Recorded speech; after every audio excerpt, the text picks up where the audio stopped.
Yeah. Let's go. Out of the cage, I'ma get them. All of my haters turn into a victim. Let off the leash, gotta sick them. They don't expect it, so we bout to hit them. Try to keep up with the rhythm. Never lose focus, cause we're on a mission. Determine you looking for greatness, that's the definition. Call them and tell them you're ready. Flow again, hold back and let me. You know who sit on the throne and who at the crown. I hope you get the message. This gon' be one for the ages. Gotta put us on your A-list. I hope that you came prepared. Who ready to win it on any occasion? Yeah. Whoa. Let's go.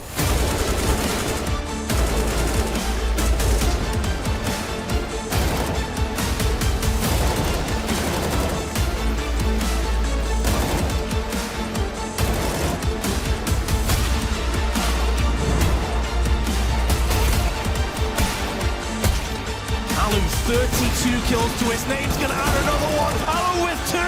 This could be all zero for Liquid. 20 seconds left. Alu 4. Ends have done it. They pulled off the upset. That is massive. What's next? He's walking around and just walking in a stacked Wonderland. Yeah, right. Last man standing device. That draws speed. He's jumping and shooting. He gets one more kill. Looking for it. He's got him hunted down. Time is up. Oh my god. Garen, are you gonna be kidding me? We break all the rules with a defiance. We got it all from the small to the giant. Put on a show when it's electrifying. Guaranteed to show and prove. Ain't no competition, we can't lose. We got the hits coming summer to summer. 365 got the magic and wonder. Stay on top, we're never going under. Hey, whichever way you choose, yeah, it's going down and we won't lose. We won't lose. I promise we won't lose. Let's go. Woo. We won't lose. And whichever way you choose, it's going down and we won't lose. I'm here with Yanko and representatives from G2 and Heroic. We've got Monacy, Hunter, Cadian and Yabby joining us here today to have a bit of a chit-chat about the matchup, the bracket, and everything we can expect. Now, first question, Yabby or Jabby? I'm pretty sure it's Yabby, but I hear Scrawny saying Jabby. What is it? It's whatever you like. I mean, the Danish people say Yabby, but you can say Jabby if you want to. Okay, because Jabby, we can do more things with punching. Yabby, I feel like I'm doing you and your people an honor. So I'll feel fine either way about that. Yanko, you got any other hard-hitting questions? Because I think we're done. They can all leave now. I mean, nothing like that, Chad. I can't think of anything that could top that. I'll put us out there. The Heroic rebrand. You get the chance now. You can slam us, or you can say that the new jersey is nice and the new logo. It looks not bad, honestly. I don't even know there's a difference. I like it, yeah. Really? Is there a difference? There is a difference. They changed the logo. Only slightly. I think it looks not bad on stickers, like... Yeah, it's Keep better it on for sticker, stickers, yeah. Okay, we're already thinking about the stickers. What do you, wait, what, how would you know about the stickers? I don't know, I just saw some logo on Bang, Twitter. bang. I just saw in Twitter someone like put the logo like on the Eki sticker, you know, like I just saw it. It's all right. Don't take shit from Yanko anyway, man. It's all good. He just edited. Yeah. All right. No, I think it looks good. I think it looks good. I like their New Jersey. Yeah, They got the You like the yellow line? yeah, Better. yeah. We were talking about that before. That's We got to ask the hard-hitting questions though, boys. I'll start with you, Kaden. Who has the harder side of the bracket? I don't know. I feel like, to be honest, without saying too much, I feel like G2 has been like the strongest team of the event, and then we come pretty close. I feel like the rest has been a little more up and down. I think that Liquid's win against FaZe was surprising to me. I think maybe if FaZe would have been on that side of the bracket, I would have said theirs, but I don't know. Honestly, I think it's pretty balanced now. Maybe the groups were a bit more not so balanced. Yeah. All right. Well, whack it on the other side. Hunter, would you prefer to play the winner of Outsiders Na'Vi or where you are with Vitality Liquid situation? I mean, enough Navi, honestly. Last 2 weeks, 3 times. What do you mean you beat them 3 times? Why wouldn't you want to play them again? Yeah, I mean, that's true, but it's never easy to just think of that, you know, when you play against the same team 3 times in 14 days, you're always overthinking about Vito, about everything they are thinking of you, you know, you always want to change something, and it's never easy to play the same opponent, so yeah. Even last year we played against Vitality a lot of times, so it's kind of the same, but yeah, we haven't played them since Abu Dhabi, so yeah. And they were the last team, they took us map, so maybe maybe Vitality. I mean, yeah, as Kadian said, groups, I think they were not balanced, but brackets, I think it's fine. So yeah, and they showed really good. CS we showed as well, so I think we deserved semifinal spot, both of us. So yeah, let's see. When you play the same team, like they always prepare for you, and they're always hungry like to win after. Like if they lost like 3 in a row. I was surprised when they picked yesterday Inferno again. So Same maps. same maps 3 times in a row, and Ballsy or stupidity? I don't know honestly. I thought they were going to pick maybe Mirage or something like that. I thought you were going to pick Inferno. Yeah, we wanted to pick Inferno. That was our deal, and we thought that we are a lower seed because Liquid was the highest seed, and we thought Navi, after beating them, they will take their seed, and we were thinking, okay, we'll pick first, and we wanted to pick Inferno, but they did it. So yeah. First time on Blast, they picked Nuke against us. Yeah. And someone in the interviews, they said like we have the weakest Nuke or something like that. We're better than Nuke, I mean, obviously, there were reasons why they picked Inferno again, because they most likely watched all games we played against them, and they thought that they could have done something better. But of course, we needed to change some things. But overall, we just played our game at the end, and yeah. I feel like sometimes if you lose the same map to a team like multiple times, then even if it comes down to narrow things, the narrow things still happen for a reason. So yeah, I at least like to think that way when I do the visas. If we lost the same map a few times, it don't matter too much. Like, don't go that way. Try and go a different route. Yeah. Well, you guys are always quite, I don't want to say risky, but flexible in your veto, right? We've seen, Dust 2 come out on occasion. We can't see that anymore, right? It doesn't always pan out. But you have that up your sleeve, and you're one of these teams who'd love to flirt with the map pool, whereas, it's a hard overpass ban over here.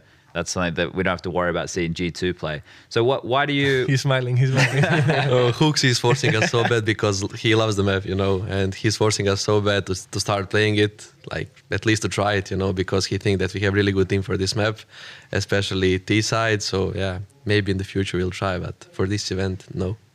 It could work. Monacy and Nico on A. Yeah. Right? You get you and JK, so you could rotate. Hooksy could rotate, but a bit of anchoring on the B. Yeah, it makes sense. Yeah. Justin probably still hates overpass. We never played it back in the day either, so I'm sure he doesn't want to get in that madness. He doesn't like it, but He doesn't like it, I've played them up in Academy, so I like as well. Okay. It's good for the Opers, I think. Well, at least they haven't said they're going to play it here. I know you're getting a bit upset with teams in 7 map pools.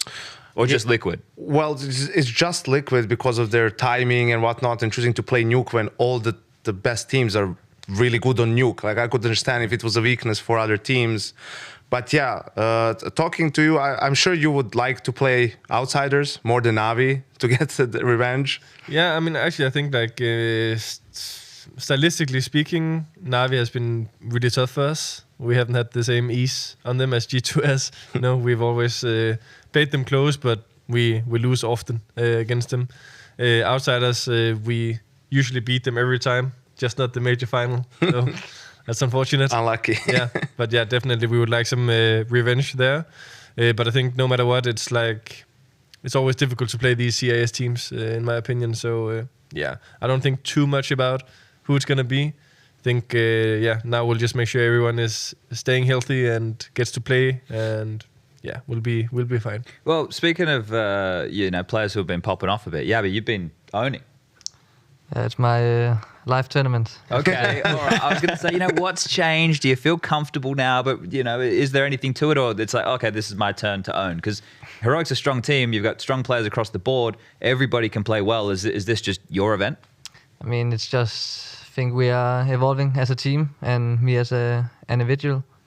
We are watching all the games we play, and we just talk about it, and I learn a lot from all the games. So I think it's a lot of decision making. I'm doing better this tournament than I haven't been doing perfectly some of the other tournaments. And I mean, I think everyone on the team is hitting a good individual skill at the moment as well. So it's a good mix. Well, Katie, what do you think it is? Why do you think he's playing well? Yeah, I think some of it comes down to decision making, like you said. Also, let's not forget he is super young, so even though he's maybe played a few big tournaments with Flames, he is still relatively new in our system, and he's still young. So, I mean, when we picked him up, we knew he was good, but I also picked him up with expecting him to develop and become better over time, and that's some of the things he's showing right now. But I think also to be honest, Jacob has been playing many good tournaments and many good games also where the statistics hasn't been the same that they have now, because a lot of his impact also comes down to the communication and the way he helps me and highlights things and about his position and stuff. So, but I think it's nice that he gets the shine now, and because we see peaks, of the individual level that he's showing right now, but now he's just done it for multiple games in a row, and yeah, that's nice. So it's a good job. Kaden, I wanted to ask you real quick about, you said Liquid, a bit of a surprise, they beat FaZe, I agree, but they had some good results towards, last year, but Complexity at this tournament, right, played really well, a couple of rounds away from beating outsiders, making playoffs, and they were the only team to take a map off of you guys, so how was it playing against them? What is it now that's kind of changed and that they were playing better, in your opinion? Oh, that's a good question. I think it seemed like Hellshoek were... he was, I think maybe against us he was not so good, but in all the other best of threes he was really good.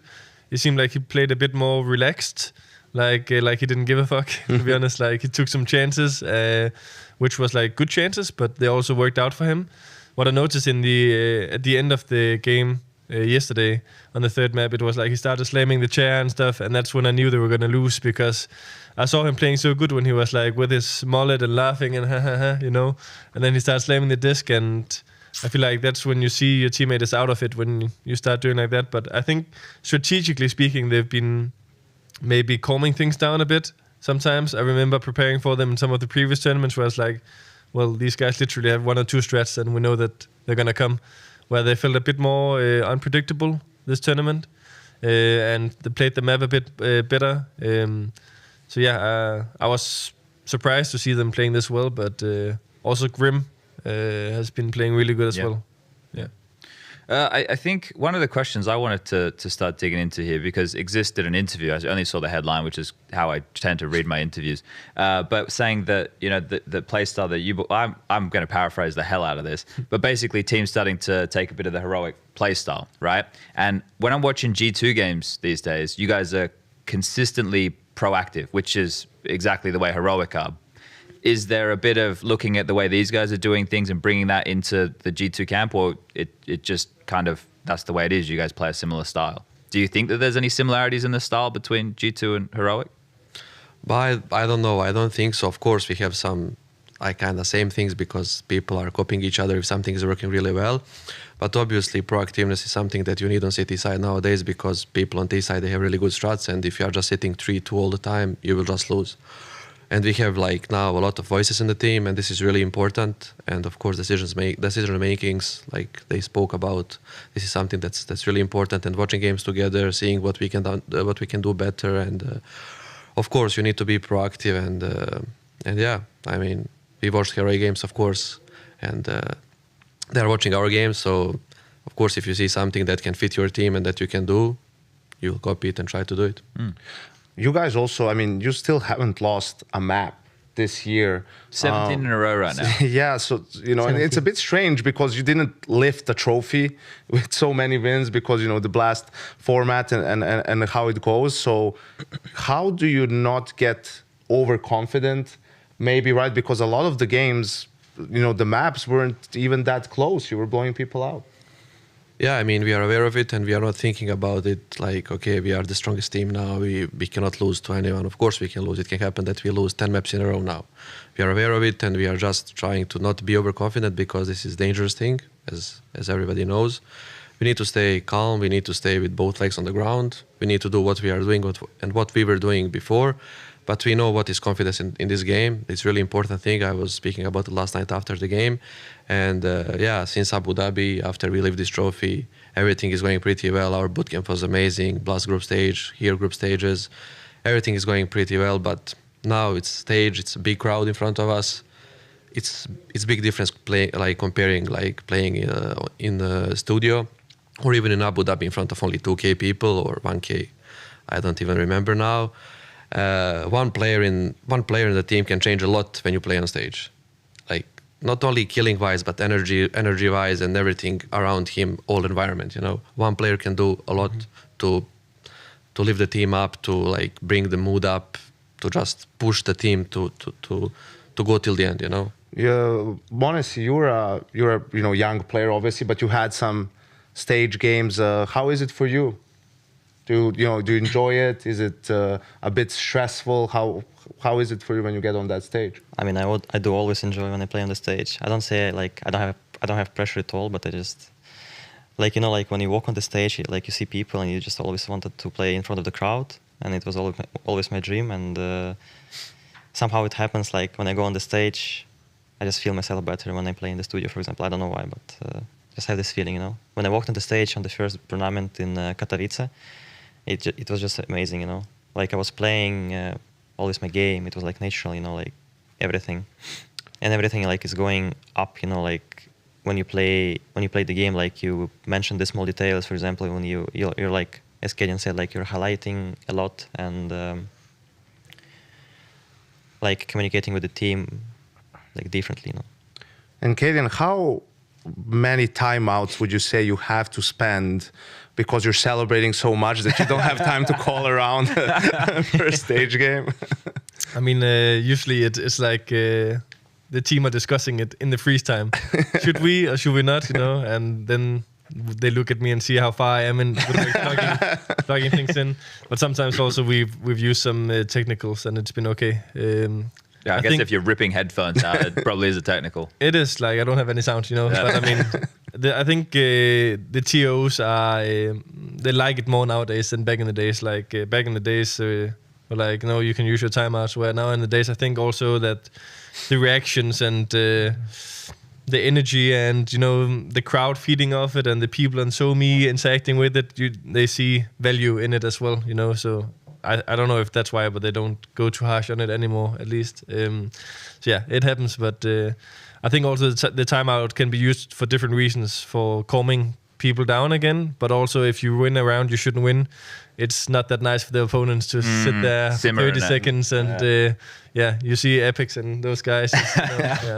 It's kind of crazy though, right? Because with these two and obviously completely different trajectories, this guy's just starting. This guy's been here for a very long time and reinvented himself. He even did our job for a while. Right, yeah, and here as well. I was on a desk with this guy here. But the crazy thing is, I was just thinking about that 1-on-5 you had, right? And then I think about like Ilya's type of rounds as well. And it's when the clock is so low that both of you just for some reason just go nuts. Like that 1-on-5, when you killed the player Vent, I think it was Spinks, like you're just surging forward in a moment where most people would just try and plant. And why in those moments do you feel comfortable? Because you have to feel comfortable. It's a good question. I mean, Jacob asked me after the game, like, what are you thinking when you play a clash like that? And I think it's hard to answer. I think maybe Manisi, it's the same. Everything in your head, Yeah. After those kills, like your feeling is activating somehow. I don't know. Yeah. So this like way, sense. you're in the matrix, right? Yeah. It's the sixth sense. Like it's like a calculation, like a quick chessboard, and you don't think about it, but your brain tells you like this is where the next guy will be. Okay, for example, Magic's picked me from ramp, and no one else tried to take a contact. So, and I knew that we had control of both single and double doors.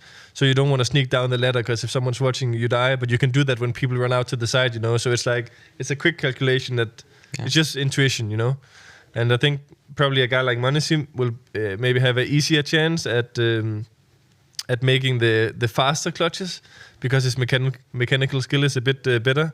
Where you see maybe more of my clutches is usually maybe drawn out a little bit more than his. But yeah, I've made some fast ones lately as well. Yeah, that 1-on-5 was crazy. Like there's been some wild clutches. That Zywood clutch just the other day that he had on Nuke was nice. Thank you. Whew, you're watching. Look at this compliments going across the line here. But I guess that's one of the things, right? All the reps that you guys put in is where that intuition is built off because of the time. I still can't believe, like, Inferno round yesterday, and you're pushing CT. Like, the Electronic is holding the line, and you're still just pushing. And I don't know why. I think he was scared or waiting for Justin or something like that. We were talking about this yesterday after the game. I can answer. But yeah, you pull off a flashy close to the game that you should never win. Yeah. But that's it. You've subverted the expectation and you've pulled off the round. And does that make you want to go for more of those type of plays? Or is it just like, I see this gap this time, right? Or is it like I get more and more confidence? Because listen, like when you play the clutch, like if you're 1v3 or 1v4, like you're taking the risks But people, when you kill, for example, 2 in a row already, like people already scared to pick and they're scared to lose, you know. But you have nothing to lose and you just go for it, you know, like taking the risks, just win the round. And that's it. And when I searched CT, like I knew the guy on CT will be scared to pick because like maybe OP will hold him or something like that. But Justin saved my ass and he picked CT. He died for me, and after I just won the Jump round. was the key. If you didn't jump, he would have killed you. Yeah, if I wouldn't jump, even like I took the knife to jump more deeper. Yeah. It's also like play the role in the clutch. You only had But one bullet left in the AWP as well. maybe. No, you only had one bullet left in the AWP. I'm looking at those details. So it's the biggest risk in that moment, and I don't know. That's the type of plays like the clutch we're talking about for you. That type of clutch. You obviously had a big one last year against Na'Vi, but those type of rounds on the stage, I can't even imagine how they must feel. Like I feel like in my mind that must be better than sex. Like seriously, like. You've just pulled off something unimaginable in front of thousands of people. Like that has to be the dream, right? That has to be the driving factor of all of this. Yeah, it's. Would you say it's better than sex? Javi doesn't know. Ilya doesn't as well. Whoa. Bloody hell, So boys! dirty, guys. So dirty. Oh, I'm sorry, lads. Your mentors here are meant to be nice to you. You can ask Cadian, so I'm not clutching much, so I know the answer. Yeah, I mean it's awesome. You know, at least I didn't do that many in the earlier stages of my career, or at least not in front of a crowd. So I remember after all the Gambit 1-on-4, I really wanted to make some like nice clutches in arenas or with the crowd as well. So when it happened, for example, the one in Rio and so on, it was a good feeling, yeah, for sure. I know that when Ilya joined the team, and you guys and Nico as well told me this, that are picking something up from him, like he's learning the old dog's new tricks, basically. So was that the case with Yabi as well? When he came in, like you see something that you didn't really think of, and you notice, and you're like, wow, this is actually pretty good. I'm gonna steal this. Yeah, I definitely learned some things from him. I think maybe not so much like philosophy, like team philosophy wise, or like how to move around the map as a team and stuff like this. Maybe not so much, but like there's small details about, for example, how he wants to do his lurks, which innovated me as well in thinking different ways of like how to set up rounds and defaults and stuff like this. But I think in general, like there's still plenty of things to learn, like watching Monisi as well, like I think in a way it's ridiculous that he can come in and play the game that we've been playing for like 10 years, and yet it's still him who's finding like new tricks like every second week. It's no, but it's like theoretically speaking, these let's call them tricks. No, but these things should have been found out, and yet it's him who finds it somehow and does it. And yeah, you just know that you can watch the demo of him and you'll find something new, a new idea, a new thinking. And the same goes for like, I think right now, like Hunter said, maybe G2 is playing with some extra confidence, but that's also when teams are playing the best CS. So I think it's nice to watch demos of them and see how they do the things. And like, you don't want to see someone who's like scared sitting in some corner, You want to see people who likes to take fights, like to set up flash plays, be dynamic. You see, for example, in my opinion, G2 is one of the best teams at like having players who is reacting off the things that happens as well, Like they'll know that if someone gets a kill here, there's going to be space in the other part and stuff, They're super good at that. So yeah, still studying all these details is amazing. We've been working on it a lot. Yeah. Well, Yabi, you played with Huxi. Now you're playing with Cadian. Both of them are, both teams playing really well at the moment. I guess you have the benefit of playing for great England. So how would you, compare the two in terms of just not who's better, or maybe who's better, but in terms of style and the difference, and how is it for you? I mean, as Hunter said, the CT sides is going to be like really proactive nowadays. And when I joined Heroic, I knew that it was going to be like that. Also on the T sides, we make some moves sometimes. But yeah, it's I would say in Flames we tried to implement the things, but we were just struggling so much with it because there wasn't enough initiative, or we just took so bad decisions. It was going wrong every time. And then I joined the Heroic, and I feel like we are like 5 guys that knows what to do, and I can feel like they have tried it many times before, so it was going a lot better. Yeah, but I mean, Huxi was also good at it back then, but the rest of us was a bit bad at it, so we couldn't really find a way to make it work out. Still learning. Okay. Now let's look at the potential matchup. Hunter, would you prefer to play Heroic knowing they're in good form as well in the final, or do you want to take on someone that's a little bit easier? I don't want I don't care. Like, do you want to go up against like a hard matchup and give everybody a show? I mean, I'm not thinking about Heroic yet because I'm thinking about the next game and the next opponent. But I think both teams deserve what we showed so far in this year and past couple months and this event. We both deserve to go in the finals, and HLTV top 1 and top 2, you can put them on top 1 as well, or us, I don't care. They deserve to be top 1 as well as us. So I think everybody would like to see this final right now. So me too, of course. Okay. When was the last time you guys played each other? It's been a while. When they won IEM Fall. Ryler. No time fall. No, we last played, fall. played Last against. Yeah. in Copenhagen. Yeah. Yes. Copenhagen, yeah. Pretty sure. Was it for you guys, because that was their first event after failing to qualify for the major, and then they won the event after the World Finals. So did you feel like they didn't make the playoffs, but they lost to you guys, you won the event. Did you feel like they were pretty good already then? Like, how did it feel playing them that time? They played good, to be honest. Like, we were a bit surprised. Also, I remember that this was before they started their real nuke campaign. So when they picked nuke against us, we were like, that's pretty hilarious, you know. And then we got fucked. So they were like, okay, oh well. And then they won after that, and won many nukes since.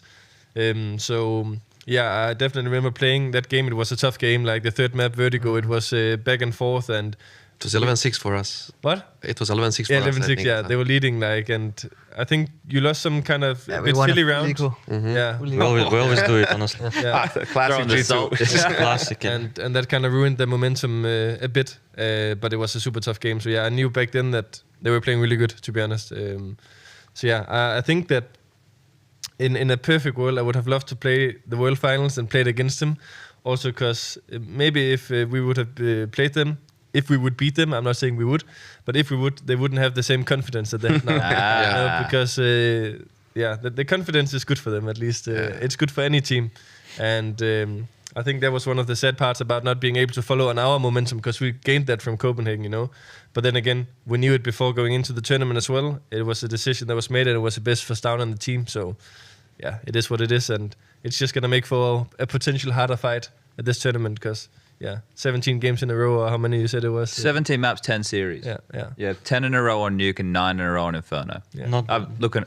Not bad. Yeah, I'm looking at the numbers. Not bad. We got a couple more minutes for just a few more questions, Janko. So anyway, you want to steer this? I want to ask what Kadian pointed out for both of you. You know, sometimes we've seen this happen before. Sometimes a team just needs a win, right? And their complexity changes completely, right? And the pro and the confidence and everything. So could you both describe a little bit how that impacted for you guys, the team, and like the attitude moving forward? I think it's a bit about, for us at least, it's kind of a little bit the aura you get between like other teams, and also you just get that feeling yourself that it's possible, you know? Like a lot of people, when they play, even in this circuit right now, you go to a tournament like this, there's 24 teams playing. I bet you there's not more than 5 that actually think they can win.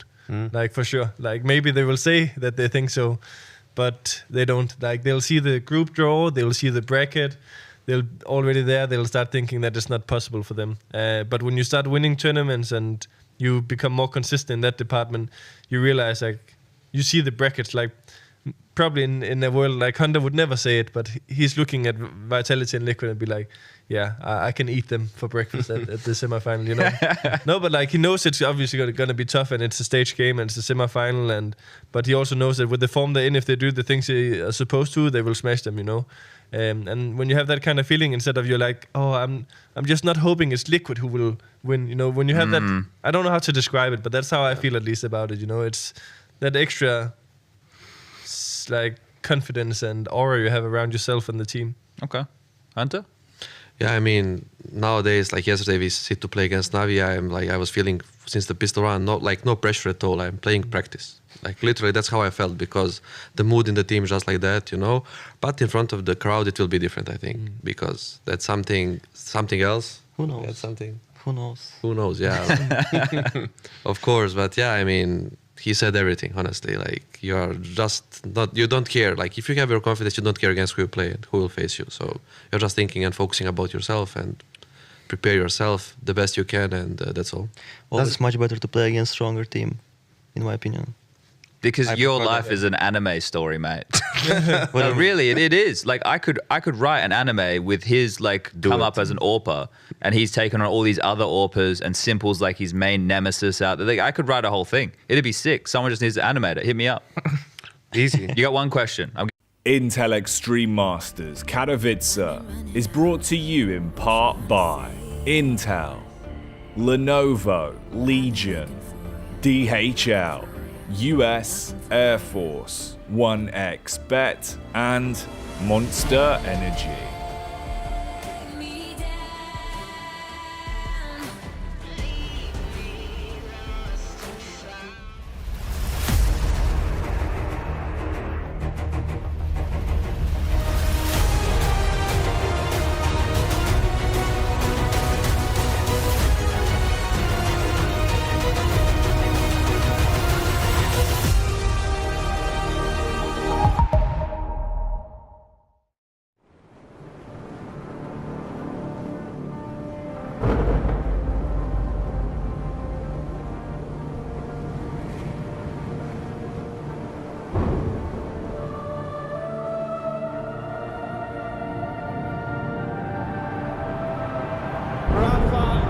Making history. Absolutely phenomenal. And Ace is the champion of the Intel Extreme Masters World Finals. Storm's still not quite done. MC is going to take this fight, though. 3 seconds left.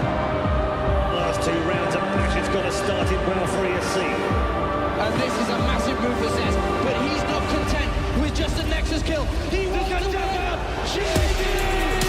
And it's all done. And Strollick winning. Unbelievable Rogue with a 4-0 victory over Classic. And they did it again in the grand finals. It's Natus! Give it up for your Intel Extreme Masters World Champion! So here we are, day 2 of the playoffs in what is a chilly Katowice outside the Spodek. It is cold, I can tell you that. Inside, it's already getting hot. And I know the question you're asking, how did IEM Katowice come about? Well, it came about through text messages. Now, one of the city councillors had seen Carmack in Forbes magazine. I love the fact he was in Forbes. And what the council did is send a text message to Carmack saying, can you bring IEM to Katowice? The answer was obviously yes, because 2 years later, this was born.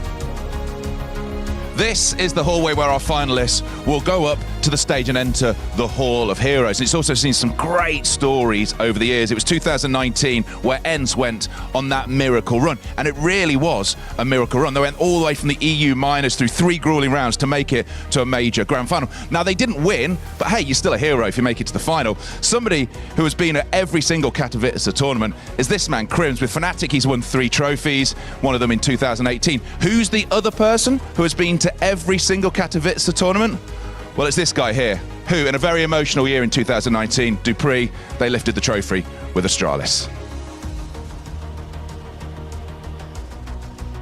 And here we are, now onto the stage. May I say, it is proper warm in here. I'm gonna have to open my jacket, because this is the view that I get when I walk out onto stage. It's the view that the teams get as well, because they come on and it looks great, and they see this big Spodek and all of its glory, and they feast their eyes onto this, the Intel Extreme Masters Trophy. Now, this is the oldest trophy in all of esports. Now, 2007, this trophy has been going, and you look at it, you see all the names that are on it across the years. It really is a visual history of who's done well. And you see in 2021, Counter-Strike, Gambit, Esports, we see who won StarCraft as well. Now, I've been told not to touch it because I kissed it once, so I am now absolutely not allowed to touch this trophy. But there are 4 teams still in this competition who want to lift this under the flames and the ticker tape. They are, of course, G2 and Liquid later on today in the second of our semi-finals. But first up, it's going to be Heroic versus Na'Vi. It is going to be an absolute tear-up. So let's get to that with the pre-show. Freya, it's all yours.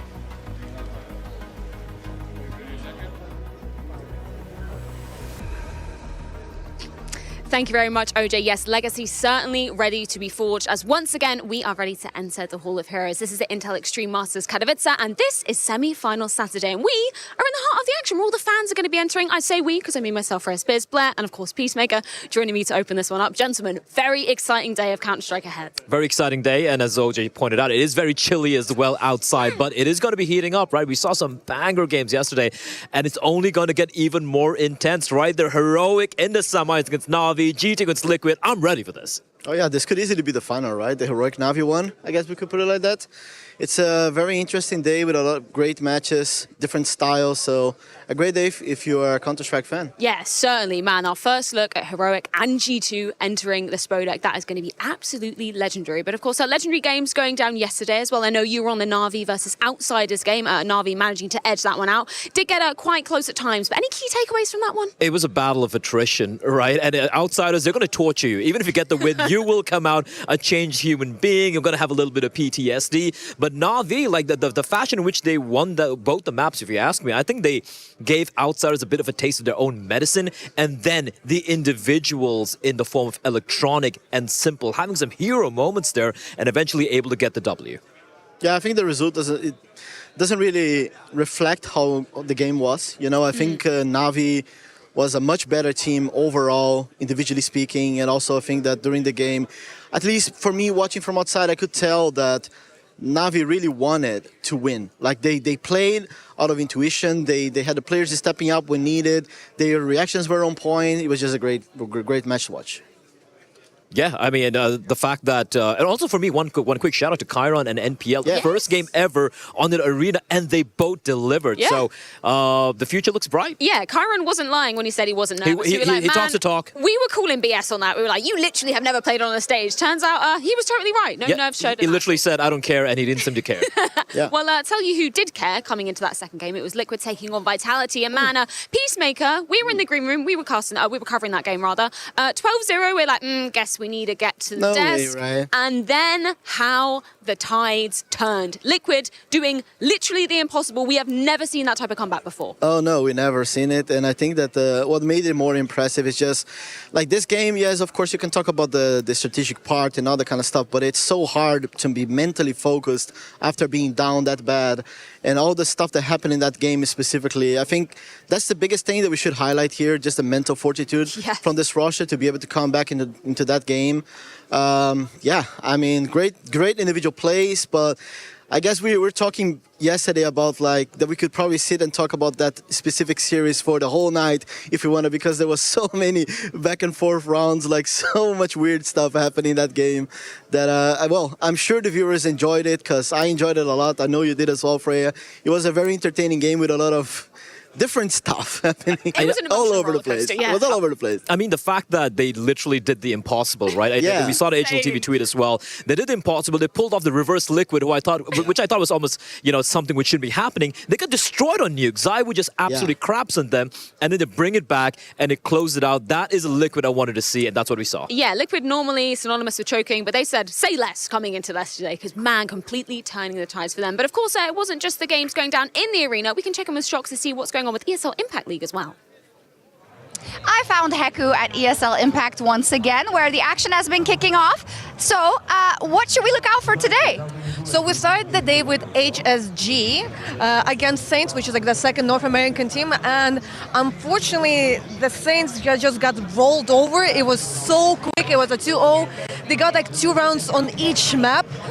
I mean, HSG, like, they're an Asian team that is actually speaking 3 languages in their comps, which is absolutely insane.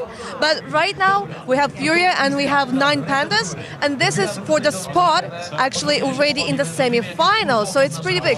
as I mentioned yesterday, there's no way we are getting Vincere and Enigma Galaxy in the grand final, so this is pretty cool, but unfortunately, both of the North American teams are already out, but I've heard it's going pretty good in your tournament. Yeah, over in the Spodek team, Liquid actually made it. So they're in the semi-final today versus G2, which is going to be a tough one. But yeah, who do you think is going to win? I'm not trying to be, okay, I'm trying not to be biased because, you know, Liquid, Yakinder and stuff, but I think right now G2 is looking stronger. Okay, but here? Here, Enigma Galaxy. Okay. That's an easy one. Thank you, Haku.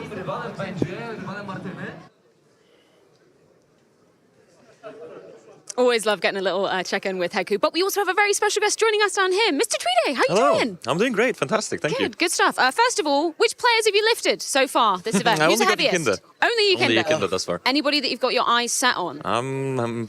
Rumors have it I'm going to meet Simple and Saivu next. Okay.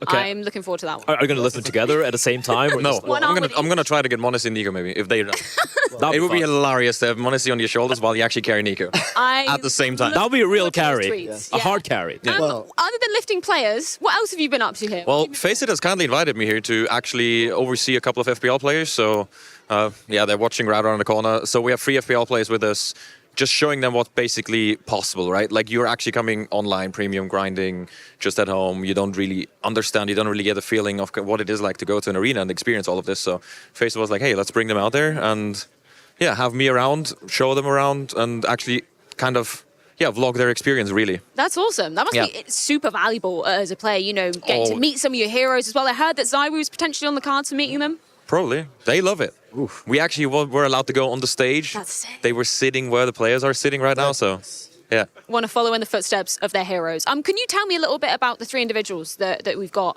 in attendance with you? What are their names and what are they known for? What are their stories? Wait, so we got 3 complete different characters. One, we got a Ukrainian who actually moved to Germany just to play CS right now because of, yeah, the obvious circumstances. Ganginho, he's called. He's made it within 2 months into FPL, so that's... Wow. Rather impressive. Then you have 2 grinders, Red Star and Kakanito. One of them actually born at the same date as Saivu, at the same date as Counter-Strike. Another one. He's got the same... Yeah, and he's currently, I think, last 12 months. Is he an opera as well? Or? I don't think so, actually. I think Is he French before Maniac claims? No, he's not. Maniac, stay away. Don't nail me to the wall, but I think he's North Macedonian. Okay. But he's actually impressive. Last 12 months, he's, I think, the 9th best rated player or something, if you look it up on the HLTV stats. Damn. The top 50 teams, rather. That's wild. You should look it up. He's actually really, really impressive. And then you have Red Star as well, also super nice grinder. He's like, yeah. Bulgarian powerhouse. And they're all young. Yeah, they are all young. They're all like 20, 21-ish, so bright future ahead. That's awesome. Is this the first event that they've attended or have they been to other? Oh, They have wow. never Okay, seen so this. they're getting the whole experience. You should have seen the like eyes light up when they went into the arena and they actually saw like... Red Star put it in a nice way. He was like, he figured the experience, like, okay, he was like, he didn't expect that. His experience, like, you know, he was like, all right, my expectations not really that high. And he went in, and it's like, damn, that trumped everything that I thought it would be. And I feel like for a lot of players, right, like who haven't really had the opportunity, even some pro players who just play in the group stage, and they're like, yeah, you know, the arena, it's just going to be the same old thing. But for these guys, they get an opportunity to know it's not the same. You can feel, you can literally feel the arena rumble and shake when, you know, a crazy round pops off. So I'm sure for them, it's a great opportunity to experience. Yeah, they love it. They love it fully. Like, I would be really scared being on the stage. So, yeah, you mentioned earlier Chiron as well. It's just... The guy's ice cold, I have to say. I don't know how, I don't know why, but yeah, they're sitting in there, they experience the entire shebang, and hopefully they want to be there, of course. Yeah, that's awesome. So can you run me through what you guys got up to yesterday? You're obviously here watching the games in the arena? We're watching the games in the arena, we're walking around, met players as well, just checked out the entire spot at the arena. Basically, we kind of brought them through a day as a professional player, how it's like, you know, like from sitting in the players area to actually being treated really nicely, to going on the stage, to playing there, you know, what it is like to be a professional behind the scenes here. And they get to walk in, you know, the tunnel with the Hall of yeah, Heroes, yeah. stand on the Spodek steps Hall as of well. Yes, exactly. That's pretty cool. Have you played against any of them in FPL? I am obviously not there, but I have actually queued a couple of times premium with them and against them, so that's kind of funny. And did you win? Did you lose? I don't recall. I don't. he won when he had them on his side. Yeah, exactly. I did create content, probably. That's it. Tweedo, I just want to get your predictions for the games going forward. Obviously, we've got Na'Vi versus Heroic in the first semi-final. Who do you think is going to edge it out? I got to side with Kadian and the boys, so I think Heroic is going to side that one out, and then I'll be the boring prediction for the second game. That has to be G2. Yeah. They have that extra edge right now. You know, they're so confident everything works. I mean, they're on an absolute Yeah. terraform, literally making history with the amount of maps they've won back to back to back. And I don't think it's going to be stopping today. So I think you're probably right in this prediction. So I will let you go off, get some snacks, get some drinks before you go and enjoy the games. Thank you very much for joining us. My pleasure. That's awesome stuff. Well, yeah, we're going to keep on. You can go off, Tweeday. There we go. Bye-bye. Yeah, there we go. Sorry. As much as we want to keep you here, because we do have Banks joining us. For something that I love the hair, by the way. excited about. Yo, we can do this. You're very excited about this next segment because it's very close to your heart, this one. I know Blair has some amazing Katowice cards in his hand, and this has just been released here at Katowice. I went and bought 10 boxes yesterday. I don't get given these. I saw the photo. Buying them. Yeah, you saw the photo. Do you like the feet in there as well? I saw the feet. That's the first thing I noticed. I'm like, I love it. That says more about you than it does about James. Well, I don't know about that. But here we go. I'm curious about it. I've never unboxed a single one yet. Okay, so to give you the lowdown on these ones, these first editions, they've got a new print quality to them as well, so even higher. When you feel them on the back, they're nice. Okay. But bro, some of the designs, some of the cards in there, it's so sick. If you pull something really good, I'm going to have to rob you. I'm sorry, Blair. Yeah, these are James's certified. Okay, I'm going to try this. Go. You start opening. Yeah, this is difficult with a microphone. I'm going to figure this out. need a third I'm going to give one to... To you? Oh, okay, we're going to go. Yeah, just pass it down and see who gets It's what. got simple on the front as well, so that's always a good sign. You love that. And you actually got given very rare collars. Yesterday, right? Have you got that? Okay, so a fan came up to me, I got it in my pocket, and his name's Shin Shout out CS, Shin. and he gave me this one. I don't know what camera we're going to on this one, maybe over here, but he gave me a simple card. It's a rare moments one as well, so it's dope. First edition, shining simple. That looks cool. Basically, with all these cards, you can scan them into the app. There's games you can play with it as well, where you can play against bots and practice or play against other people. So we can take the cards and have a little match against each other. At the same time, all of these cards have a mint number. So this one is A289. And basically, when you scan them in, there's a leaderboard. There's prizes you can win from the leaderboard each season as well. The ones being given for the previous season that I don't have enough good cards, but there are people getting it, is some really fancy cards in there, like signed by players. And right now, the GOAT is there. It's simple, so that's why I want them even more. But yeah, Have you unboxed a simple, Blair? Come on. I Give us the unboxed something which you would like. I got a Zywoo right here. Oh, let me see. What you got? Very nice. Oh, that's he did well from the start. Are you going to rob me?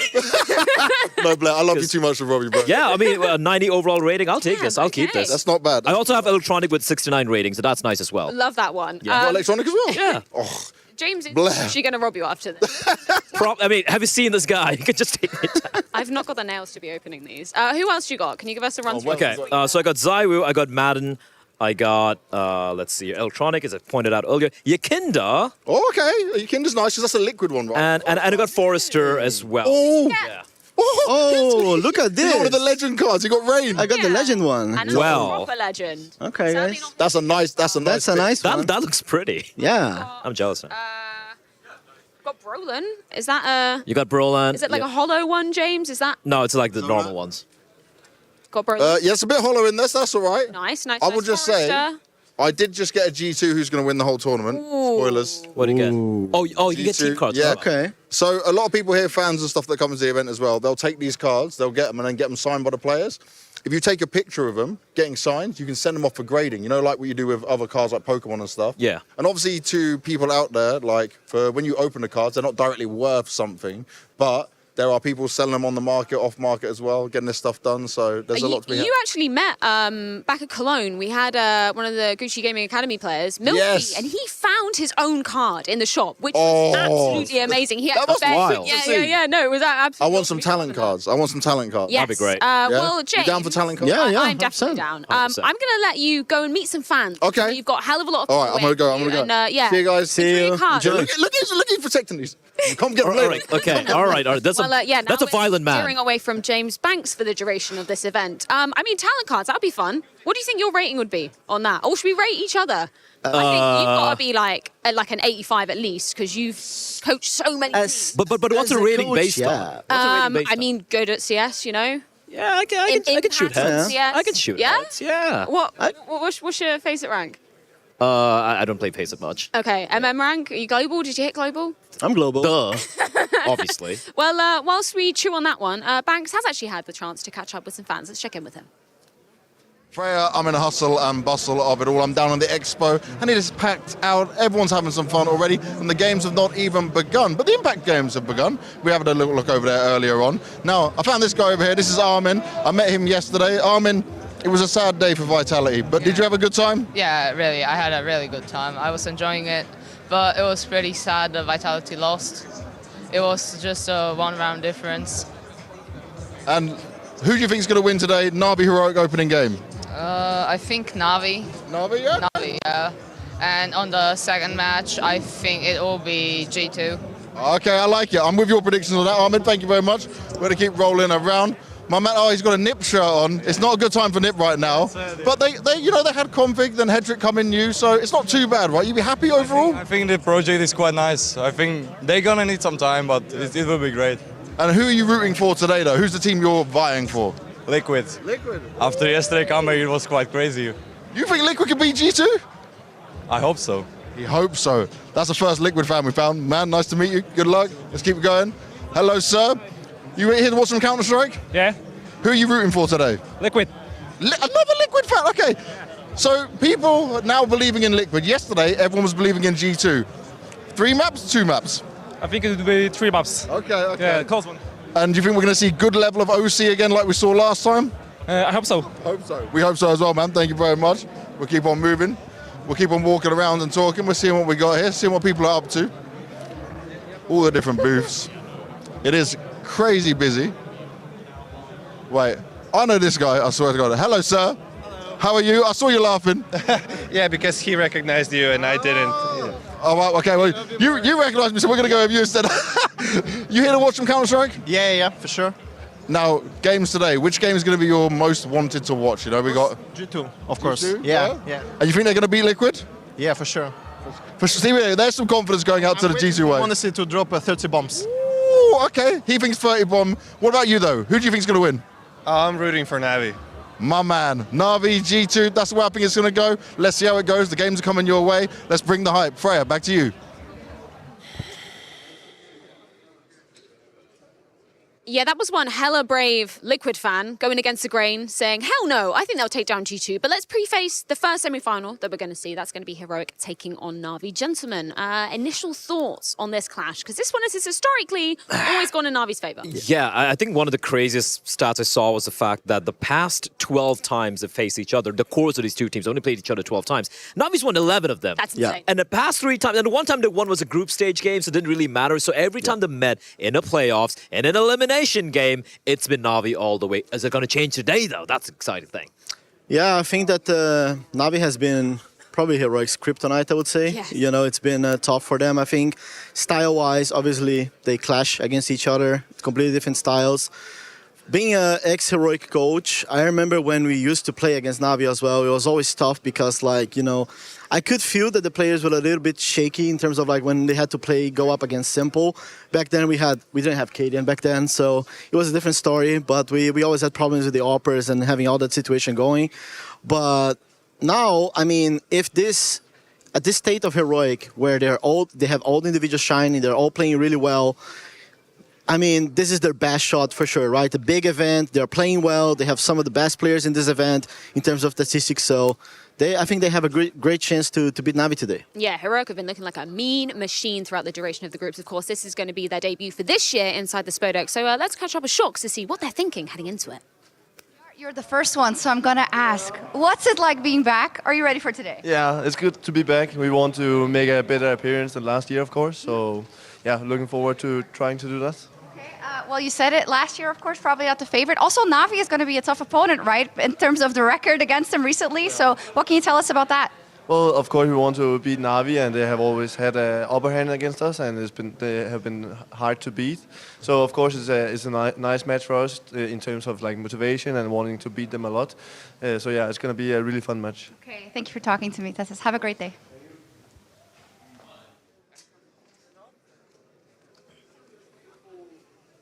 Heroic certainly should be showing a confident face coming into things, and so should G2, because, man, they have been on an absolute terror form throughout the beginning of this year. I think the current form G2 find themselves in is one of the best runs I've seen in Counter-Strike. It's not even done yet, right? It almost feels, you know, you get this feeling sometimes, like when FaZe played in Antwerp, for example, right, or in Cologne, where it feels inevitable that this team seems unstoppable, and I'm getting that feeling about G2 right now. Isn't it funny that not long time ago, people were talking about Hooksy and like, G2 should do another roster change.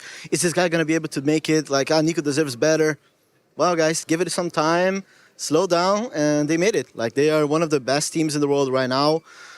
Hooksy has done, I think it's underrated, and there's a lot of memes about Hooksy out there, but I think it is underrated, the fact that he's able to do what he did with this roster, considering that it's his first time in game leading an international team. So I think it's impressive, and I think they're playing really solid CS and big contenders for the title here. So, Blair, we were talking about, you know, the historical run that they're on at the moment. What are they? The third longest map win streak back-to-back. They actually have a chance to be the second here at IEM Katowice. Are Liquid going to end that today?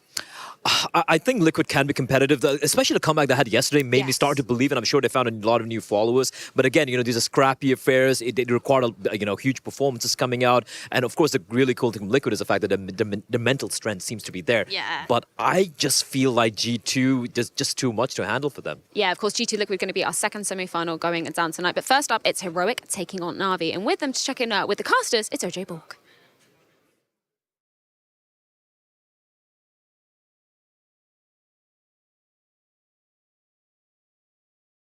He's a diva sometimes. He's like, nah, I'm not going to do this yet. It's OJ, so he can get away with it. We can get some more thoughts on this, because we are going to be covering the first Na'Vi taking on Heroic matchup. I think we kind of, you know, set the scene quite nicely in terms of historically. It's always been in Na'Vi's wheelhouse, but I feel like Peacemaker, the fact that we've seen Heroic having such a hot start to the year, that's going to be painful for Na'Vi to handle. Yes, that's going to be painful. I think that more than ever, what Na'Vi needs to do is obviously don't commit too many mistakes. If Na'Vi plays like they did yesterday, I do think they have a great shot, especially if they have Simple popping off as he did yesterday. Well, I do believe OJ is now ready, so let's check in with the casters that are going to be guiding us through this first match. It's loud, it's warm in here, as you can hear, as the crowd starts to get pumped for this first semi-final. The team's backstage getting ready. Sponge, how are you feeling about Overpass today? It's a love-hate relationship. Look, I can guarantee today is going to be a much more action-packed game of Counter-Strike. Yesterday, very tactical, not everybody's cup of tea. Absolutely not your cup of tea. I read your tweets, not family show approved. Here's a question I didn't prep you for. Looking at this trophy, we see all the winners, all the years we've been coming here. Greatest final of all time this stage has seen. Oh, I think the Fnatic game, surely. Fnatic Astralis, it was just so special. Device's USP, Flush's crazy flanks, train, every round, every map, overtime, it was crazy. Whenever you see a final like that here, do you ever worry that you're never going to see something as good again?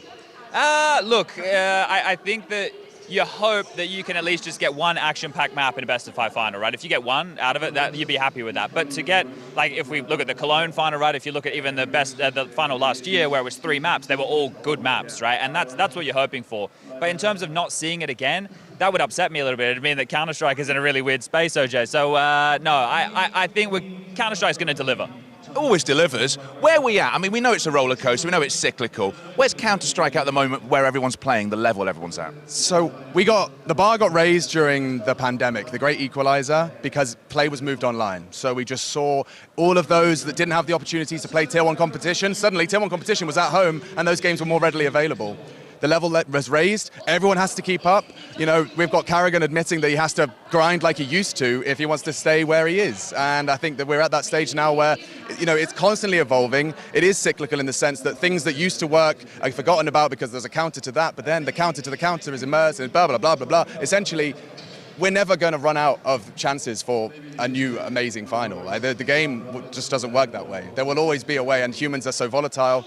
Every final could be the best or the worst. We never know. I know, that's what makes it so exciting. Let's talk first semi-final, Heroic Na'Vi. Heroic, and I'm sure they won't mind me saying this, have sucked against Na'Vi. Do they have a chance today? Oh, definitely so. This is the conversation, right? It's the mental hurdle. If Heroic can overcome this, which their Counter-Strike says they should, they are the favorites with the Counter-Strike. The mental edge goes to Na'Vi. The fact you have simple, electronic stage players. They get out of the bed in the morning for matches like this. Otherwise, they're a little bit sleepy, you know? The group stage games, whatever. This is where Na'Vi do their best work. And if Heroic can overcome them, then that means, hey, they could definitely win this event right here. It would be their tallest task.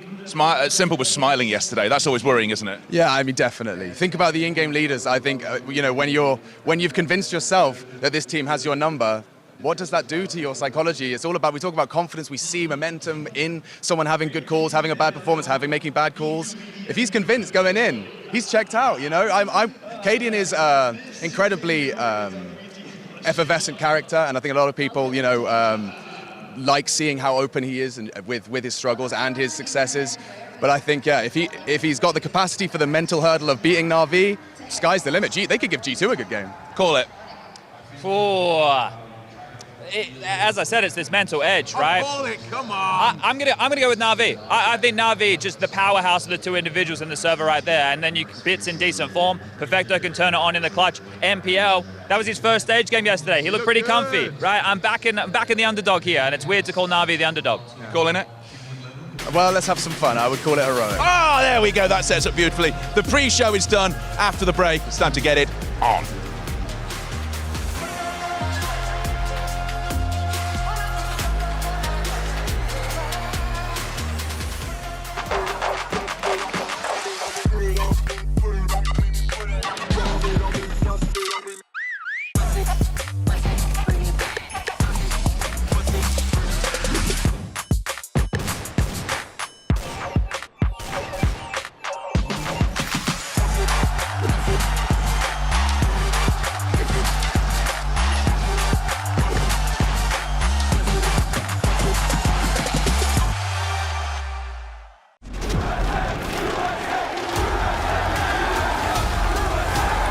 Dallas, we're back.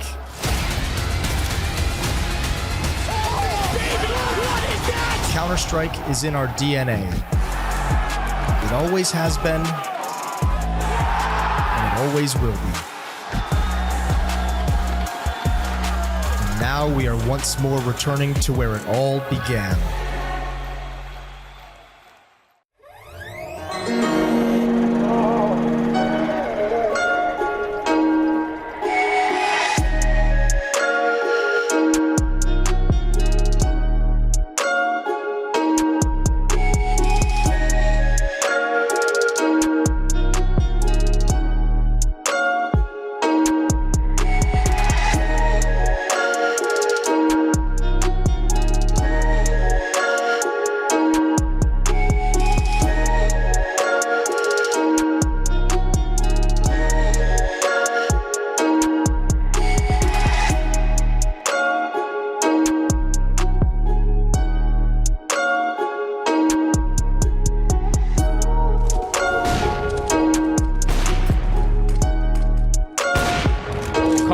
Nico's just trying to stay alive. He'll get one more kill. Back for action. No stopping shot. Oh! That is a ridiculous ace!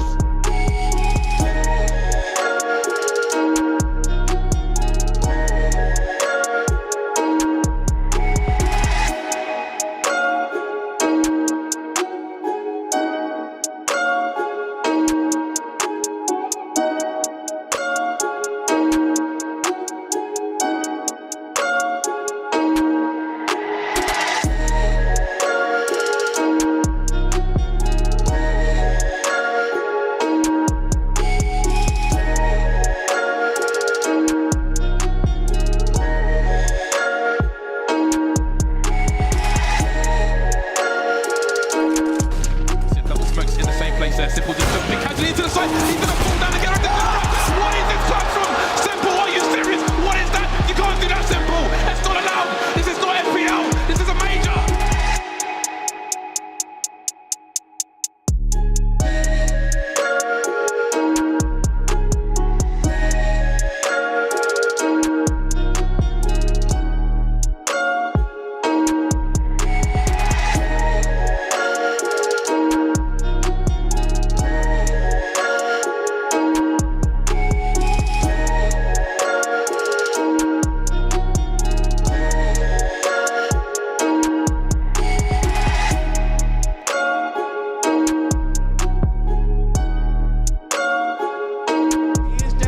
By Taz. They're a man to the good here, Virtus Pro. But that is massive. What's next? He's walking around and just walking in a stacked Wonderland. He got to do that Africa frag. He waited, and then he finished off the job.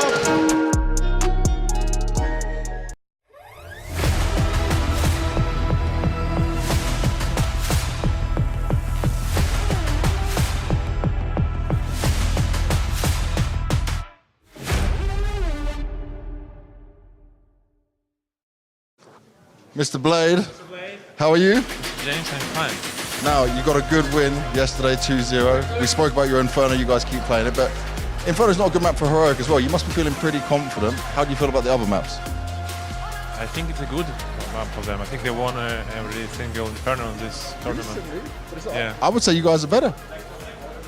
maybe. There's a little gap, maybe. Little gap. And how confident do you feel with the boys and the improvements now of MPL as well? We know that we have a chance to win. That's the main thing. Better than you expected so far? No, we expected with this bracket. We knew that if we lose to G2, we go easy bracket. I like it, Blade. Good luck. Thank you very much. I'm going to follow in and see if I can grab some more.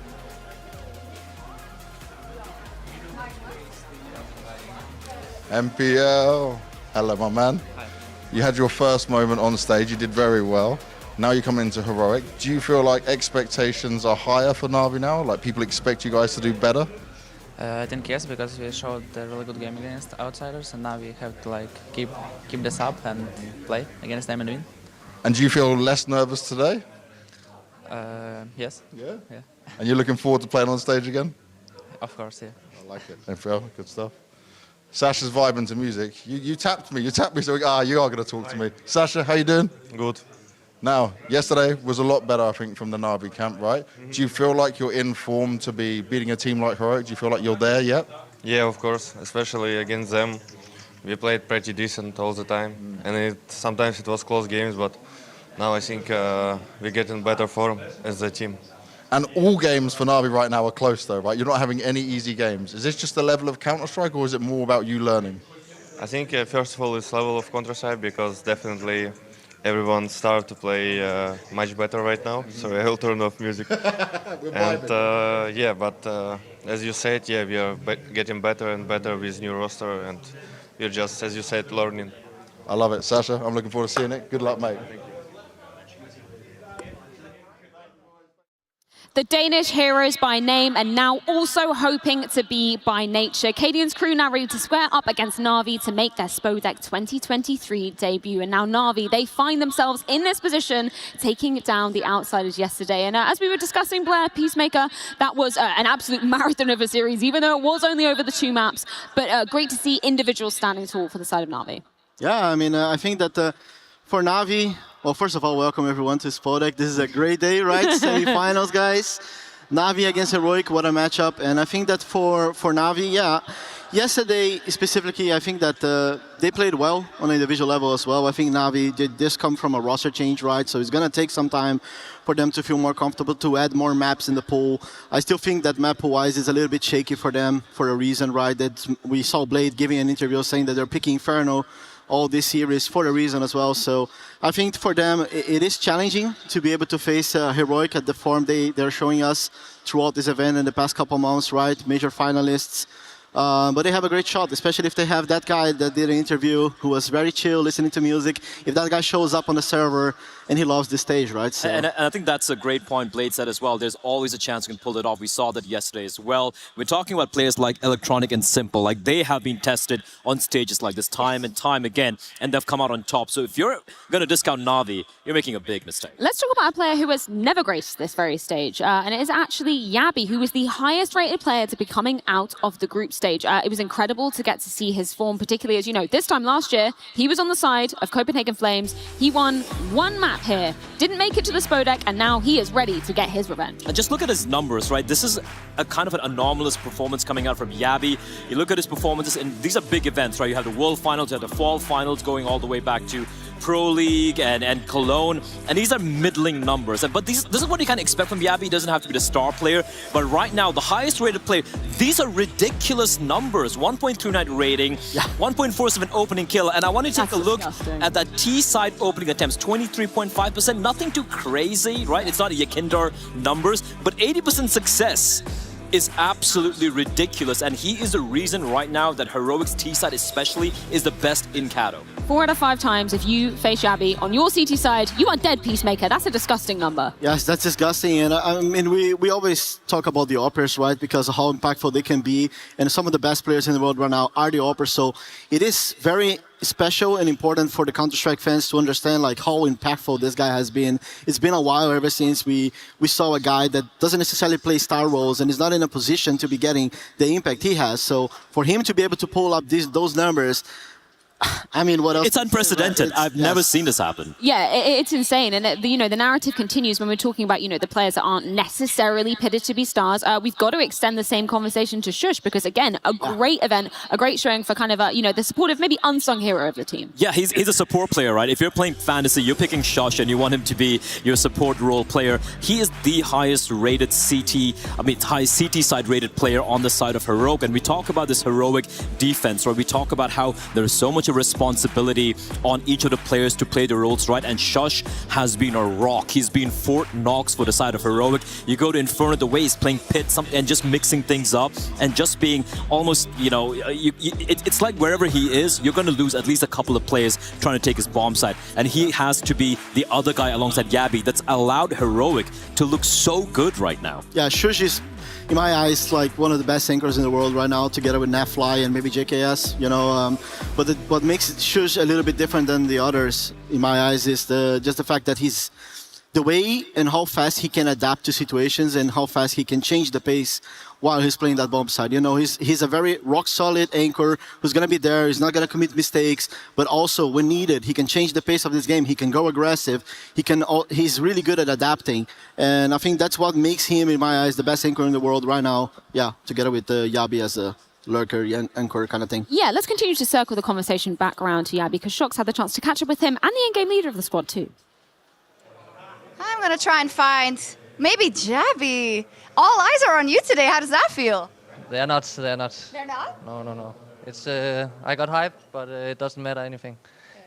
Yeah, that's what I have to say about that. You got to perform today. Indeed. Kadian, back in the Spodek. You just set up. How is everything going within the team? Jabby said it's not about me. It's about everything we're going to do here today, and I guess you can agree. Yeah, it's true. It's always a team effort, and so is the preparation and the things we do. So it's never about one guy. Win or lose as a team. That's how it always been, and we're going to continue to do like that. But I'm not going to complain if he continues to deliver like he did in the group stage. About the Na'Vi matchup specifically, they've had your number. I feel like this is a different Heroic, though, today. What is different about the way you'll be approaching this match? I don't know. I mean, they've always been really good against us. They're a super strong team, and statistically speaking, it seems like they prepare pretty well for what we do. So yeah, it's a tough opponent for us. I don't think we've changed really anything of what we do. We've just become better at doing what we already are pretty goddamn good at. So yeah, that's how it's going to continue. Okay, looking forward to it.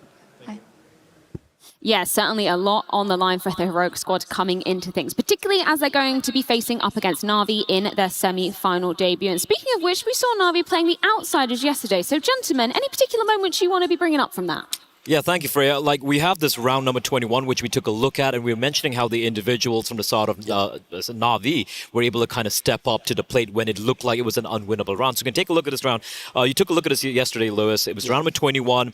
It's kind of tied up right now, and Na'Vi, they actually lose a couple of players early on here. Yeah, they lose a couple players here, and I mean, this is a very important round in the game, right? 10-10 Outsiders, it's a very tight game. And Na'Vi is about to do a B execution here. And they're going to end up losing a couple players in a second here. We can maybe speed up things a little bit just so we can see when it actually gets to action. Electronic gets entered. Yeah, Electronic having a little bit of a rough start there. He loses a play. He gets lost early on. Yeah. And Na'Vi, they continue to re-aggress here. They're going to be grouping on up. You can take a look at Galil for NPL. Not much utility to have 2 smokes and a Molotov remaining. Yeah. And with 30 seconds on the clock, Outsiders shouldn't be losing this. They have so much util still with them in possession. And then Simple, he just goes for the play here. Yeah, I mean, here is a tough situation, right? 3v5 situation. Simple now understands he needs to make a play to get them back into the round. And then he goes through the city smoke, gets these double kills here, which allow them to have a post-splint situation, end up winning this round. And I mean, it's just massive from Simple. And I think we're talking about reactions here. And this is what I think that is most impressive thing about Na'Vi in this matchup. It's because the match was very tight. It was very complicated for them to be able to win. And this is just one example of a round that actually got them because of a reaction. And this is another one, right? Yeah, and this is round with 25. This is huge as well. We're going to have the equal trades thus far, and we can see this, right? Like there's a push coming in from the which wasn't necessary, but I like how they turned this back. It's a 3 versus 4, and this is what I love from Bit. Just notice what he does here. They're going to Molotov the default plant spot over here. You can take a look the Molotov towards the default plant. So now what our man has to do, he's got to get the bomb planted, but he just fakes it out, right? We have a nade and a Molotov coming on in. Pause here for a second. And this play from Na'Vi. Yeah, listen, this is not something that you talk before you go into a bomb sign and you have it pre-planned, right?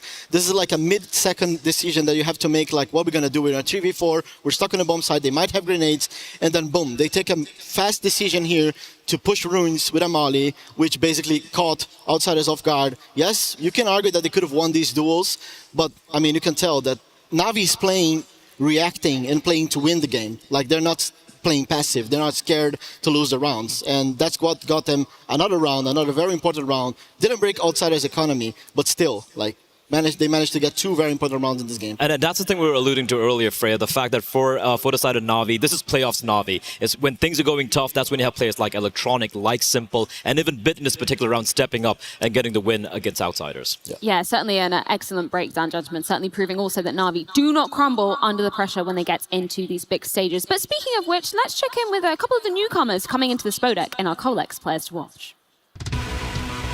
Christian Bale, what an actor and what a dedication he has to his craft, just like our Colex Players to Watch. Yabi may be a freshman of Heroic, a team that prides itself on synergy and working as a unit, but here in Katowice he's been an absolute star, putting up his best ever performance since joining the team, hitting a 1.39 rating across 7 maps. If he can keep this up and put the hurt on Na'Vi, they won't know what to yabby-dabby do about it, and Heroic will confidently march through to the grand final, leaving Na'Vi in the prehistoric ages. Next up, it's not Janet Jackson, it's MPL. He's free and certainly looking a lot more comfortable with his new seat and newfound confidence. If he can keep this going versus the dangerous Danes, then MPL could be looking at his first ever grand final on an underestimated Na'Vi coming into Katowice. Will Na'Vi fully unclip his leash in such an important game? What will he wear? I'm not talking fashion MPL so much as function. This event needs these players, their resources, their knowledge. It doesn't need their smiles or their high fives. That time has passed. Let's see how our players to watch fare. Yabby Dabby do be bringing the hurt here so far in Katowice. But the map veto, that is an interesting topic with this one because we know that Na'Vi, they've been leaning towards that Inferno. That's been the best map for MPL. But Yabby, he said it himself. He wants people to play against him. Yeah, and here's an interesting thing, right? Yeah, there we go. We're not going to waste any time. Heroic, they've been going for the Anubis ban. I expected them to try something a little crazy here, but Inferno pick from Na'Vi, as Tessa said it in an interview after a game earlier on, I think it was against OG. We're just waiting for teams to pick it against us, and we're going to show them how good we are. So Na'Vi, they have no option. Mirage, the pick from Heroic, I think that's the right call. They look decent on it thus far. Na'Vi lost the last 2 times they played against NIP. And the Nuke Decider, that makes it interesting. Yeah, that catches me off guard, especially Heroic being one of the best overpass teams in the world. For them to respect Navi's overpass, I think Na'Vi is also 4-0 on overpass, past couple games they played.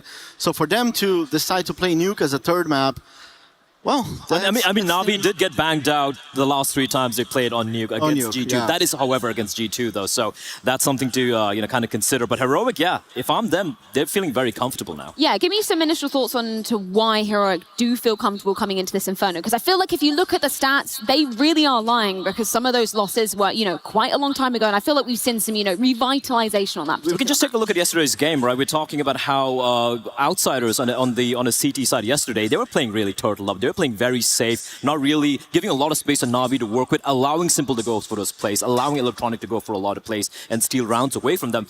Heroic are a hive mind. They're an aggressive hive mind. They're going to keep pressuring you from every angle possible, and in the moment you make a little mistake, you're going to be punished, and that's what Outsiders did not do yesterday. I am loving this map video, but you know what I'm loving more? Getting this game underway. But not before we head to a quick break. Our first semi-final on the cards here are the Intel Extreme Masters Katowice, and it's Na'Vi taking on Heroic. We're going to be welcoming the teams to the stage after this.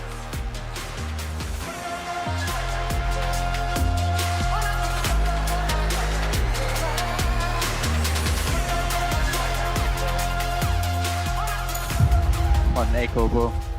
Ja. Okay, lille eller hvad? Vi kan lave en face default. Kan jeg få en ekstra plads til nogen, eller ikke penge til det? Jo, du kan godt få face default. Ja. Og ruller og rest. Face default.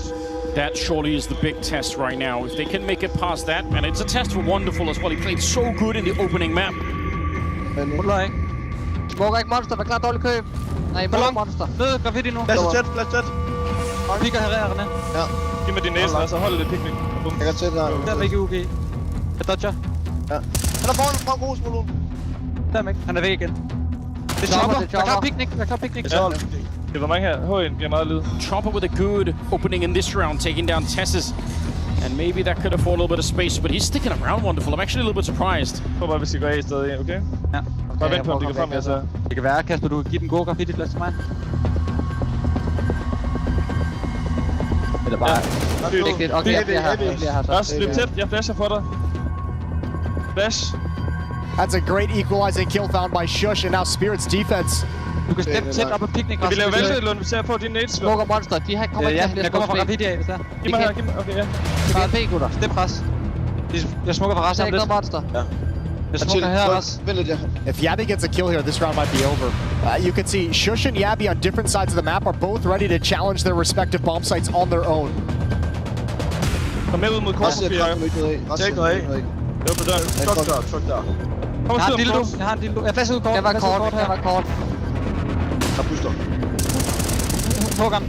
Ned. Nice. Lort. Oh, and Yabby, he's here to open it up. Another strong headshot to take down Siren. And they turn around just barely in time. He's going to get that bomb plant, and Kadian wants to get out of the range of that M4. Jakob, sindssygt pisse, men lytte til mig. Jeg siger, du skal komme og clear kort for os.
Navi's form is a bit tricky. Obviously, they have MPL with them now. They have a good shape at the moment. I think they're doing a great job. Kadian is a really good leader, one of the greatest nowadays. He knows how to control the map, how to analyze very fast. I also think that Jabi is more strongest player now on the team.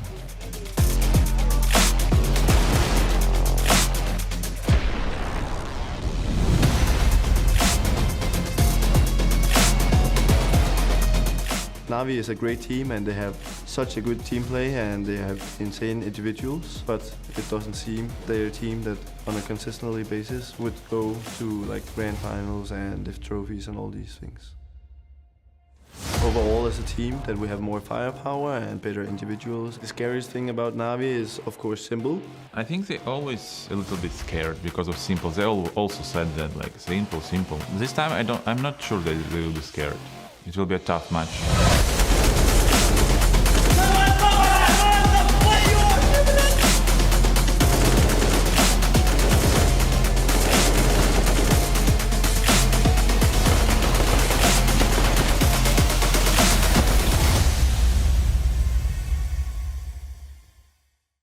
are very close to Navi versus Heroic now. As you can see, everyone's lined up as they will be going up on stage. OJ is giving them some final words. We'll start with Simple. Simple, you already played here yesterday, and I gotta say you had a great performance. How are you feeling about facing Heroic? Feeling good, feeling much better as a team. That's the most important. What clicked for you think? What clicked for us? Just 24/7 practice. It's starting from Blast and finishing today. Awesome, good luck. All right, let me go down the line. NPL, I heard from Banks that you don't actually like Inferno that much, but it is being played again, so what can we expect from you? We'll see in game. Good luck. I'll head over to the other side. Kadian, you are saying a lot to your troops right before going on stage. Can you divulge to us what it is that you're saying? The last part you don't want to know. Trust me. What's the first part? Well, we just talked a little about in the room, and it's about doing the things we are super fucking good at. Keep pushing, keep finding the initiative, play as a team, do our things, don't play scared, go in and enjoy the moment, and yeah, let's have a good time on that stage. Okay. Final words from Shush, maybe, who's been... No? Forbidden? You cursed him in Brazil, so you can talk to everyone else, but not my band. Okay, last words from Jabby then. I don't have any words. Okay. Yeah. I promise I didn't curse you. In any case, it's time to open the show.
All right, Katowice, here we go. Are we ready?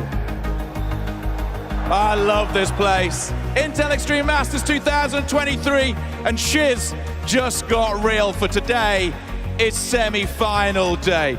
That trophy with the teams backstage, they are now in touching distance of that trophy, and they won it. They lose today, they go home without anything. They go home without the chance to write their names into the Hall of Heroes. And my word, have we got two semi-finals for you today. Before we introduce the teams, I have to say, outside the Spodek, it is cold. In here, it is hot! Man, that was lame. Those flames were lame. Everyone in here, are you ready to get hot?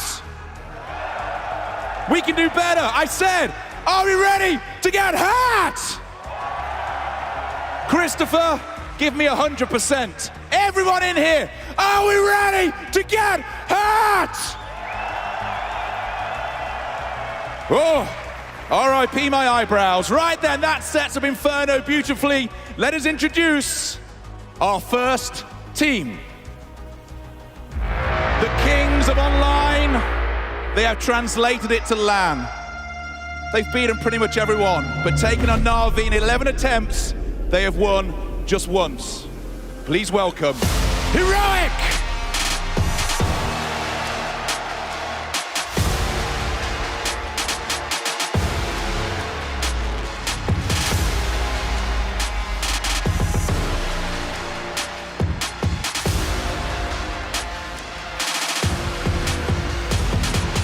Briefly, the world's #1 team, they want to win here to cement what they have done so far. But we need to introduce our second team. Are they playing their best? No. Are they beatable?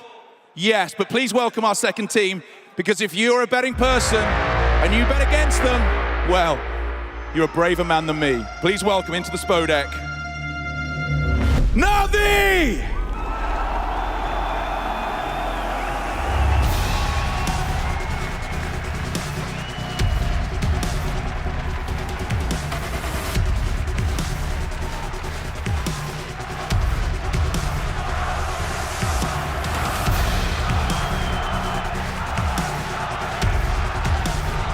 I think we can all hear what's happening in this building right now, but I want to know from you, because everybody needs to know who is winning this semi-final, who is getting that first spot in the finals. Is it Heroic?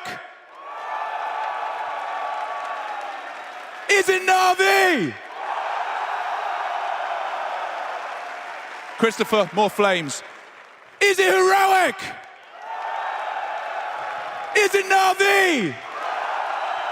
Let's get it on!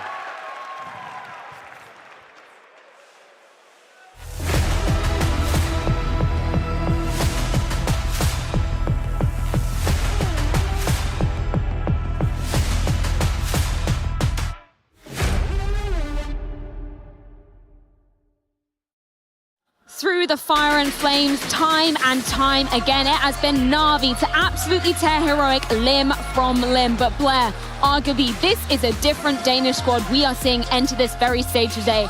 All the individuals are aligning. This is their chance to get their first ever Katowice trophy, or at least claw themselves closer to it. This is a team that's been forged in the flames and fires of adversity, of everyone being against them, and yet they've managed to coalesce into this seemingly almost unstoppable force right now, right?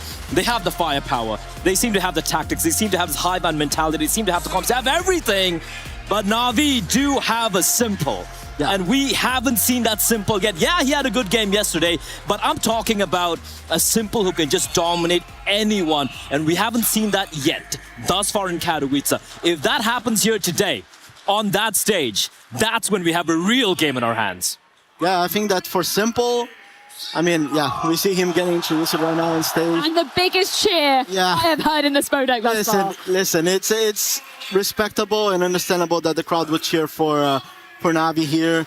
And I think for Simple, I could always tell that like he really enjoys this, right? That this is what he does it for. And more than that, like Simple is a player, I have worked with him for a couple months in Liquid when he was there. And Simple is one of those players that like, if he feels that you're playing scared, that you're scared of him, and you give him the momentum, and he gets the momentum going, I mean, he can pull anything. Like, he's the best player in the world, undeniable. Right now, the most consistent one. And I think coming in this series, playing against Heroic, a team that I'm fairly comfortable with, I think this is where, if Simple doesn't shine in this one, I will be worried, because like he's very important for the roster.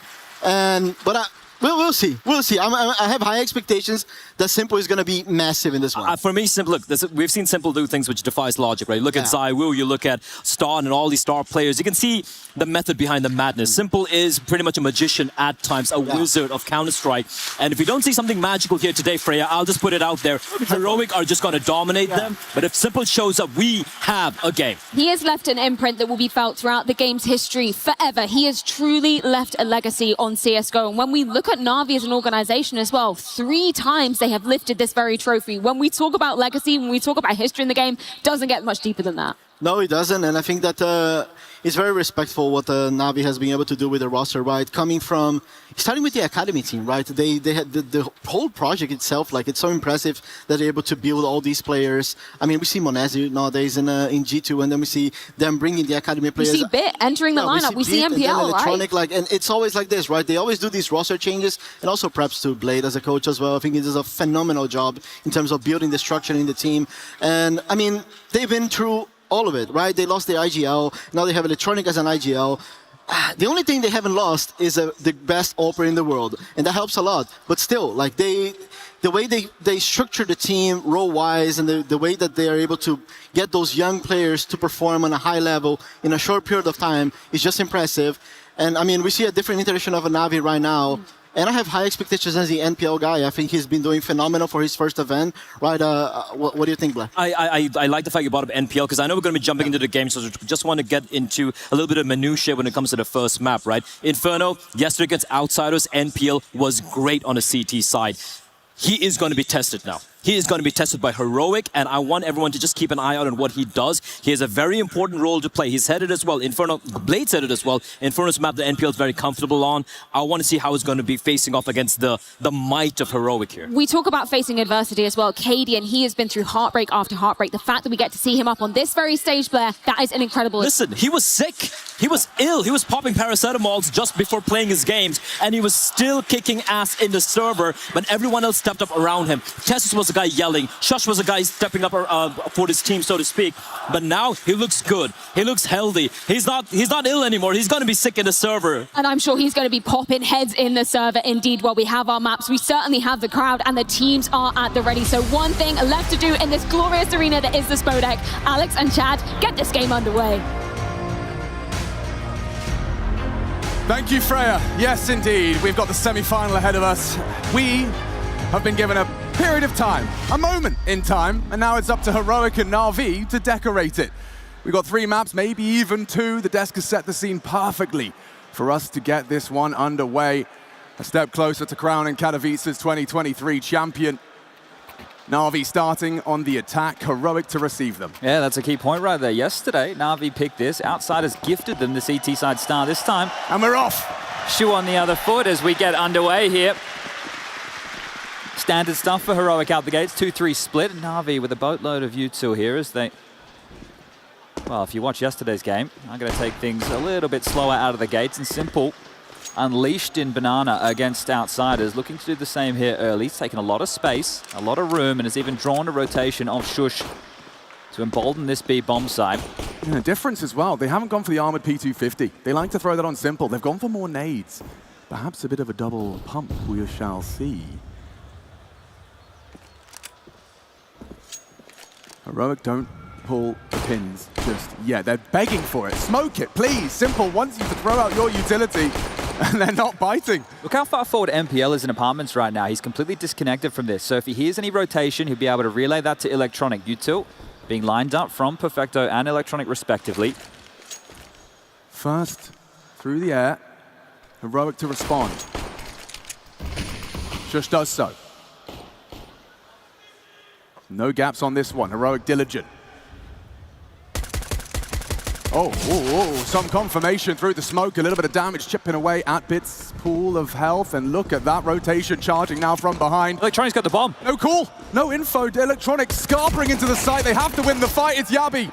Draws blood. NPL back, but from... Oh! Canadian cleans house! Sweeps Na'Vi under the rug with a swift flank. Perfection to start for the Dane. Oh, it looked like trouble. Electronic was the last man up Banana there with the bomb on the back. I thought he was going to get caught at the half wall, but that's even better. Cadian lights up 3, easy as you like, nobody looking. And that's one way to kick things off here for the Danes. That mental edge, the pistol round, helped them start to bed themselves in for this matchup here. Block them in, the great rotation fast here on the flank, and yeah, just lighting them up one after the other, all headshots there, great stuff. And well, Na'Vi without the plans, we know how this one goes.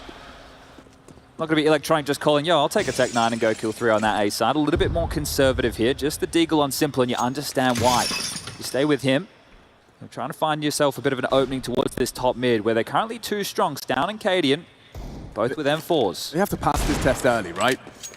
Simple's going to keep knocking throughout this T-half. He'll come checking your mid players. Monacy obviously having a very comfortable time in their head-to-head on Inferno. Will Stown and Cadian handle business the same way? Now, those early tests, they'll be going on across the map. It seems that just a couple of shots towards mid was all he was interested in. Yeah, they've given us a more interesting version of this milking out grenades, right? By bringing in one Deagle on Simple, sure, there's a couple of P250s as well. If they get one kill, that's great. It means they can really open up the map here. They have number advantage here, definitely not the weapon or armor. Tessus gets the info, smoke is down, and here they come. Tessus would be beheaded, and it is actually Yappy and Tessus down to the P250s. That's the B defense rumbled. And now they're in trouble, especially with Simple. It's a shot like that. Okay, Heroic disintegrating in a second round. They didn't even invest. They didn't need to. Through the smoke, Na'Vi.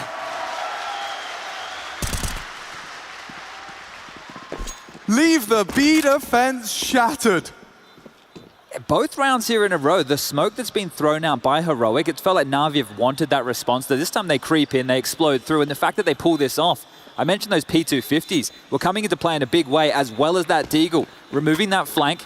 And guess what they get to walk away with? An M4 here, that is a steal for Na'Vi as they draw things level 1-1, and I think the Force by Wars are going to be on early. This is a mental game for Heroic, and that's one way for things to be shattered. Yeah, at least you've got 2 M4s left from the save. But yeah, if you're Tessus, if you're Yabi, that's not what you want on your first test of your site hold. Especially considering how potent Yabi was throughout that group stage to get Heroic here. So I'm at the top of the stats leaderboard, an absolute monster.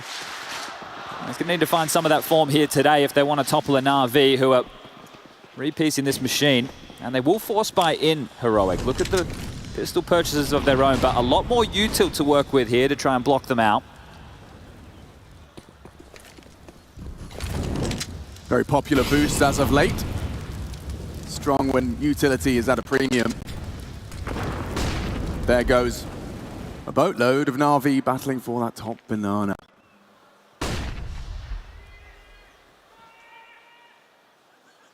All you have to do is look at the spawn, additional nades and bomb position to know that Na'Vi are not in any rush. How much of a clear will they go for? That's enough right there. The pressure applied. This will hold this stack in place. They're not certain what's on the other side. They throw their own block smoke here to try and use this boost. So 20 seconds they'll be stuck in this Tower of Doom. The rotation back. They'll make A3 strong, sure. Ooh, Na'Vi, yeah, they're getting away with it. You can see Heroic are a bit behind. Of the numbers, I say that as the numbers do start to move into the right position. Cadian, responsible, supported, bait, and switch, shush! Clamped shut onto NPL. Na'Vi have to go back to the drawing board, but where do you go? Time's a problem right now. If they execute towards B, the rotation ahead again of them. Cadian, he's made it back over towards the other side of the map. In spawn is Shush with the other M4. This is going to be a brawl. Yeah, the fight's coming, so is the rotation. Smokers are out. 3 versus 5, but weapon's not ideal. Cadian might need another. They called it off. They've called it off here. There's no time to go for this. They're just going to hold on to 2 MP9s and an AK. Heroic, thinking on their toes, a couple of nifty boosts. And that's one way to steal it back. This is the type of Counter-Strike you want to see early between these two. Blow for blow. Rifles exchange short. And plenty of money for Na'Vi to get a few more purchases here with those saves.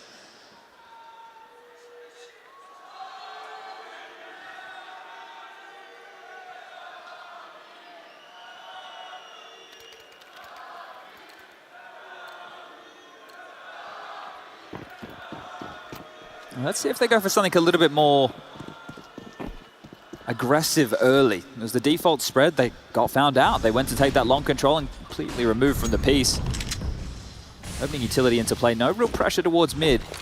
No long smoke, no short side molly. Be holding on to their nades, but they will get MPO up in towards that boiler room as the standard flurry of util towards banana goes down. Neither team with too much control right now, but strong in mid is Shush on the boost. And it's a second smoke for Stown here to keep the apartments locked out. Don't want to allow them to waterfall out here. Nobody over towards the pit right now. Molotovs and flashes and still no contact. Shush on the prowl. Cavalry gallops over to long side. We reach that 60-second mark. Lots of talking from Simple here again, trying to rejig the troops. Electronic here, throwing out the flash. They're going to take the fight. Tessa's ahead of this. They've got a very potent crossfire to break aggression from Tessus. One and done. Tessus is a beholder. They're heading back towards Banana right now, trying to deal with this, hoping it's just one player. Yabi's forward. I think there's going to be a fight here, and Yabi just takes down Perfecto. Lovely win. Lovely win. And look what it's done. NPL goes aggressive, meets Shush's M4, MP9 down, and this one, unlikely. But if anyone could, it's Bit and Simple. One in the name, that's for sure, but there's 3 left in this game. Shush spotted low, could be run down. Bit, no slouch in 12 seconds. It feels like a lifetime as they're coming in for the clutch. Now just Simple to close. Bit has done his work. It's Simple's time. We know, Heroic fear this man. They feel mere mortals at his hand, but not this time. Shaking it off.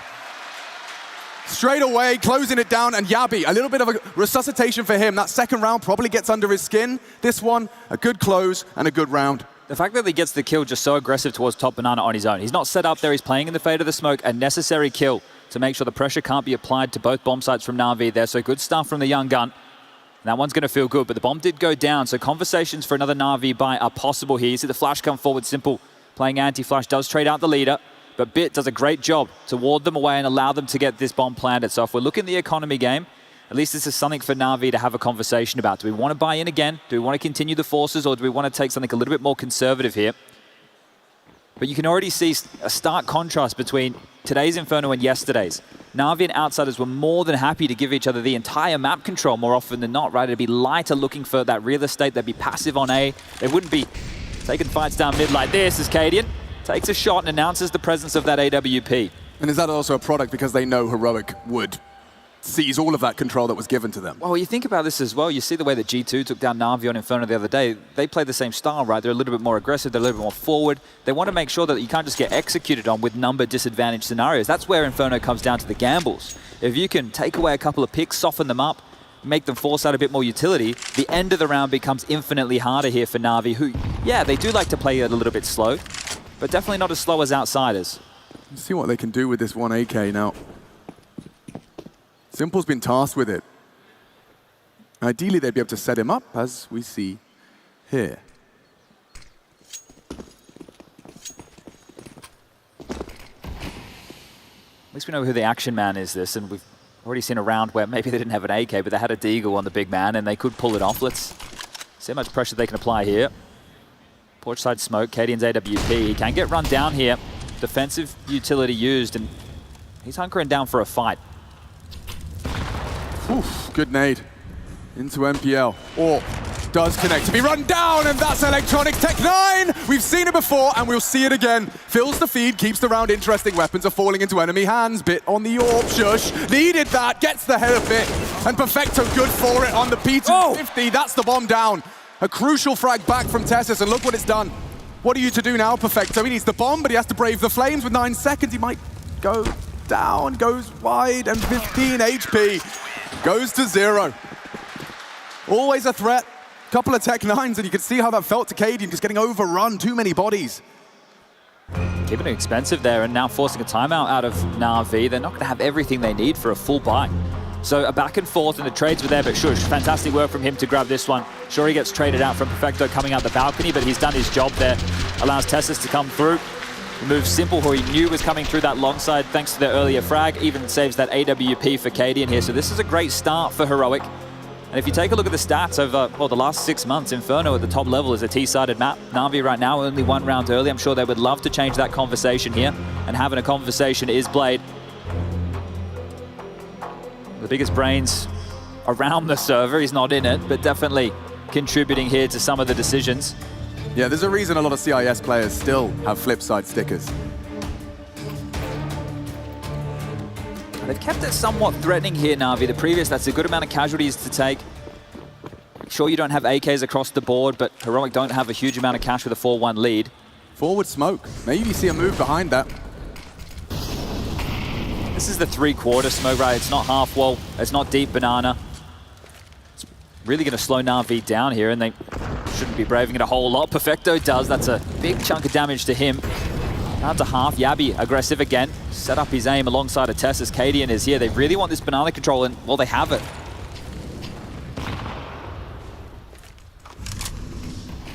Simple talks a whole lot. I don't know if I'm only just noticing it, but seems like these mid-rounds, he's keeping tabs on the boys. Yesterday against Outsiders, he realized the amount of space they had. He was just running up banana single-handedly, taking so many fights. This is a bit more standard Na'Vi, with Perfecto taking the brunt of the damage, the brunt of the space early. We'll see if that changes throughout this match as they're ready to pop through this mid-smoke. Electronic anti-flash MPL with him, and here they come. Can they weather the storm on the flash? Stown and Cadian combined to repel mid. Shush as well onto Bit. That is a lockdown. A dream scenario for your CT setup. Na'Vi sent right back down middle. You can see Perfecto considering the potential for some space on banana. Yeah, and Yabi will just drop that defensive smoke, right? The rotation will come back from Tessus, and right now we should be seeing Na'Vi save. There's no point throwing away these 2 rifles here. Lost bonus starting to build. We're going to see them with 2,900 into the next round of play. So likely some light investments behind these 2 retained AKs, but Shush, I think he wants to try and remove them from play before they can find themselves into a hidey hold or 2. Now completely removed from the play is Perfecto, but Simple, he'll be safe as well here. Up and towards the kitchen, doing a little bit of cooking.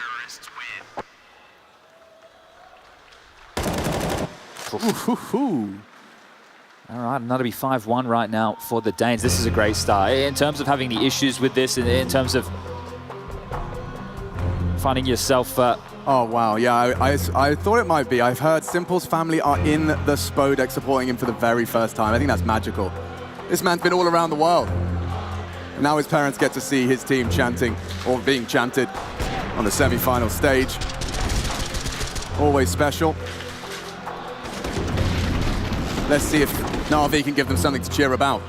Yeah, and it's still very early stages, right? Na'Vi, we got Outsiders being a hard team to put away. Na'Vi are the same, right? And that whole conversation, it's around Simple, it's around Electronic, the pedigree of these players, what they have done in Counter-Strike, what they have pulled off right in front of our very eyes. Those moments are possible. It exists right there behind Heroic as well. A man that doesn't get a lot of shine, part of the legendary NIP, 87-0. Major winner himself, brings a whole lot of experience to a relatively inexperienced Heroic roster who are building that tournament after tournament here, but we're back underway, and as expected, around these AK-47s, just a couple of pistol upgrades, a little bit of utility as well. But where are they going to find the dent? Something Heroic are great at is these proactive openings to rounds, and if you want to play ahead of the gamble, you need to be brave on the call. You need to go through a smoke, go through a molly, take a real pop, and hope that you have outmaneuvered Cadian and his boys. Yeah, and the easiest thing to do. Inherent risk in those win conditions. Well, look at it right now. They're gearing up for an A play, and Heroic has been able to stack 4 players here. Oh, not going to be easy to break. Again, Heroic so good to find these destabilizing positions. We'll have to dismount silently upon the fade. Look at this crossfire. It looks impossible to get through. Let's see what Na'Vi can get done. 2 smokes, the flash is in. Shush. Messy spray, only the one. And Tessa's the next to take contact, and they will activate. 1 by 1, they fall. I love that approach. Not everyone swinging at once. I'll take my fight, then I'm next. We keep their going 180, 180, 180. Running out of mouse mat. Yeah, happy to sell each other down the river there for the round, right? And that is the key to Heroic. This is a brotherhood. They have been built with an understanding that it is the way of the team to get the victories here. No one is bigger than the squad. And we've seen them grow into their own over the last couple of years. Always upgrades in Heroic. The players come in, they find themselves a nice little gem, and this is fantastic. You can see Stown just look at this until he's guaranteed the frags. Yabi as well, the last piece of that puzzle. And here it is again from Na'Vi, another buy where it's not a full buy. We haven't seen them in a round where they have AKs on everybody, let alone an AWP for Simple. This is a bit more risky than normal from both sides. Electronic forward position, disrespecting the initial posturing. Cadian only just getting set up. Electronic's already crossed over. Perhaps he's not so wise to their tricks. He's called Tessa's back here, rotation on its way.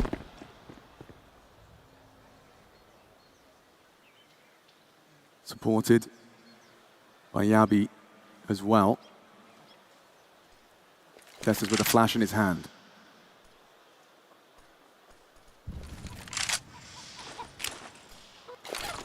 Na'Vi will let loose. And Cadian, oh, found by Electronic. A big scalp to take early. And wanting more, the blood lust from Electronic passing each other like ships in the night. They have no idea. He's behind enemy lines. The flames betray. Tessa's found in the smoke and the rotate to be beheaded as well. All eyes on Electronic for that one again. This man with the impact frags. That's 2 of his 3, but it's a round winner. Especially on the T side, right? And this guy was a star player for the longest time. It wasn't an in-game leader, he was a star player, and he would always be in the thick of the things with the rifle. Now he gets to call the shots on his own terms and makes the decision. No one's going to question if the in-game leader pushed through CT spawn, made his way into ruins, cut off the rotation, and secures a big round there. And that play across in towards the cubby was huge. Cadian had no idea, all it was a flash. Nothing else followed, and that space was taken. So the second round now for Na'Vi, but they need another one of those if they want to break the Danes here. Finances in a pretty good spot for another purchase. I think you get what you wanted, Chad. Every member of Na'Vi will have all of the required equipment. Well, let's see how that goes for them. Getting it done with less has been the key success here for Na'Vi in 2 rounds. And this is Tessa. Sure, it doesn't have the traces, but Bit will still find him. Yabi does grab one towards the back of the side, but traded out immediately. And Electronic with that rotation holds the line. Now this is what we want to see. Cadian's AWP out. Simple has taken his. Another 3-man B lane from Heroic here to start the round.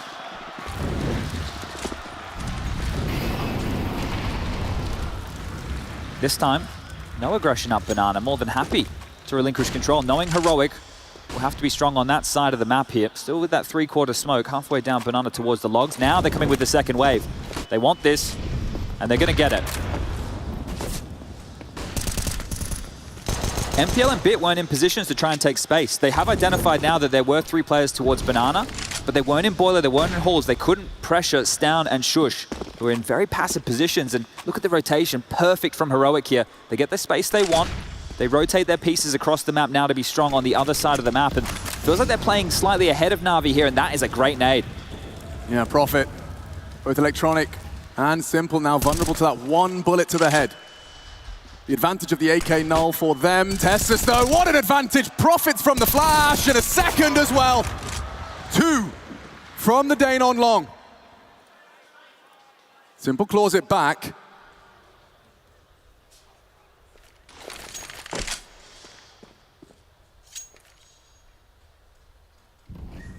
Not an opportunity Heroic often squander. Bit. A monster out of this position. His pre-aims, pre-fires, he knows what he's up to, and Shush has revealed mini-pit presence with that flash. 20 seconds. It has to be now. Shush and Stown to stand and deliver. Down with Bit. Bomb is potentially on the side as Yabi denies, and 7 already in the bank. He was there real quick. They had no idea he was coming at that porch side. 2 freebies right there. But you look at some of these rounds where Heroic are putting this together, you just have to look back at their group stage results. They're first in the event at trading, first at the event in utility, and flash assists, and we're seeing all of those come into play here. The chunk down of the nade, the flashes with the peaks, the trading on point in a lot of these setups. So everything working as it should for Heroic right now, and this is a fantastic first half to this point. 8 would be great, get themselves an 8-2 lead, secure the half win within the early stages of this one.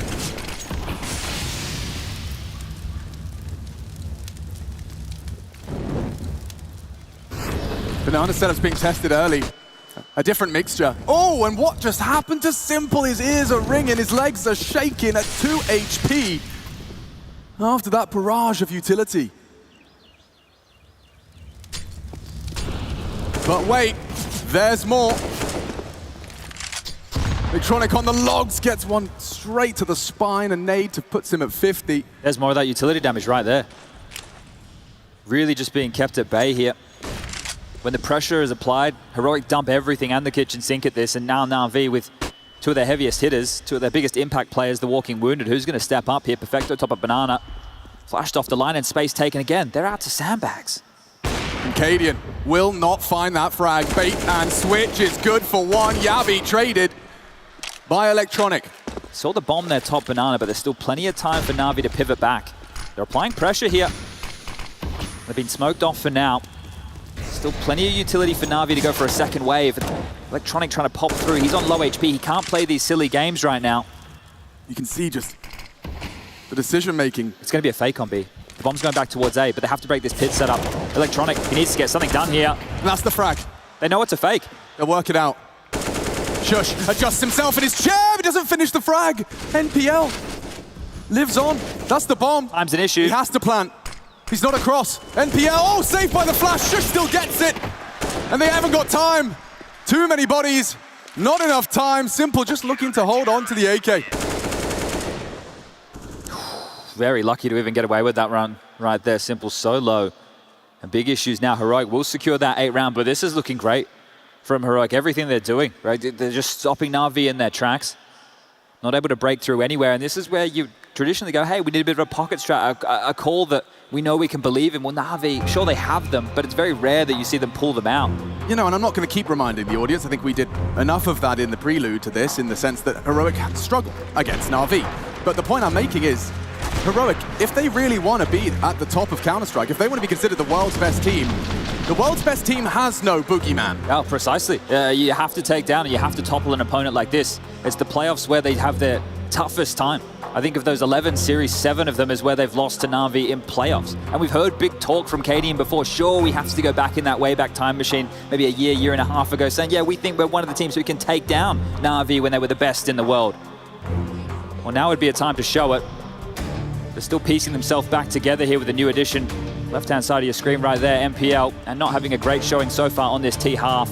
A lot more pressure in this matchup. Yesterday, CIS, a fair, knowing the style, said they were comfortable. Blade said their style is a counter. Well, the anti-heroic, they need to show up here.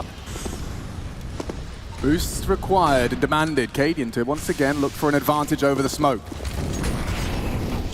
Quick Molotovs changed plans. But they know now there's going to be a bit more A pressure. They know that Bit and MPL might want to try and apply a bit more of a forward stance, and look at them braving straight through the smoke. They have been able to get mid control with that molly smoke combo alone. Very powerful. Held at bay. Perfect timing. Truly perfect, because Tessus has confirmation now. There are bodies behind that. A lot riding on this opening.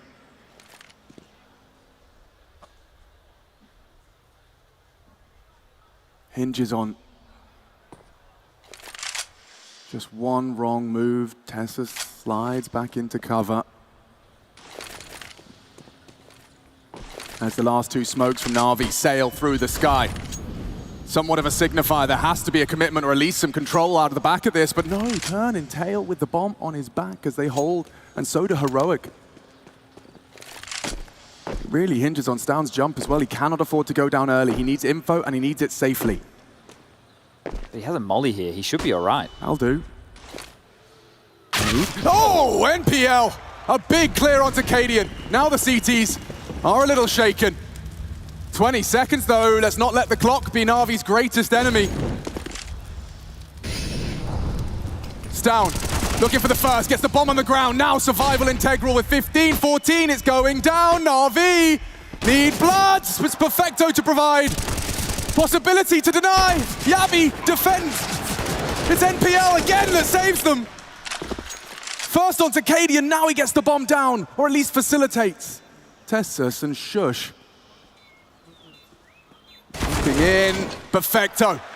Safe pair of hands. On that pool position, NPL and Perfecto. With a round that we can entirely put next to their name. I think MPL right there, the decision making, you can see he almost committed himself to a spam battle through the smoke with the Galil. But he caught himself. He understands what level of Counter-Strike he's at. He shot a couple bullets, but my life is so much more valuable than going for this kill right here. Tucked himself in, played the number game, because if your name is still on that scoreboard at the very top, you are instrumental. If you go down, that's a 2-on-2, an opportunity for the retake. So level-headed there from the young gun.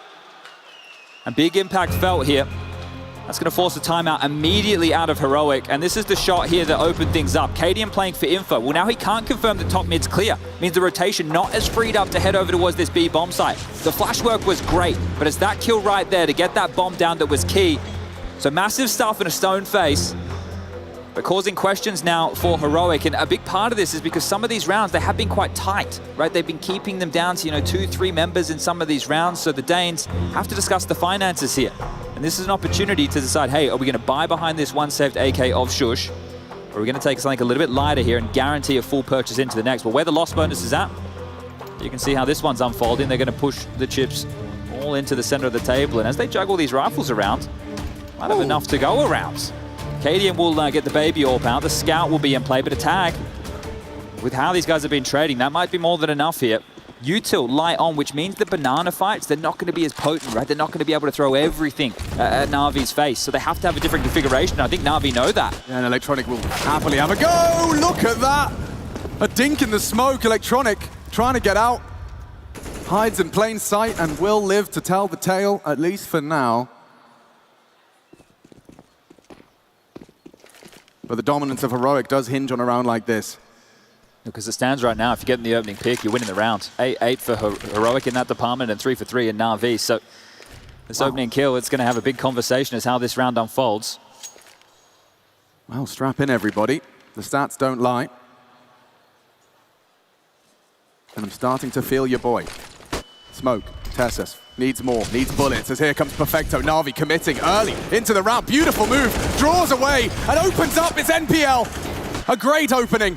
Yabi cowering, flashed and executed on the new box. Tessus, though, with some aggression, straight through the CT smoke. Finds 2 in the pool and completely throws Na'Vi through a loop. KDM maybe not ready for this. Perfecto's disappeared. They know he was backside, but they can't find him. They can't find him. Oh, bit! How's that one, Tessus? How does that feel? Still needs that bomb plant. KDM, it's not the weapon he wanted, and it's not the result either. 2 out of Perfecto as they piece this one back together again. Bit of a ballsy fake there, Perfecto, as now it's a duel. Time's a problem. It has to cover him, but he hasn't got the HP. They just either take the fight together or you plant, make a decision, Perfecto! Will end it on the triple. But damn, all the way down to the one-on-one. We're getting some spicy Counter-Strike here. You're seeing the brawl. Heroic aren't going to give up site control. They want to fight to the absolute death there. And Perfecto at the back of the site, he was on an island. Bit was lurking over towards A, and he got nothing, but this was inspired up and over against that scout. Not expected at all, and you're bang on there. This conversation right now must have been chaos. Do we plant? Do we fight? Well, the fight, that was the answer, and Stown had a real opportunity to clutch that one out. Like, if you're Perfecto, you're running it through. He is going to push. Bit has 10 HP. It's both of us. We have to fight. Stown does go down, and Na'Vi are up. And they've worn Heroic down as well here. Just the USPs, a couple of nades and a flash, and well, the stack is on the other side of the map, and this is Na'Vi understanding the economy well. Look at all the space, and they're just creeping in. Util not needed. We're going to be able to take all of this map control here. If it was a gamble stack, which they are confirming, as they take space, they will just be able to pick that bomb up on the back of Perfecto and bring it on over him. Perfecto will have to take the safe route here if he needs to be careful. He has the bomb. He's on his own. And they're screaming, bomb, bomb, doesn't matter when Perfecto handles himself alone with the bomb. 4 charging down Banana, and not a single USP can find him.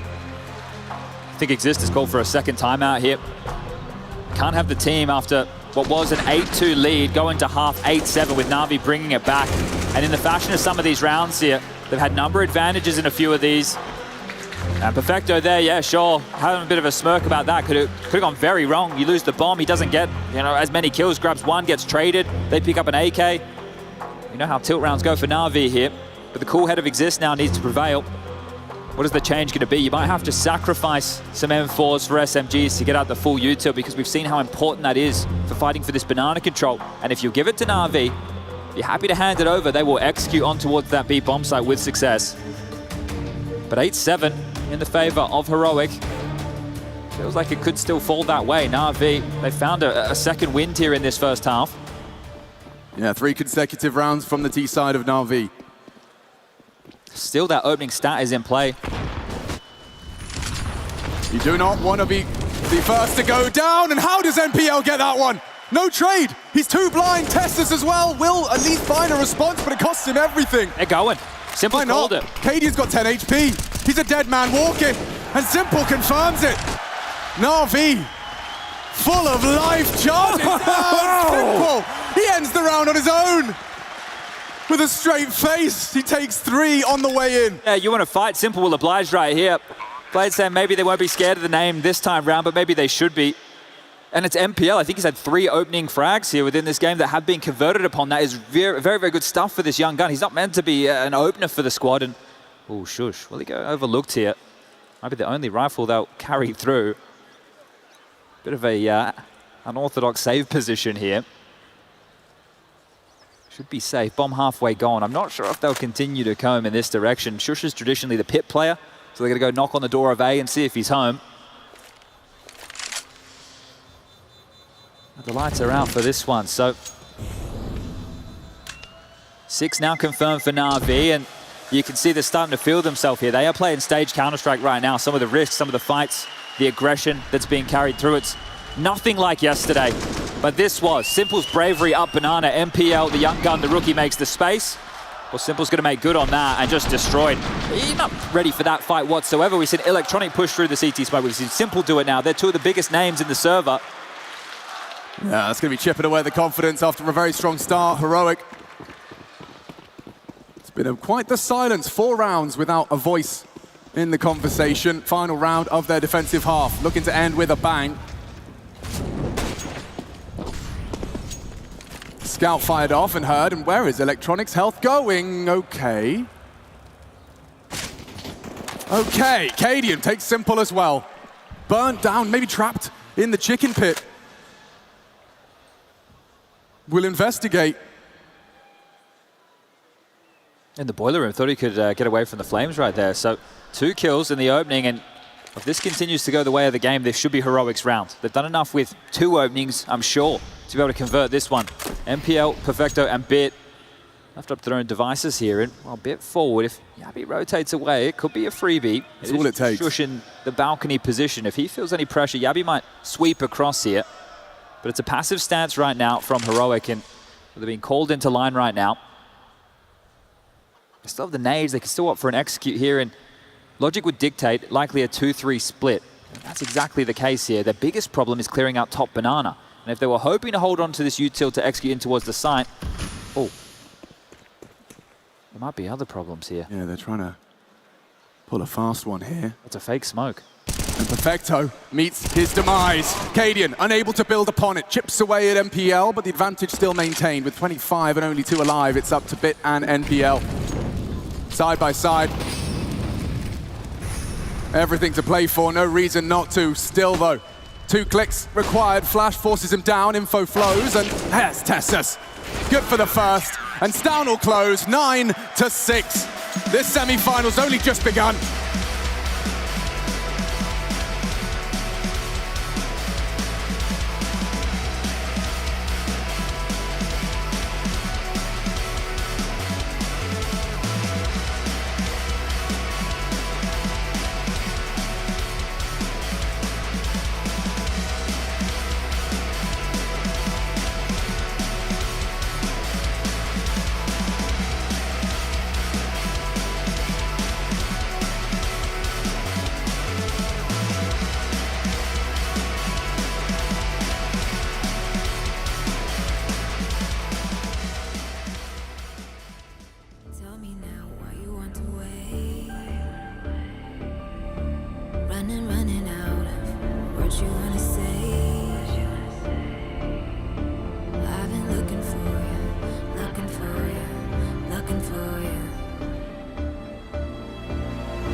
The half ended with Heroic finding their ninth. This was Electronic's nightmare as he found himself trapped in a perfect Molotov.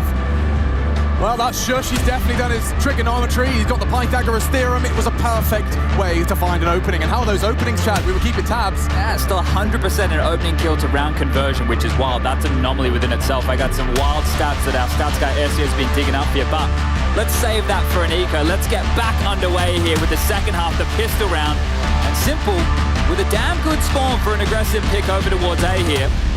We're back underway. Inferno, map 1 of the semi-finals, all to play for. Legacy on the line.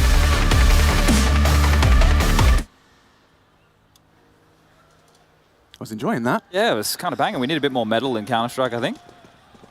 Closest I'll come to being a front man. Well, at the front is Stown. Flash through and no one home. Perfecto just on the jiggle. Not an easy shot to hit, but more common than not. I don't really envy Perfecto here at all. He's defending the B bomb site with no utility and no armor.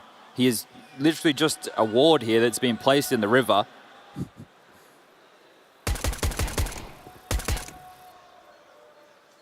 I don't know how scary you can really be. He can't brave a fight. He just needs to try and seem like he's more than one player. Well, they're executing in, and I think there'll be follow through. Yeah, now there is follow through straight to the skull of Perfecto. Banana here. It's on Yabi. Yabi's got a whole lot of trouble his way, and the B250 sings for the first. Oh, the bomb's down! That's the bomb! They can smoke it off. They've got util. They can lock them to top banana. Massive slip up. This is a the quick back move. from behind. That's Electronic catching flag, but now the jig is up. 30 seconds now, the state of play has changed. We know Cadian was behind. Could be coming T-stairs on a timing. Could be where he resides, in that chicken pit.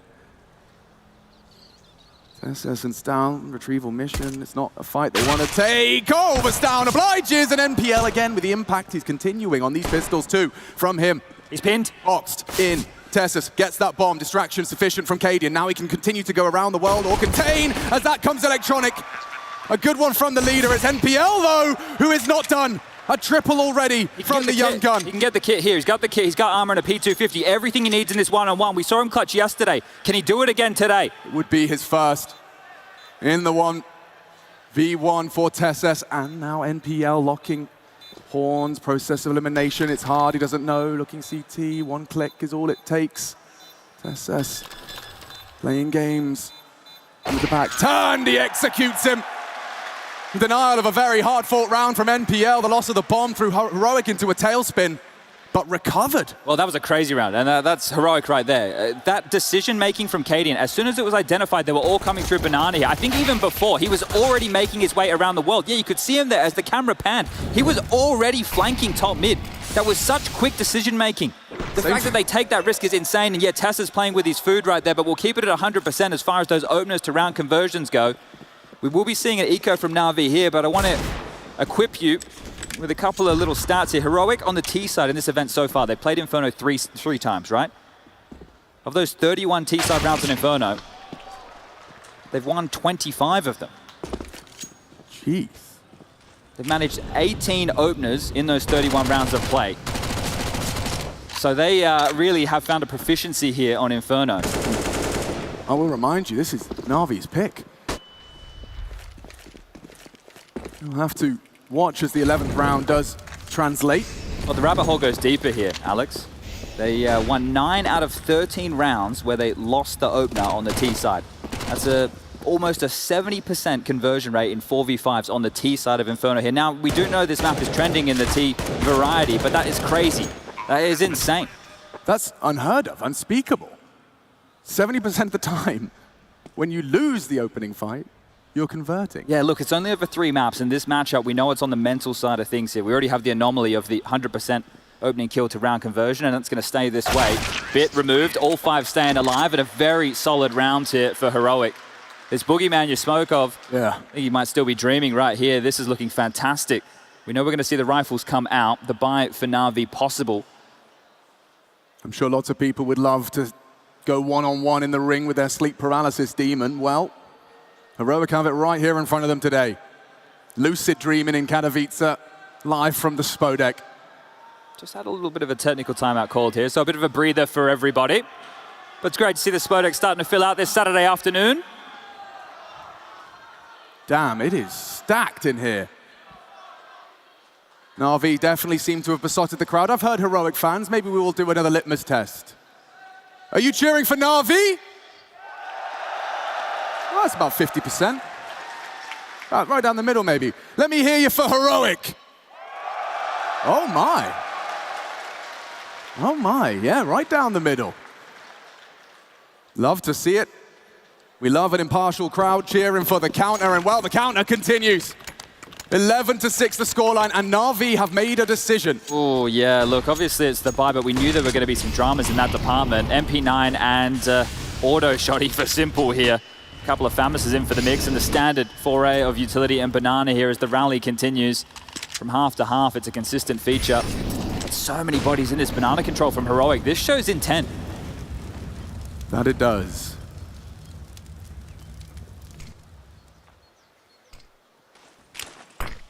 T-Smoke, front of sight. Electronic overwatching. Calling the bluff here. They haven't dropped anything defensive until now. A gap on this, and is it intentional? That's the question. Perfecto wouldn't have been able to see his exact lineup here. So I have to know there is a bit of a chance that they have left a gap, but worming into it. They're going to explode here. Back up. Just Electronic. He's alone.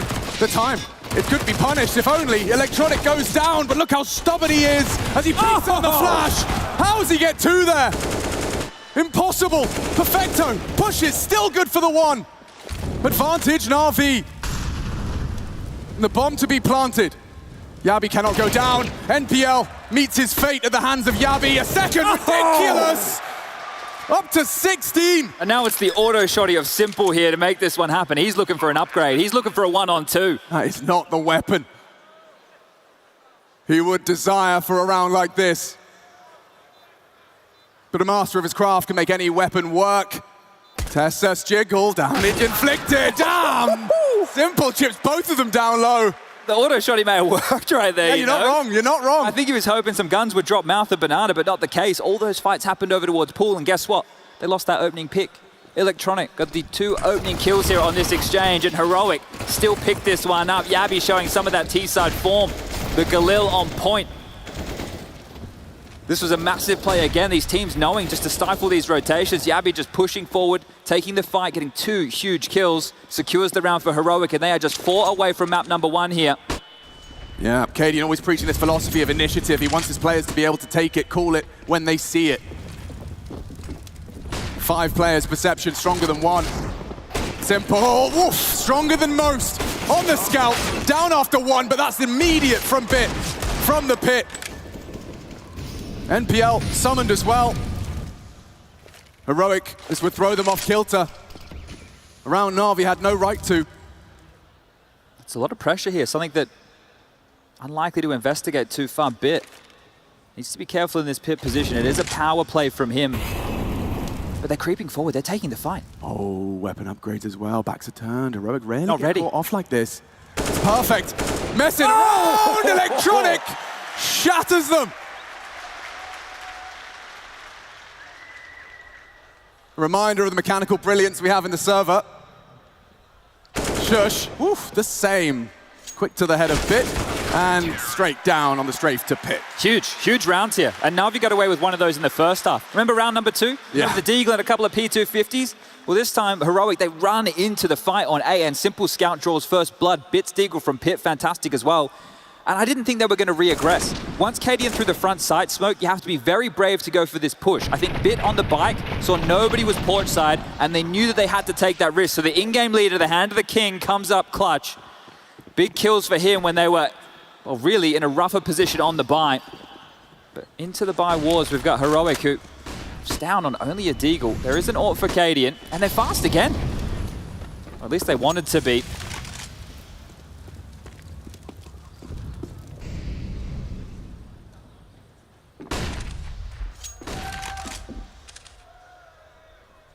This faster move applies so much more pressure towards the top of this A site, and you can see on the radar, top left of the screen, the passive stance that Na'Vi now have. They're in the dark. No info banana, and very little info. Hey, we've lost top mid already. At this point, Heroic actually have everything they need on the map and more, and this is very classic here from Heroic, coming back to spawn to see any Easter eggs they left behind. They have more than enough for a pretty potent execute over towards this B bomb site, but you have to look at Perfecto. He's still got some stop util of his own. A smoke, a molly, electronic as well with one smoke left over. If they do try and send into this, the follow through from Heroic, they have to go with their util. They have to attempt to attack this site. Yeah, Navi's still flying blind. Now the confirmation of presence. Looking for blood. It's electronic, stubborn. Perfecto, good for the defensive frag as well. You take that bomb every day of the week. Look how deep it is. Electronic just needs to delay now. The rotator's coming through, but Stown does manage to find the frag. No rush to plant, but Cadian's working on it. A boost perhaps could catch him off guard if he tries to leave. Spray. Frag! How does he hit that? Just peeking into the spray. It's up to Bit and Simple now. Oof! Stown peeks into Simple, and every time Heroic just take these fights. And off the back of that Na'Vi round with scouts and Deegs with rifles, they falter. And they had everything they needed and more. That B defense was great. The util was on point. They traded it in their favor there, but Electronic towards the back of the site gets pinned. And speaking of pin, Yabi right now, he might have Bit exactly where he wants him. Yabi fantastic, carrying that group stage form, 17 frags to his name, and he's going to take this. Going to peer over the wall, bomb goes off, and so does the gun. Yabi removes everything from play. Na'Vi in trouble now. This kid, right, he brought into this team. Na'Vi, Heroic wanted an upgrade. They wanted to bring in some fresh blood. They wanted to bring in a player from the Copenhagen Flames, and Yabi, we know he can be sharp, but he's had to find himself in these new positions, these new plays, the decision-making, something that comes with time. Well, and time apparently his best friend, because this event, he has been looking phenomenal. This is the last timeout burnt from Na'Vi now. The conversation for Blade, the final chance he will have to give them a breather. But we're deep right now. 13-7 is the score, and I don't envy Na'Vi's task here. The conversation in the buy department, not fantastic. There's no hero AWP available unless MPO wants to drop it and go into the round with absolutely nothing. That would be one way to be initiated into Na'Vi. Some economical hazing. All right, well, they found success with rounds like this, and there are some hefty nades in here, so the chip damage is going to be key. There's a missed flash in mid right there, just hit the corner of the wall, but no AWP to worry about, so definitely not the end of the world here. Electronic's waiting for a cue, and that'll do. No one home for early nade damage, and, well, as I say, that's down. Chipped on down. This is all going to come down to the gamble of Na'Vi's stack. Going to get no information off the back of that other than sector clear, but you don't really know what line's on the other side of that half wall. And look at this little nest egg for Perfecto. Looks like he will leave it with Electronic after all. So he's got a couple of smokes here to try and hold them at bay if they do want to hit this B bomb site. And as I mentioned, the gamble for Na'Vi is going to be important here. So 4 strong on A right now. Another smoke, a nade hits Simple. The impact heard, they know one was in that corner, and on the retreat, just a little late to the spray. Simple gets away and will re-smoke. So all of those smokes have now been used. This will be an A hit. Look at them coming up porch side. Flashes in from every angle. Crossfire's established. First blood imperative. It's Tessus and Shush into the site. One back from Perfecto, but the site now theirs, as is the plant. A 14th round looms here in Katowice. On Na'Vi's pick, no less. As we'll give this one a go here. Yeah, you got nothing to lose, everything to gain.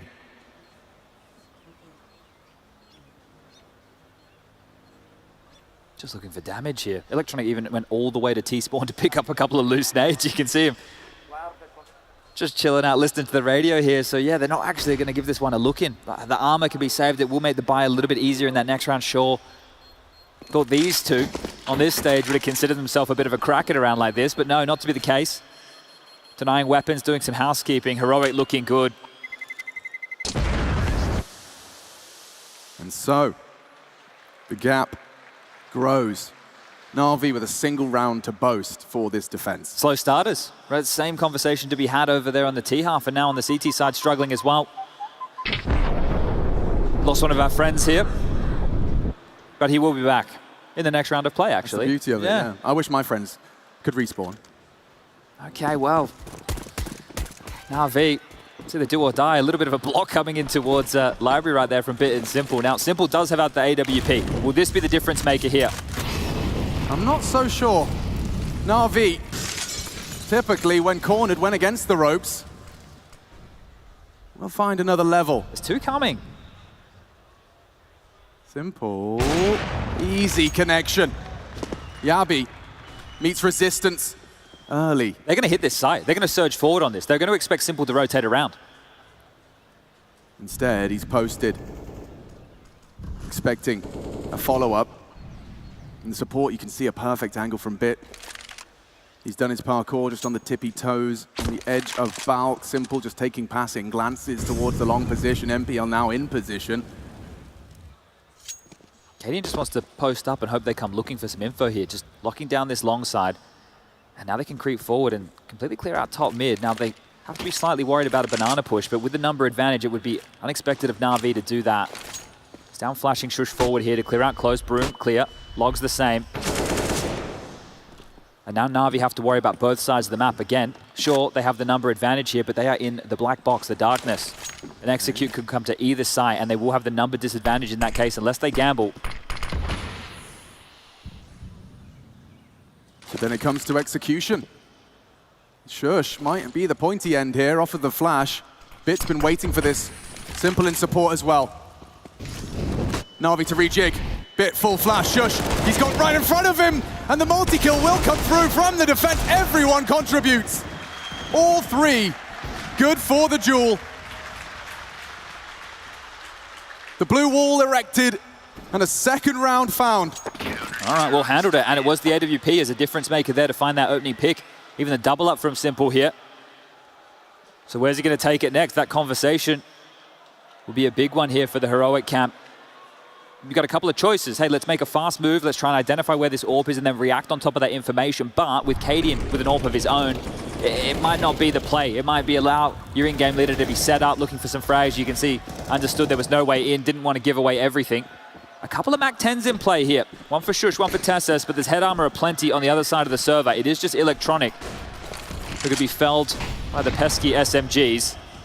Yeah, and if anyone plies them better than most, it would be Heroic. Coordination. A premium sound down to 59. And so are the smoke. So using one there to extinguish to try and keep Sound alive to hold on to some of this banana control is going to lighten up the executes late here. And back and forth they go. Another bucket of utility available here so they can continue to hold them at bay. But do they want to press them back, or are they happy to defend from the side? We saw what happened last time. Electronic and Perfecto tried to play passive. They were overrun. The trades, decent, but Heroic still stole away the round thanks to Yabi's aggression, who now up to 18 frags, sitting top of the server alongside Tessus. Sendry pulled out. There is still a smoke that can be thrown on top of that. Electronic obliges. A gap on the left side. Shush investigates. You can see that. Work with that. Electronic and Perfecto. Will they get overwhelmed? The flash is so perfect. The team flash, but Perfecto with two, and Shush with a round close. Simple on the rotate. Gave it a good go. Gave it a valiant attempt. And you have to save on 15. Heroic have done it. Take a map point here. This is huge stuff. And again, it was just a B execute, that conversation of is defending passively from the site enough here? Will Heroic just trade their way in? And again, they just surge forward and stifle these rotations. Simple going to be kicking himself. That tree position caught off guard. Everybody now using that as an avenue. Because if you're going to get executed on the B site, you want to make sure you have both players in the site, which means, hey, that rotation point, it's far away. It's definitely becoming more and more popular, and for very clear reasons. Heroic, just completely undaunted, it seems, by Na'Vi's setups.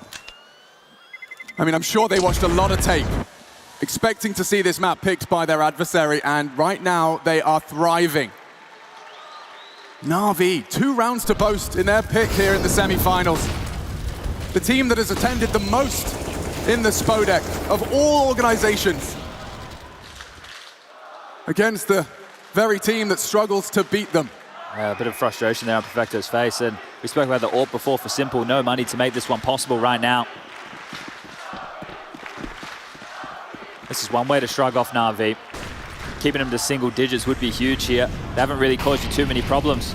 you watch the demo back, you'll see the light buy rounds that you lost. You'll know how you can fix that for next time, and you still walk away with what could be a 16-8. This one is going to feel real good.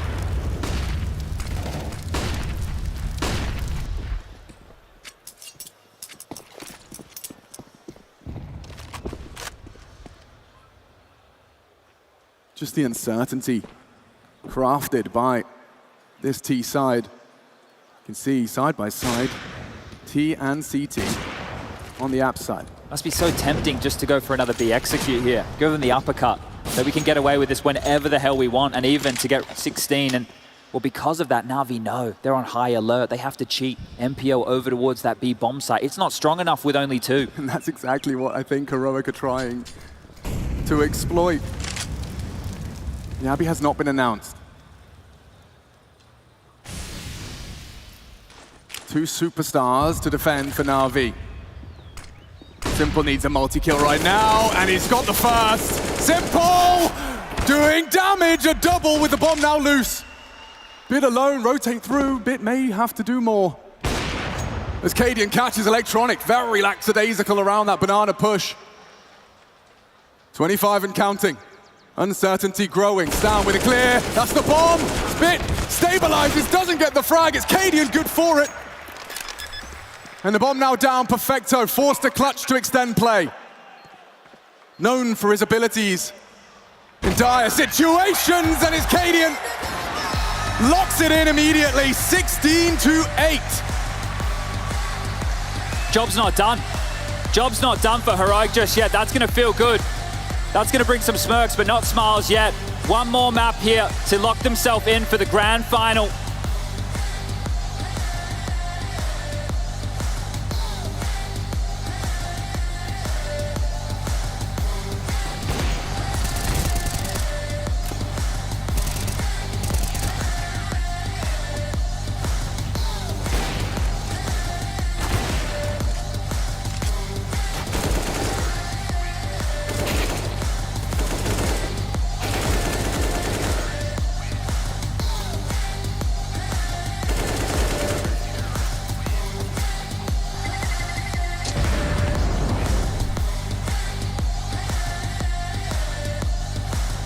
As a coach is he's very intelligent, he's very smart about the game, and he has a lot of tricks and a lot of experience. Obviously, being an ex-pro, I kind of know what I wanted from my coach when I was playing, so I try to use that to my advantage as well. And I think I know what, I mean, every player is different on the team and work different, you know, and they all need different things. So if it's going good and we're having a big lead or playing really well, then he's gonna take a time out to say, guys, we're playing amazing and we just have to keep going, and that is giving us percentages. I think my biggest strength is that I'm very calm and I have a lot of experience, and I just try to use that as much as I can, is to calm the guys down when I feel that they're not losing it, but when things are getting out of hand.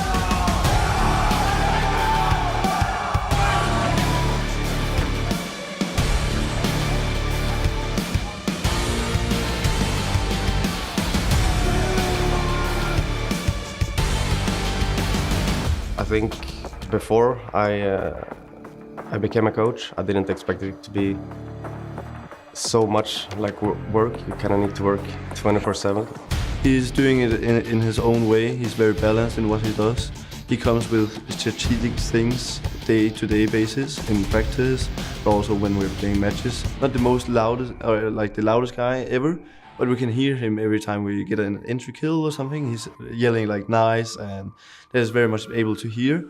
When I stopped playing professionally, I just wanted to get back in a team. But yeah, I think I miss back because I love CS.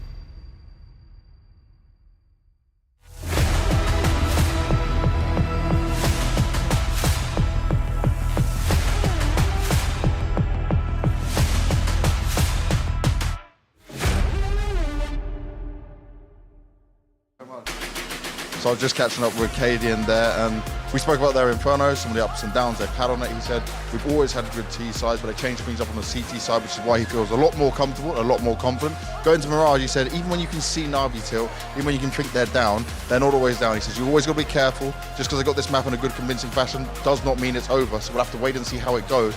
But my, oh my, Cadian is fueled up, fired up. He's having a banana. Good source of energy to make through to the next game. So let's see if they can close the series out 2-0. Freya, back to you. Yeah, that was one hell of a hot start for Heroic here at their debut of IEM Katowice 2023. It may have been Na'Vi's map pick, but man, they were feeling the burn on that one. Peacemaker, Heroic looking like the more well-drilled team throughout the entire duration of that map. Yes, definitely. I think it helps them that they actually won both pistols, right? In that series, have a good start. On that city side, I would say that they clearly had a game plan to start a lot of the rounds towards Banana with 3 guys, and it felt for me that they had a read on the way that Na'Vi approached their T side. So mainly, they would send 3 guys towards Banana, and then if they find some kind of a resistance towards the beginning of the round, they would keep the 3 guys there and would actually fight for that top Banana control. If that nothing happens, they would then fall back and then try to punish the mid control from Na'Vi, right? So it just felt for me that Heroic had the control of the game, had good reads on the way that Na'Vi approached the map, which allowed them to have that great city side they had. Oh, and at the end, they just won the second half pretty easily with the pistol. It was just damage control. It kind of felt like for me as well that the reads, like you said, even the stacks they were having, right? Yes. They seem to have 3 plays at every bomb site and Na'Vi were heading towards, and it actually required a bit of a miracle hero plays from maybe Perfecto, maybe Simple stepping up in the first half to steal a few rounds away. But I have to agree with you there, Freya. Heroic with a better prepared team, and every single one in that team was just firing off on all cylinders. Yeah, incredibly impressive. I mean, Peacemaker, you spoke about the pistol rounds. Let's bring them into existence because it was a story of order on one side, chaos on the other. I love this first pistol round to start things off. By the way, Heroic winning both the pistol rounds here, right? Just take a look at the smoke in the hands of Shush. What I love from Shush is the fact that he just holds on to that smoke. When Na'Vi are going to try their best to bait out that smoke, that one bit of defensive utility they have, and you can see Simple, he's going to be taking a few pot shots. And they just don't lose their composure at all. They're patient. They're willing to wait for the execute to come in from Na'Vi, and eventually the execute was going to be coming in. Here we go. The smokes are going to be landing. And that is when the smokes are going to be deployed by Shush, stopping them in their tracks. And then the push comes in from the 2 CTs you see on the top left of your screen on the radar. That is Dawn and Cadian. And they just completely crush Na'Vi on Banana. Yeah, and also, like, I think it's smart because usually as a B player, when you're playing with utility, if you smoke it off, it kind of looks like you're alone on the bomb side. You're trying to be like, don't come here because I'm alone kind of thing. For them, they did the opposite way of doing it things. Yeah, now they can just crush.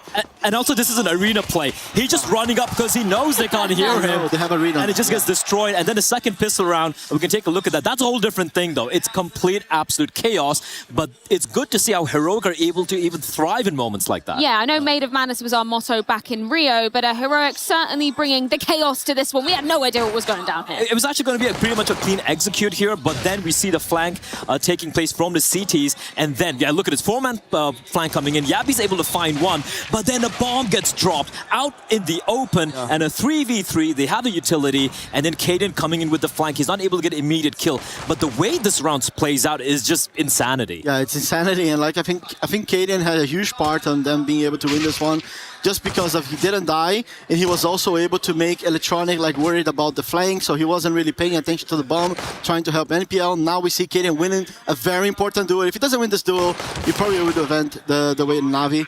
Wins the duel, now it becomes complicated for an NPL. And here's the thing, Cadian, right? this 1v1 between NPL and Tessus. Yeah. Look at this plan. Just mind games, NPL right? is so very sure it's going to be the CT look coming in from Tessus. He's looking the wrong way. Bad manners, just playing for CT. Hey, I'm CT now. It's just toying with it. Behind you. A bullet to the base of the skull to close it out. Execution from Tessus, and that's the experience shining. Unfortunately, NPL, he had an okay-ish game, but there, he got outplayed. Well, we talk about the experience, but versus some of, the newbies to this Spodek stage, Yabi, we spoke about him. We hyped him up so much coming into this, and he delivered once again, posting a 1.41 rating on this first map. This guy, at one point, you expect him to kind of taper off a little bit.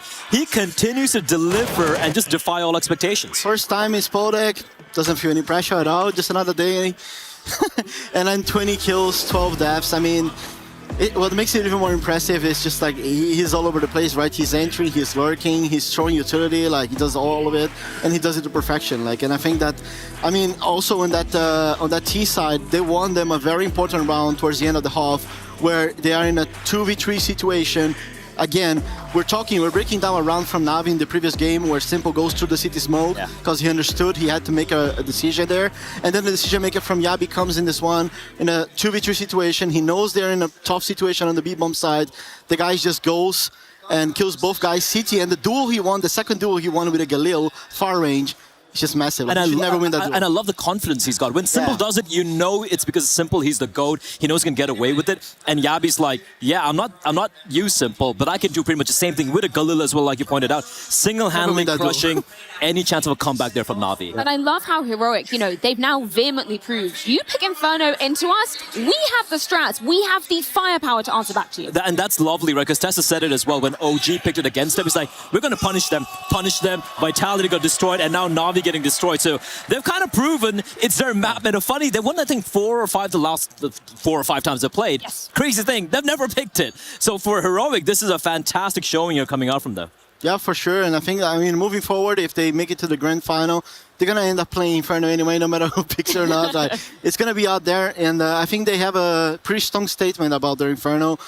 I mean, just the map in general, like it's really tough. It's looking incredibly well-rounded, just like the entire Heroic squad. But for Navi, obviously, you know, they picked this into the map veto. Are any glaringly obvious holes coming out of Navi? I wouldn't necessarily say hold, so to speak. I just feel like Heroic are the better team overall. They seem to have the right game plan, right? And again, the individuals like Shush towards that A bomb set, again, an absolute rock altogether. Tessus was having a great game as well. They just look like the more cohesive team, in all honesty. And Navi, one thing I saw, and it was a problem earlier as well, too passive on the CD side when against buy rounds, just playing all the way towards Moto on the A bomb side where the other 2 players are at the back of the B side, and you give all that space to Heroic, they're going to punish you. Yes, for sure. I think Heroic as a team, it is... I think when you play against Heroic, you kind of have to try and dictate the pace of the game, which is completely the opposite of what Navi did. Like, yes, they're able to get a couple entries here and there, but that's just not enough, right? What we've seen from Heroic, for example, they're fighting for banana control. When Navi was about to take mid control, they're getting punished for it, and that's kind of the thing that Navi should have done. Instead, as you said, like they're just playing way too passive, giving Heroic full map control to do whatever executions they wanted. And I mean, when you have 5 individuals play on the level they're doing right now, they're just going to win the rounds either by individually speaking, or they're going to be able to run all their strats, and that makes their lives a lot easier. And things looking even more painful for Navi, arguably coming on to Mirage, or better for the Danes, depending on which side you're sitting on, because Mirage, obviously, the Danes pick coming into things, not have been, you know, the best ground for Navi in past games. Yeah, I mean, they did. I think they played a couple of times at the Blast Spring groups where they lost pretty convincingly, if you ask me, to NIP. And for me, the question mark here is NPL, right? I think it's shown some good signs on certain maps. On Mirage is playing a very pivotal position in Connector. That's where you put your star player. And he's the youngest player there with a lot of responsibility when it comes to comms, getting multi-kills. And he's also the lowest rated player when it comes to Navi on that very map. So if I'm Heroic, I'm abusing that. Exploiting that. I'm exploiting that. And for me, I want to see NPL. He delivered yesterday on Inferno on the CT side against Outsiders. He was able to even replicate a fraction of that here against Heroic. I'm going to be impressed. I think it really comes down to Simple in this one. Mainly because, like, Heroic style on Mirage, yes, they can be methodical, they can take mid control, but they're usually a very fast-paced team on that map, so they can go for the B pops, they can do a lot of fast stuff towards A, and I think it really comes down to Simple. And usually Simple, I remember even back in the days, like Simple is one of the best players in terms of like rotating around in the map. He usually starts in window, starts connector, gets a couple entries, rotates towards B. I think it really comes down to Simple stepping up. We've seen him not really shining in this last map, right? He was there, but we saw him having an important round on their T side, which actually, again, he goes to the city smoke, gets kills and stuff. But I want to see more from Simple as an AWPer. I think that's where he needs to step up and make a difference for his team. Yeah, speaking of the AWPers, I feel like if we flip the script to Heroic, there have been so many star moments. I know we're all thinking about that unholy clutch that Cadian managed to pull off, just in yesteryear. The fact that we will see them going head-to-head on this one with the AWPs, an incredibly important battleground. Yeah, and the thing from Cadian is we didn't see him really pop off. He didn't really need to do anything crazy on Inferno, right? But Mirage, it's your map pick with that AWP, the guy can. He was still looking good in a group stage, mind you, against against OG and even against, I believe it was against Vitality when he was looking, he was still sick, mind you. And it was still popping off with the op. So it was sick in the server as well. I'll tell you one thing though, for Na'Vi, the one good thing they have with a change with Bit being the anchor there, the B bomb site should be pretty much a bastion for them. I think Bit is absolutely rock solid. Yes. But the A splits coming in, the mid pressure from Heroic. And that battle, it's going to be NPL and Simple. And Simple being Simple has to be the bigger brother, so to speak, and kind of lead by example. Well, Heroic steal away their opponent's map pick, and now it all comes down to the grounds of Mirage. Somebody call a doctor, because Na'Vi, they need a lifeline.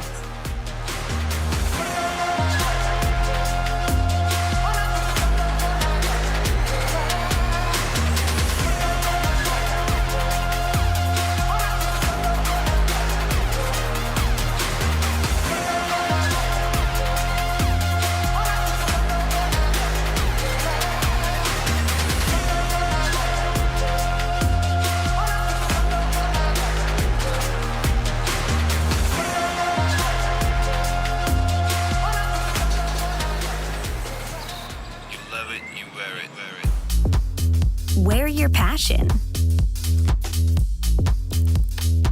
Share your passion. Wherever, whenever. Gaming is a lifestyle. Get your merch at shop.eslgaming.com. The bell tolls for Cologne. This cathedral, a cathedral that is stacked from the earth to the heavens with the greatest of all the fans, the most passionate.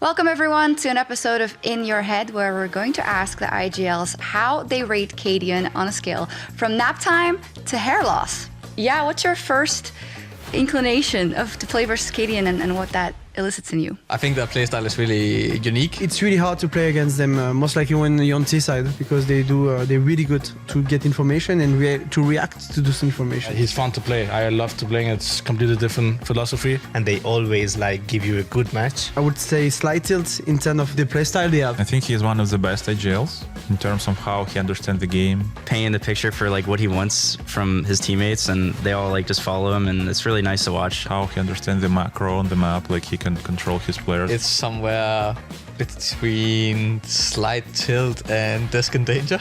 Okay. I think it's more leaning towards desk and danger, actually, especially with the setup here, because we can see each other. That was always good games and really fun to play against them, because it's always really noisy. He likes to get up and yell and stuff like this, so... Trying to have a mental warfare with you. I think some people get more affected than others. Yeah, I think that desk might be in danger once in a while. Oh, by him or by you, because you're frustrated playing against them? Well, it depends on how the game goes. For me, I don't know, I've been in this game for so long, so I don't really care. Luckily, I'm a little bit of a calm guy, so I can just let that pass me. I would just say slight tilt as well. They are a bit crazy.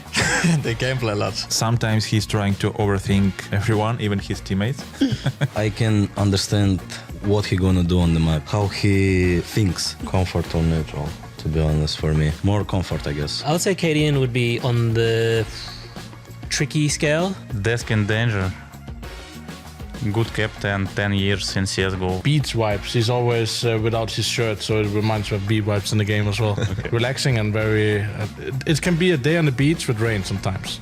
Okay. With rain sometimes. What a segue. Okay, all right. How do you think the other IGLs and players rate Cadian then? I mean, I think they would maybe even put him at hair loss. I think he's very annoying to play against, I would imagine. He kind of reminds me of Fallen back in the days. Really aggressive. I can imagine it's really annoying for the opponents.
We've got a very special guest joining us here, two actually, in fact. We've got Tonya, who is kindly going to be translating, as we've got Simple's mama Angelica here for us, and we just want to start by asking, what does it mean to her to see her son on the stage and to see him in this environment and playing? Каково это наблюдать за Сашей на такой большой сцене, в такой атмосфере? Вот что вы чувствуете? Ой, ну, мне даже передать словами я не могу, у меня ком в горле. Только плачу и все. She says it's really hard to explain the feelings. It's just hard stopping, I don't know. And she just wants to cry because she's really proud. Oh, it's so nice to hear, and I think everyone will be proud of him, especially considering the circumstances we're going through. In terms of, sadly, we are down one map. We haven't won one map. Does she still believe we're going to come back? And how much Counter-Strike does she watch? В первую очередь, сколько Counter-Strike вы смотрите? Все матчи Саши или нет? Конечно, все. Все. Даже если где-то мы в пути, у нас закачан Counter-Strike, ну, мы не пропускаем ни одного матча. All right, so I firstly ask about how much CSGO does she watch, and so a lot. Every Na'Vi game, of course, even if they're traveling and on the road, they're still trying to find the internet to watch every game. И второй был вопрос. What was the second question? I forgot. So if she's confident they're going to win it and take it all away. Они проиграли вот сейчас первую карту. Есть ли у вас уверенность, что мы возьмем вторую? Да, есть. Вы знаете, бывают такие моменты, когда мы проигрываем 13-7, 14-6, и мы выигрываем. Но только вера. Поэтому я верю, что они сейчас соберутся. И хорошо, что они проиграли первую карту. Это подхлестнет их к победе, я думаю так. Yeah, sure, she believes in their victory, and it sometimes happens when they lose 13-7, 14-6, and they still manage to come back. And it's even maybe better, a good thing that they lost the first map, because they will gain this, angry to win the second one. So yeah, it's 100% confident. I think we've got another analyst with us as well. I love it. Simple's family here watching. Let's see what Na'Vi can do going in. Amazing. First time they get to see Simple live, doing what he does best. And even she knows that, Niall, you're a slow starter. Oh, no doubt about the fire in the belly right here. Let's get map 2 underway. Heroic Na'Vi, Mirage. Can they bounce back, or will the Danes be booking themselves a spot in that grand final here in the Spodek? It's all up for debate. We're heading in. Mirage, live from Katowice. Na'Vi need the win. It starts in the pistol, of course, swapping sides. Heroic going to be starting on the attack this time. Na'Vi to defend. Yeah, and the desk was discussing a couple of the issues here on this map. MPO playing over towards Connector, right? The lowest rated player, he's going to have to step up here, or have Na'Vi change their Mirage setup. We haven't seen them play it so far at IEM Katowice. The last time was at the Blast Spring Groups. It's about 2 weeks ago now. Enough time to chop and change as Perfecto up the guard. Simple with the Overwatch. Yeah, they want blood early, and it's down to one to lose his head. One Dane dead and retreating. Na'Vi seem prepared for Cadian's walk-up. NPL jumping for the info. There's a lot of players ready to clamp down on any funny business in mid. Yappy's been equipped with that P250. Combined with armor, and just the tip of Simple's headband spotted to no success. This is one of the maps Heroic on their T side, especially once all the nades are in play. Will continue to keep those CTs strung out. Cadian trying his luck on the pistol, just wants to catch the timing. So much space here as well. Could go for a B split if they're getting towards A. He could activate late. The issue is that they're down a man. Now, congregating top mid, Shusha's going to throw the connector smoke. So they will try and get up short and split B here, with Cadian activating onto Bit and Perfecto here. Trying to block the smoke is Simple. Fluffed his lines there. We'll have to respect it. Still no contact, no clear objective. That's the info on the jiggle. Bit activates. A good shot and a second for good measure.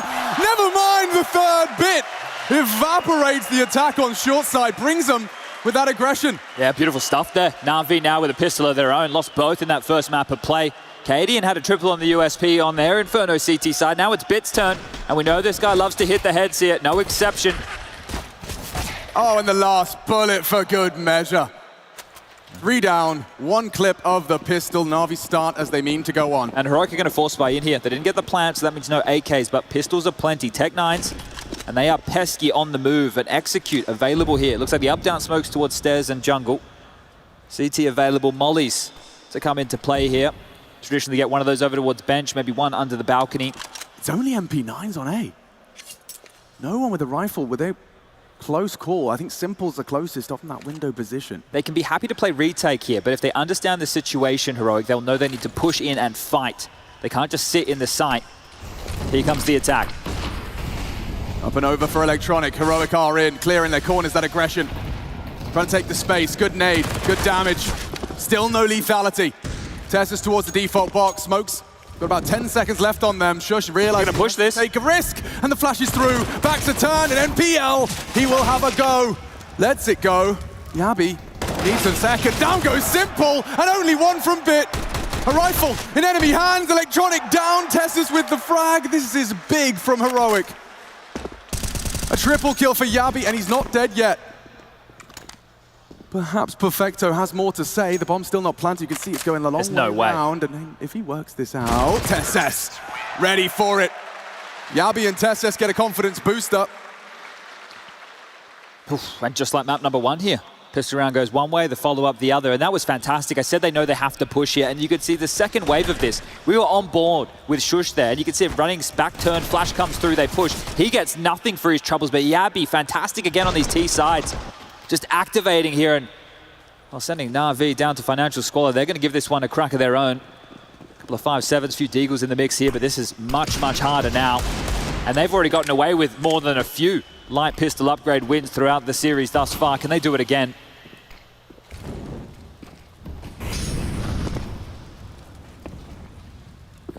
A lot of room to stretch their legs. A leisurely jaunt. A hard clear onto Perfecto, and the Deagle sings for the first. He's not dead yet, and the bomb hunts him down. Shush. Nice forward thinking from him.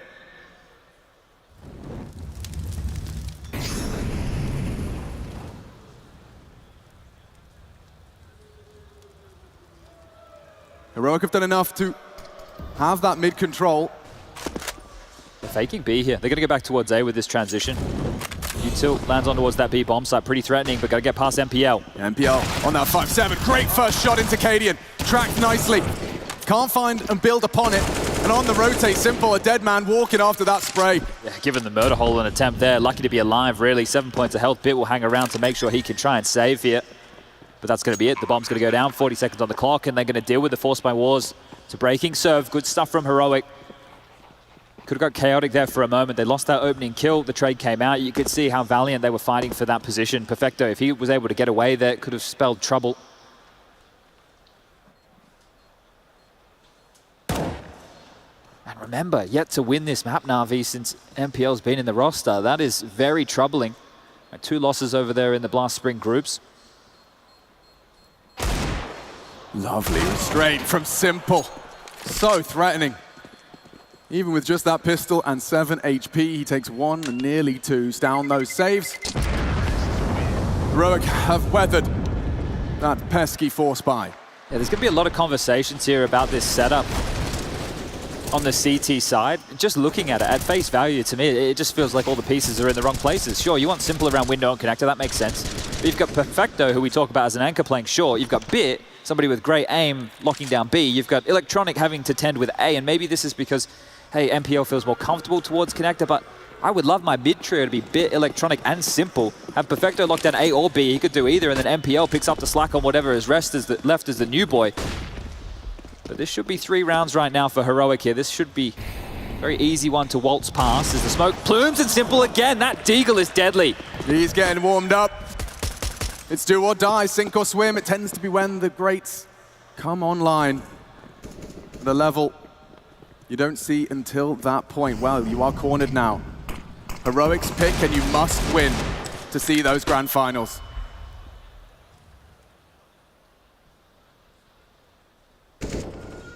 Would be wise not to overstep.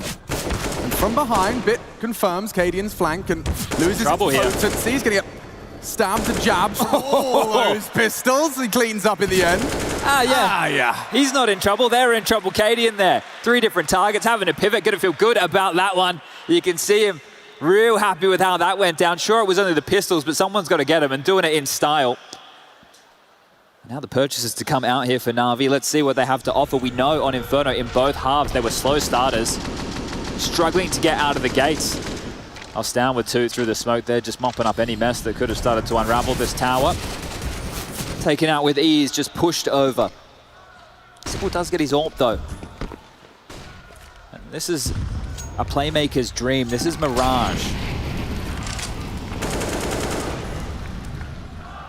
No real fight towards mid whatsoever from Na'Vi here. A big gap for Heroic to waltz through, and it looks like they will do the run boost here just to be diligent.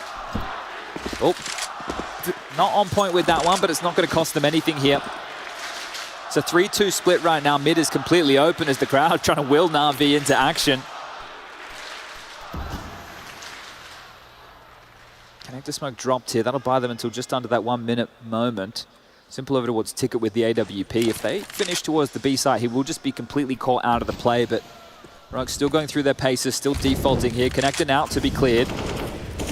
Ollie and spam just to make sure. And this is where those calls kick in. Simple won't be able to see anything here. They deny Simple's vision. The flash first, the smoke second. He cannot support them. Opportunities for Na'Vi. Running short, running thin, and Heroic running in. Electronic receives. Good from Shush. Need a second. It is all Heroic on the feed. Cadian's lights put out by Perfecto. Long range. Shush so low and a hard shot. Simple. Still firing off shots. Still to be feared. On CT. You will not plant with Simple here as he pushes forward. Perfecto still onto Yabi. And Shush with no health has found another. Handed to him. Perfecto, an unfavorable round. No kit around. Doesn't even know how low they are. This is heard. Oh, Shush. Oh, okay. Had to hit that one. The element of surprise favors him. A triple kill from Shush, and he's having a game. Yeah, you can see Simple just completely removed there by that flash smoke combo. I could see it just in the air, sailing towards that bench position, and he's playing Ticket. Look at this. Flash comes forward as he tries to take the angle, can't see anything. As his vision's restored, the smoke's plumed. And here he's trying to be as jarring as you like, right? These shots just off the target. He allowed Perfecto from the short position to get a couple of cheeky kills in the back right there, but it wasn't enough. And Heroic with a very decent lead here early. They should be able to add another one on top here. It's an MP9 for Electronic, Deagles for the rest. Not very threatening.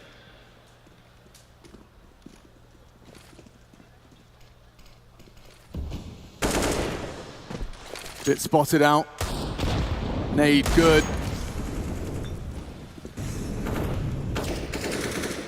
And look how comfortable they are. Just waltzing through, aware it's only pistols or a light one. But into the stack. Yeah, Bit. Oh, so precise on that first with the dig. Damage control as Cadian onto Electronic, but NPL has been set up for success. The bait from Perfecto, will they consider it? Perhaps not. Trigger discipline, only the one from NPL. And Simple's dig, we've seen it. But an AWP versus a pistol. I know which horse I'd back, and so Cadian tucks him in tight as Heroic catapult themselves up with 5 in a row. And the game's got a bit of quickness to it, right? Mirage is going to allow itself to some of these faster plays through middle. It's 5 on the trot as well. Sure, some of them have, well, I won't say gotten down to the wire, but there have been a few casualties that they've stomached. But Na'Vi need to find some success here, and Simple in both of the gun rounds has had the AWP. This would be the second opportunity for him to ply the trade. But do they want to try and be a bit more aggressive? The devs discussed on Inferno, they thought their CT defense was a little bit passive. They gave away a lot of space in a lot of different scenarios here. This is another change. It's down aggressive towards the B site. Going to apply a bit of pressure here. Will be ahead of the Flames. They're going to come. They're going fast. So quick. Bit begging for backup. Stown already across into the site. A defensive smoke dropped. It's up to Perfecto on that first fight. They both line up, a hard spray. And Bit trapped on the site, sprayed down low. A Molotov might find him. He's forced forward. Here's the reload. This is pandemonium.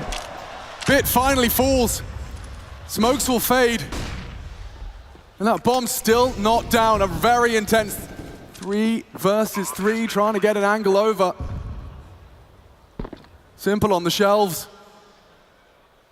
Cadian on the AWP, and yeah, an easy one, an off-angle profit for Na'Vi. Advantage into the retakes. Down, trying to flip the script. It's NPL, far too aware, and Tesla's none the wiser, just the one. Well handled. Simple here, having to think outside the box.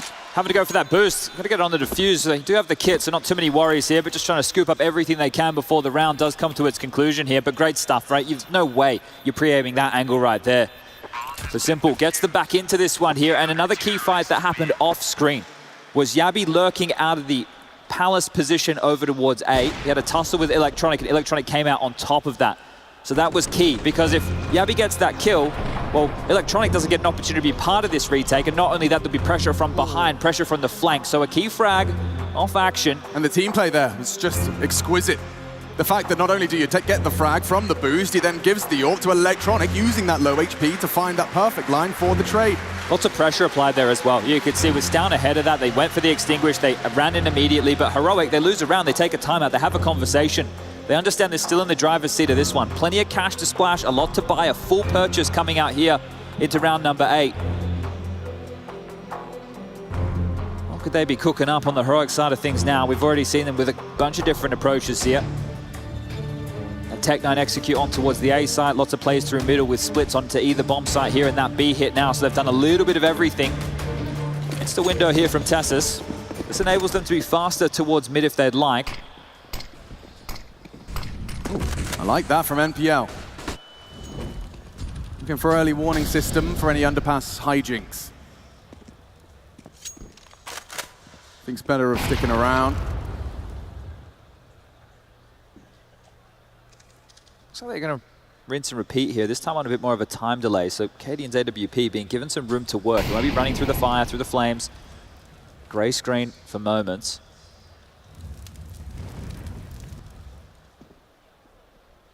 It's Bit and Perfecto, he's got some info. He's seen enough. Nade a bit shy of the mark right there, that's pretty common. Misplaced, not deep enough, not making its way through that doorway. But they've applied pressure and baited out nades. So if that was the key for Heroic in this round, they found success here. NPL has been very brave in mid. We saw him jump out window, now he just continues to jiggle. And that's so much info. It frees up right now this 2-1-2 setup. Now he gets his first test.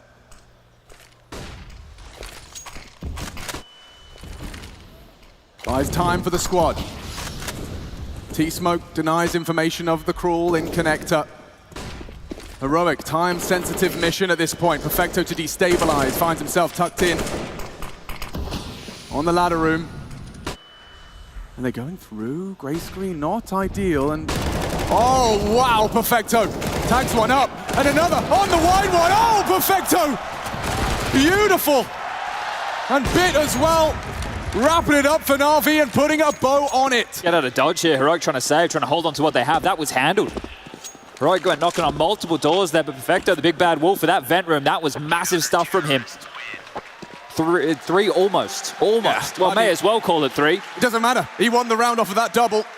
Everything else was just economical. But yeah, talking of economics, that one going to leave a bit of a sour taste in Heroic's mouth. It looks like Na'Vi have gotten back on the horse. Look how scary this is, right? Just maneuvers up the ladder, gives himself that elevation. They knew he was on the lower deck because he took that initial spam. So quick thinking right there from Twinkle Toes as Bit here locks down Yabi again. So on these lurks, not finding much success. They're handling that Yabi here early. Yeah, that was so gangster from Perfecto.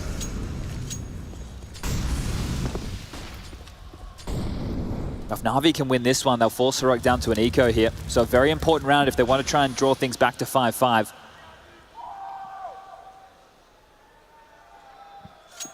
It's definitely a high responsibility position NPL finds himself in. This connector, you know, often you put the seasoned vet in this position, staring at smokes and flashbangs for the majority, but NPL, let's see, a good nade.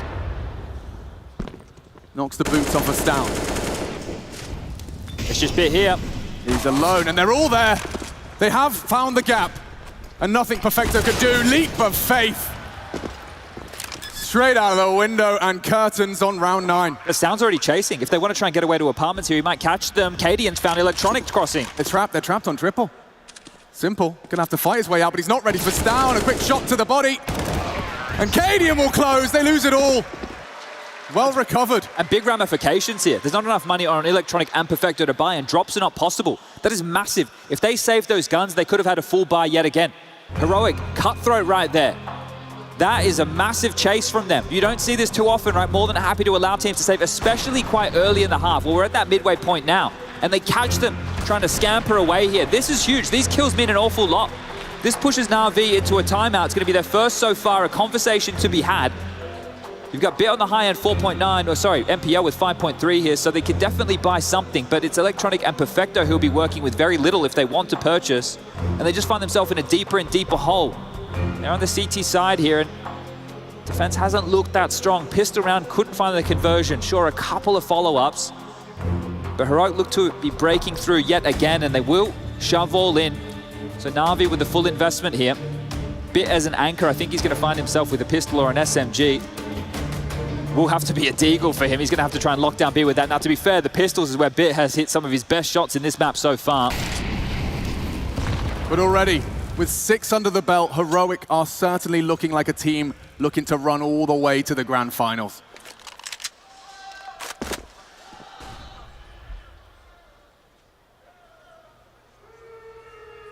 Nothing confirmed on his jiggles. You know what's crazy? That last round was Heroic's first opening pick of the game. Jeez. We're about to get underway with round number 10, so if they find more of those, Na'Vi are in a whole lot more trouble.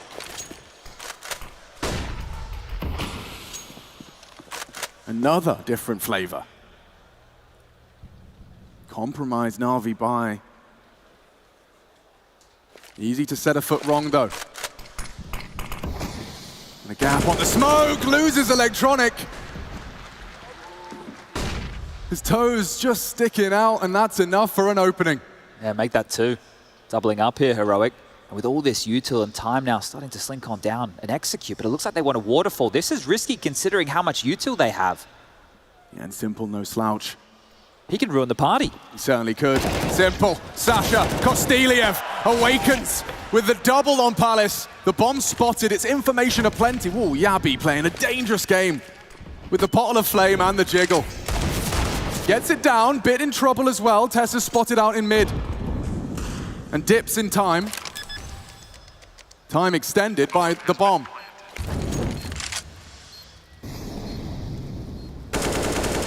Oh, Chad, it's so awkward to conversation being had right now. You don't have a kit. Heroic are not going to give it to you. You have to take it by force. Perhaps send in that low HP Deeg. Get a steaming headshot out of Bit and we can have a conversation. Na'Vi are starting that conversation. Yabi onto Bit. Up and over. Perfecto. Good for it. NPL as well. Time though. None of it. Perfecto just trying to hunt them down and maintain his rifle. Tessus has the round and Heroic will ascend to 7. Oof, that one there for a moment. The retake was on. We don't see too many of those in modern day Counter-Strike. A good attempt there from Na'Vi, but really the kit not really in play right there. I'm not sure how they thought they were going to get back into that. If Simple gets the triple, that's the round. But you're asking so much of even the GOAT here. And this is a crazy approach from Heroic. I know they like to do things a little bit outside of the box, but with so much util to send 3 players through the Palace position, almost to their demise. Fortunate to walk away with this. Perfecto on the elevation, MPL through the box, and Tessus immediately knows he has the molly, understands the time situation, drops that. Will secure it here at 7 as they're just going to run on down into A. It's MPL. You better run, you better hide. The first eagle shot is good, but that is a second. Nuts! Illegal, improbable, NPL, now built upon by Electronic. He's surely a dead man, cooked, roasted.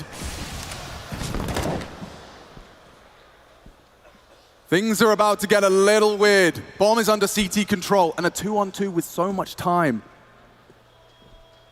Some of Counter-Strike's greatest minds now to work this one out.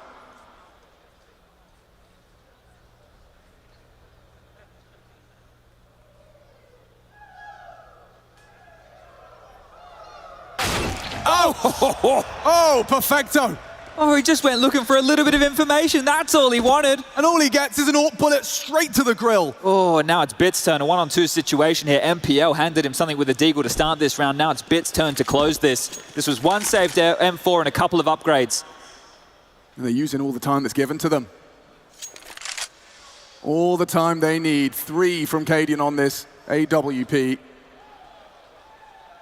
Bit's so uncertain. And now surprised. 1 shot to the head is what he needs. Yabi will close, extends Heroic's lead as they edge ever closer to a grand final. Oh, they're running over them right now. They're running over them, and this has got to feel great for Heroic. We know the history, we know the head-to-head, we know how Heroic have suffered, but this is a new team. This right now is a Heroic who know what it feels to lift a trophy. This is a Heroic who wants to feel that again. And the fact MPL gets 2 here, this is fantastic work. I thought he was dead to rights. They were running this young gun down. Left on the A side all alone, so you got to give him his props, but Perfecto sat down by Cadian's AWP. And this half, it's got to have a bit of a sinking feeling here for Na'Vi. What can they do? How can they battle their way out of this? You need the superstars to step up. Simple with 6 kills, Electronic with only 4.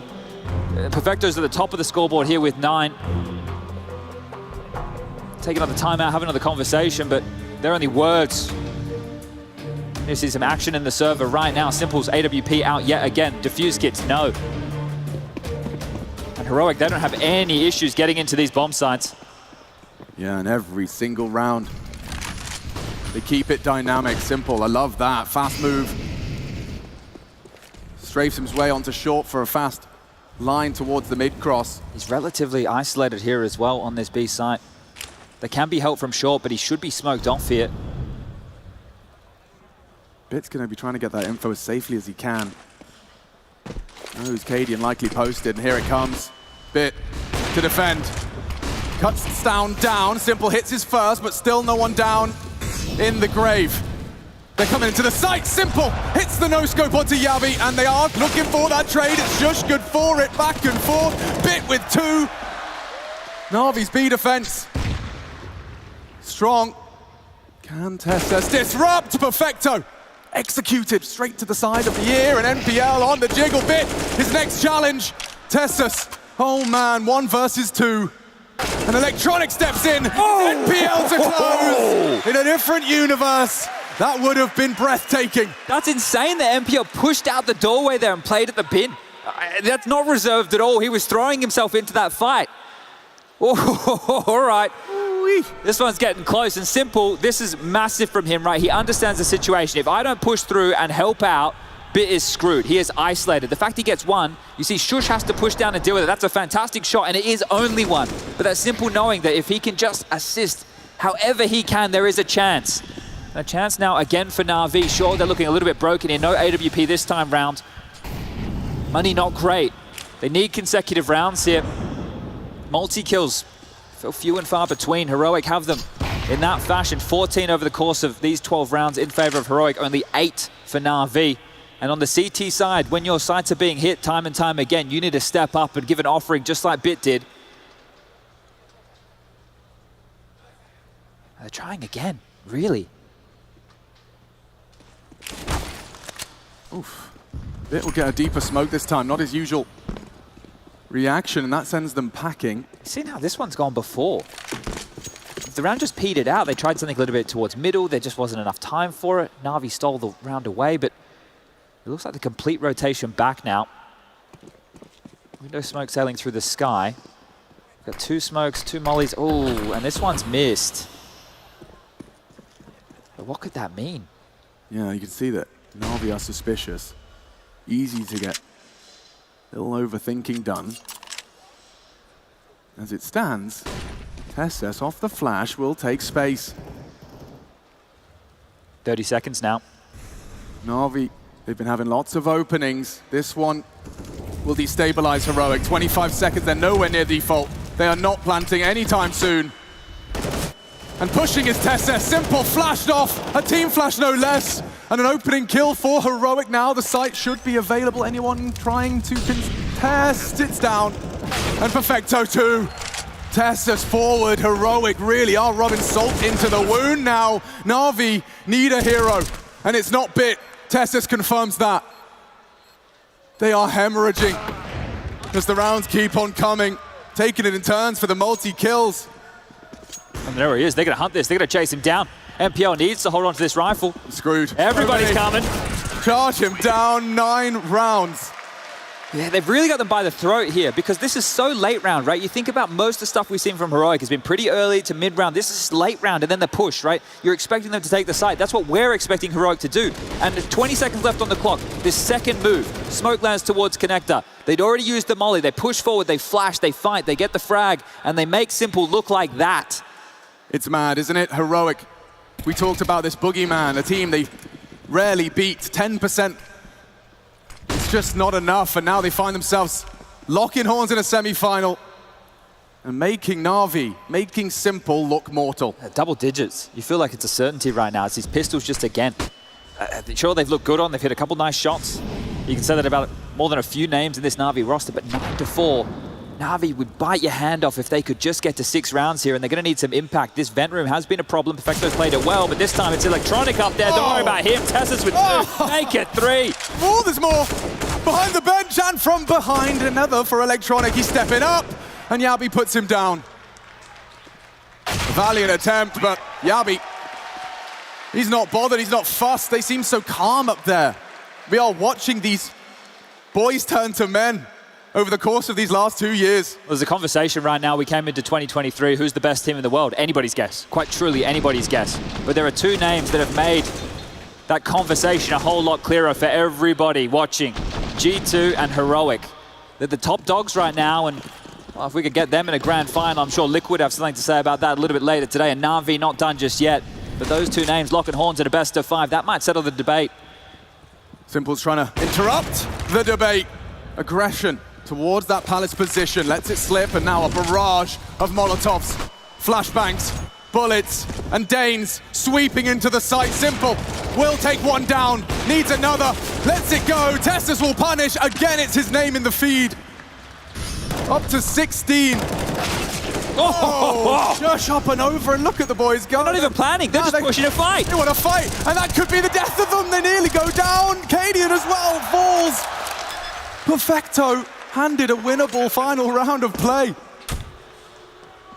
Not going to be easy. Certainly not going to be impossible. The kit in front of him. More time to play with. Shush, holding his nerve. Waiting for that sound cue. Perfecto needs a clean headshot, but back exposed, up to 11. Heroic demonstrating you can do a lot with timing and a lot of violence. Na'Vi are on the ropes, they're battered and bloody. Is there anything that can save them?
gods of the game being questioned by the changing of the guard. It's Heroic vying for the top spot in the world, and to get past them, it's Na'Vi standing in their way. They are a whole lot of the way there. 11-4 the score reads. Na'Vi need to show tenacity and resilience unlike anything we've seen from them in the tournament so far if we want to see Nuke.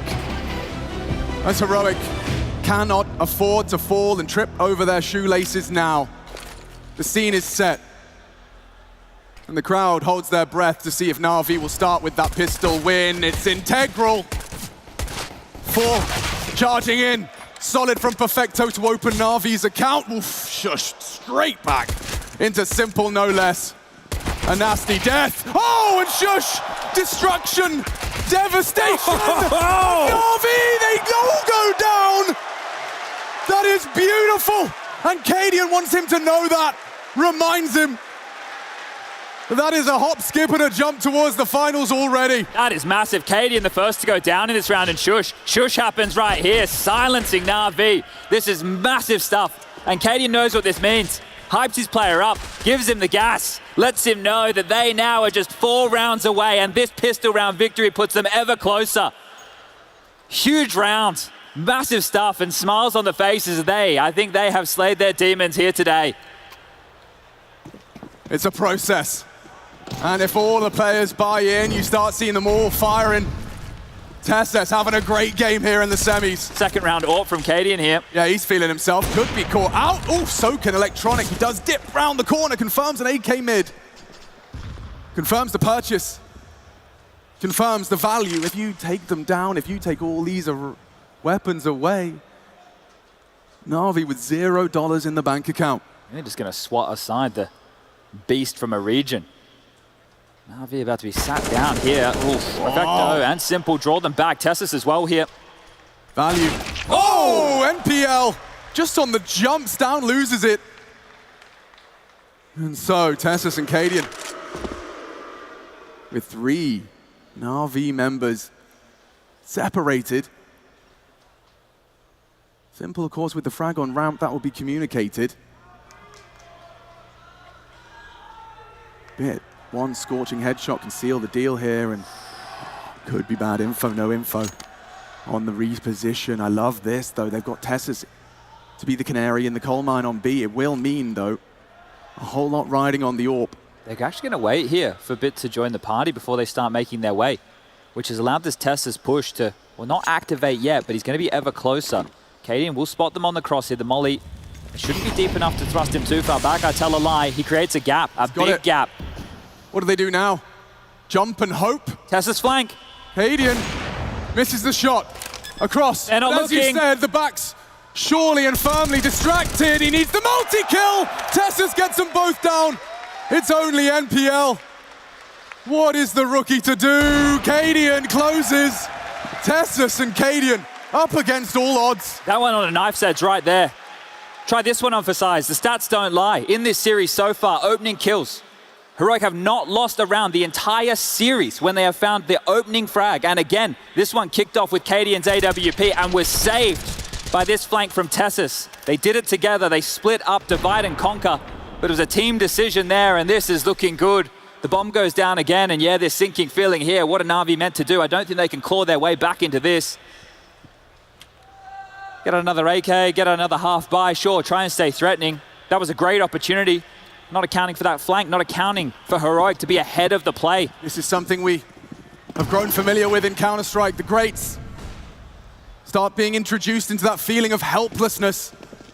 Look at this, they're pushing B. And they're coming their way. Abby's bringing aggression. NPL already tested. Simple to support with a great headshot, and now they can run him down. Cadian hit his AWP shot. He does leg Simple, might slow them down, and it seems they will. Backing away, Tessus, a ballsy spray. How do you dig yourself out of this one here, Heroic? Lost a man early. Yabby's heads up duel, couldn't convert this time round. His impact felt very early on within this map of play. That Tech 9 round, push jungle, broke the hearts of Na'Vi fans. Seeing them pick up that pistol round, and back around the map they go. So Heroic have information that there's not a whole lot to speak about in middle here. But Na'Vi, they're not going to full commit this. Electronic and Simple to work the balanced position. The bomb is still down towards B. They're hoping to draw the rotation. Simple and Electronic need to get something here, right? They need to be able to force the feet of Heroic to stay, or at least rotate. They've just parked him. So they're not going to use him to sell this. Bomb's going, hey. See Tessa's reaction to the utility. Flashes are there, NPL down, and Tessa's repositions. They know it's not B. Hoping to catch this window, though. Look at this window of opportunity. Stown has going to hit the one as well. footsteps. He'll know about the rotate. Simple needs to commit to the site. The gap is closing. His opportunity to leave this Palace position as Shush rounds this corner he's in. Safe. Electronic up and down. Simple meets Tesses on the AK. 10 seconds. The bomb will be planted. And it's Electronic, the bodyguard. Kicking and screaming. Na'Vi making a round out of this one. Stown on the flank. Reveals himself.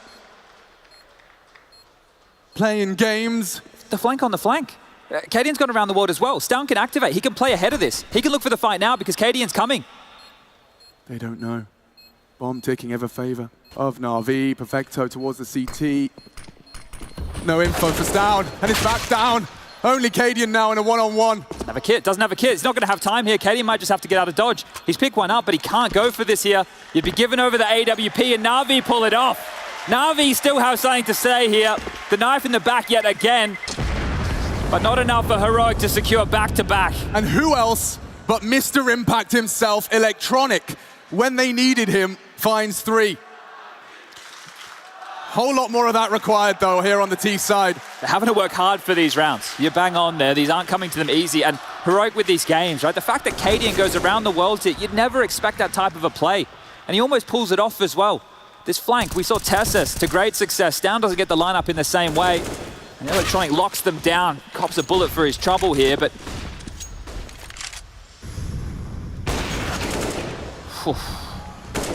That's an opening. Could have gone either way as well. Bit of a coin toss, but for Na'Vi, it gives them everything they desired for round 19. Not only a feeble, heroic buy, saved AWP, sure, but a man advantage. Trying to tip the scales. They're pushing this. Is Heroic a re-aggress that Bid anticipates and prepares for.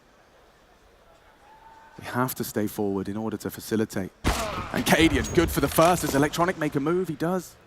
In, out, shaking it all about, he doesn't know. 1B, Tessus will say. Bomb still T-spawn. Heroic have full mid-control as Simple evacuates. Again, they're going to hear these steps. Again. Look at the rotation, look at the info. He's heard the steps going towards A here. That rotation straight back over every little blue dot, gravitating towards this A side of the map here. Tessus has got time to burrow in, build upon what the AWP will find. And this again. Locking the door. That's 3 times we've seen them pull it off. 30 seconds, the pre-aim's good. Can Na'Vi kick open the door? Perfecto! Into the site. That FAMAS spray is wild. And that is bad for Cadian, burnt down by Electronic, unless Yabi with the element of surprise gets the first. Electronic down! Okay, Simple. Grabs it and holds onto it just in time.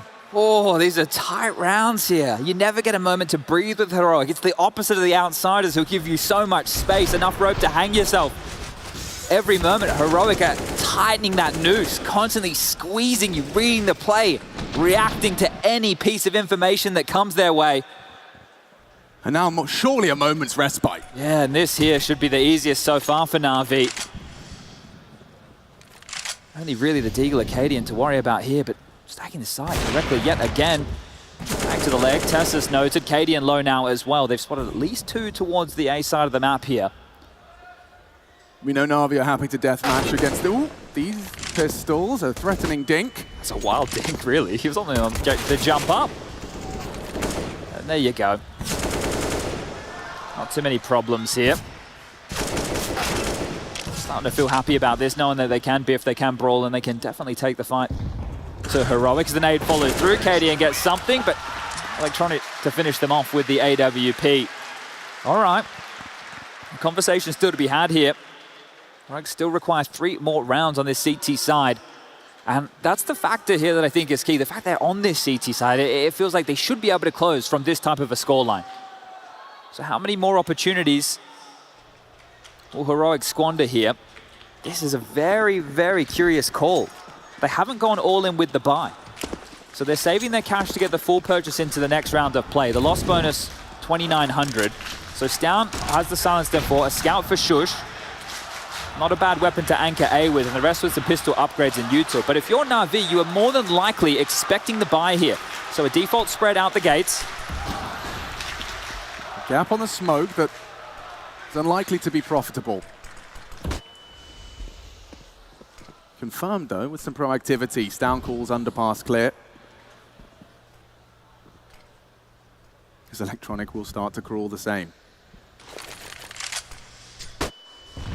There's a couple ways this one goes wrong, but one of the worst and probably most excruciating if Na'Vi takes too long to pull the trigger on the execute.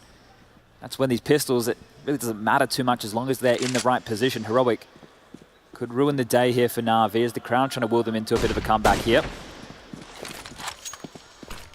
Doesn't look like the clock is going to be a problem. They're already making it hot and sweaty for Shush. Trying to find a gap. Oh no, Stown has already took 2 down with the M4. Burning. Ooh. Limited weapons, but alive and kicking. Flank is coming. Simple got the bomb. He needs to do a whole lot more than plant.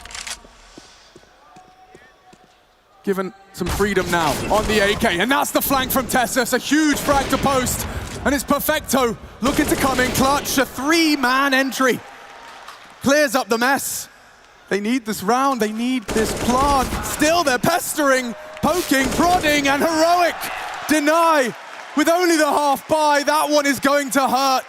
Excruciating for Na'Vi. These flanks just consistently throughout this entire second half of play. Someone has always been coming in for the backstab for Heroic.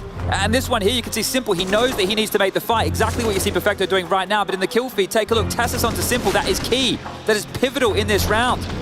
Different round if Simple's alive after Perfecto walks in. It's just so annoying because you're worried about connector, you're worried about jungle, CT spawn. You're not always worried about the flank. It's just been persistent here from Heroic. It's been a difference maker in some key rounds right now, and that's 14 in a round where, as I mentioned, it was just a half investment. The only rifle they had was Stown, who shoved all in, and he made profit on that rifle. 2 kills to set Heroic up. And to send them home right now, Heroic's buy much stronger. And there's Mac 10 and Galil for Perfecto and MPL, everybody on Na'Vi. Have to hope that they can get the most out of this Simple orb. It was donated from Perfecto here.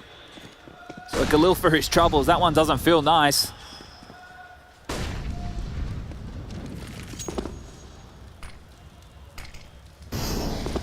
And so they dig their claws in deep. It's one way to try and draw this level. Fake on towards A here, bait out all that reactive utility. It's even forced the rotation of Heroic, who aren't even playing the B bomb side. Nobody B. They know. Stown does too. Electronic loves to play this duel. Stown beats him in the head-to-head. Forced to watch now as his bodies are dropping. Na'Vi collapsing. 15, 2 frags away. It is Simple, it's Bit. Always a little harder to hit. Up and over. Oh, Simple does not get a second chance. This gets worse. It's just Bit here. 1,900 loss bonus next round. There is nothing for Na'Vi, nothing at all. And Bit is left in a 1-on-5 situation. Absolutely cooked. Cadian booked, needs a second, and 15 secure. That has to be it. That has to be it right now. Heroic have done more than enough. That was the final test that they had to pass right here. The final timeout for Na'Vi called. There is no money left over for anything potent. It'll have to be with pistols. It'll have to be fast. It'll have to be in your face. They have nothing. They have been outclassed here today by Heroic. And don't forget, this is the final team that's given Heroic troubles. Even on the meteoric rise, it was always Na'Vi that would take them down a peg. And now, in the last 6 months, Grand Finals becoming somewhat of a commonplace. Over in Rio. The leader over in here. Copenhagen. Stepping up big time. Cadian A big part of this new heroic is this man right here. It's not just the fire in the belly. It's not just the words out the mouth. It's the impact in the server. Does it all. 21 kills for him. His turnaround on the AWP is why Heroic are a conversation in top-tier Counter-Strike. No better opportunity to secure the grand finals than right here, right now. Na'Vi with a cobbled together smattering of sidearms and utility.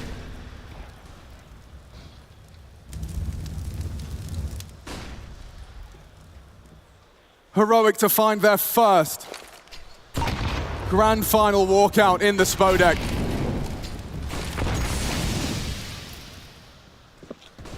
Na'Vi, a nice maneuver through the window, losing NPL though on that B lurk does open up the window for a rotation or perhaps some domination. Look at this.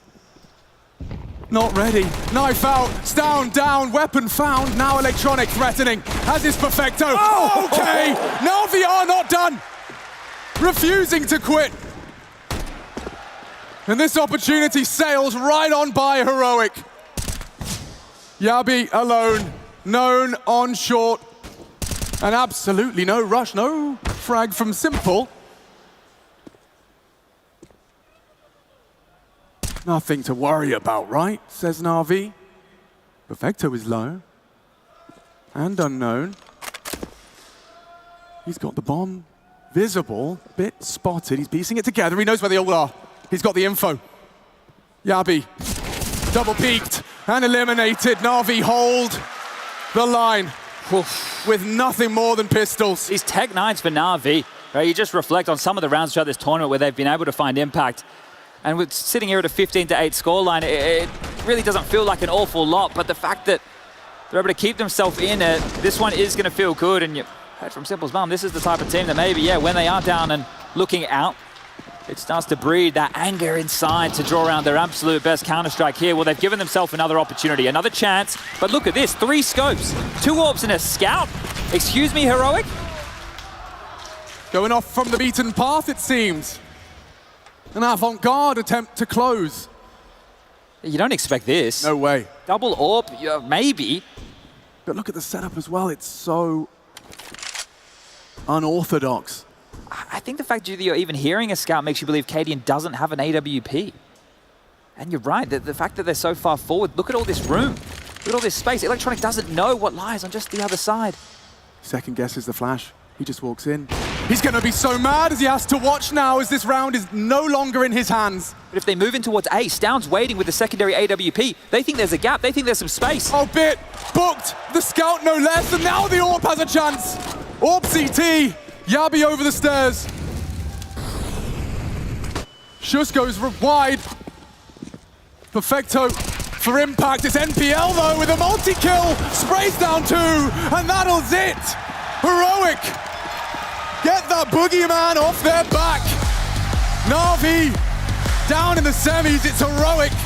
First team locked in for their very first Katowice grand final. Well, this man right here spoke about his individual performance on the rise, but without him turning himself into a leader of men, this band of brothers of Heroic would never be the team they are today. A grand final berth, an opportunity to get themselves that IEM Katowice trophy. One more game for this team, and defeating Na'Vi, they're troublemakers, no more. Heroic in the grand finals. We better get used to it.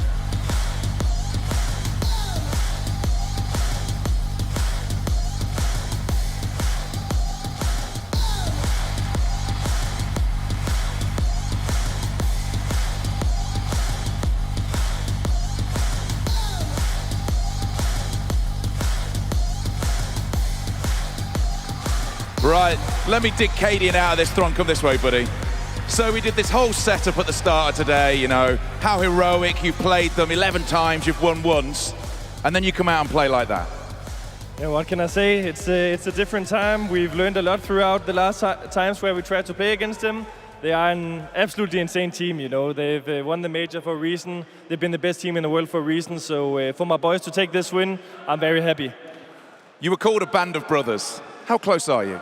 We are very close indeed. We make sure that the camaraderie is something that's a very important piece to the cake that we are trying to build, you know, to make in this team.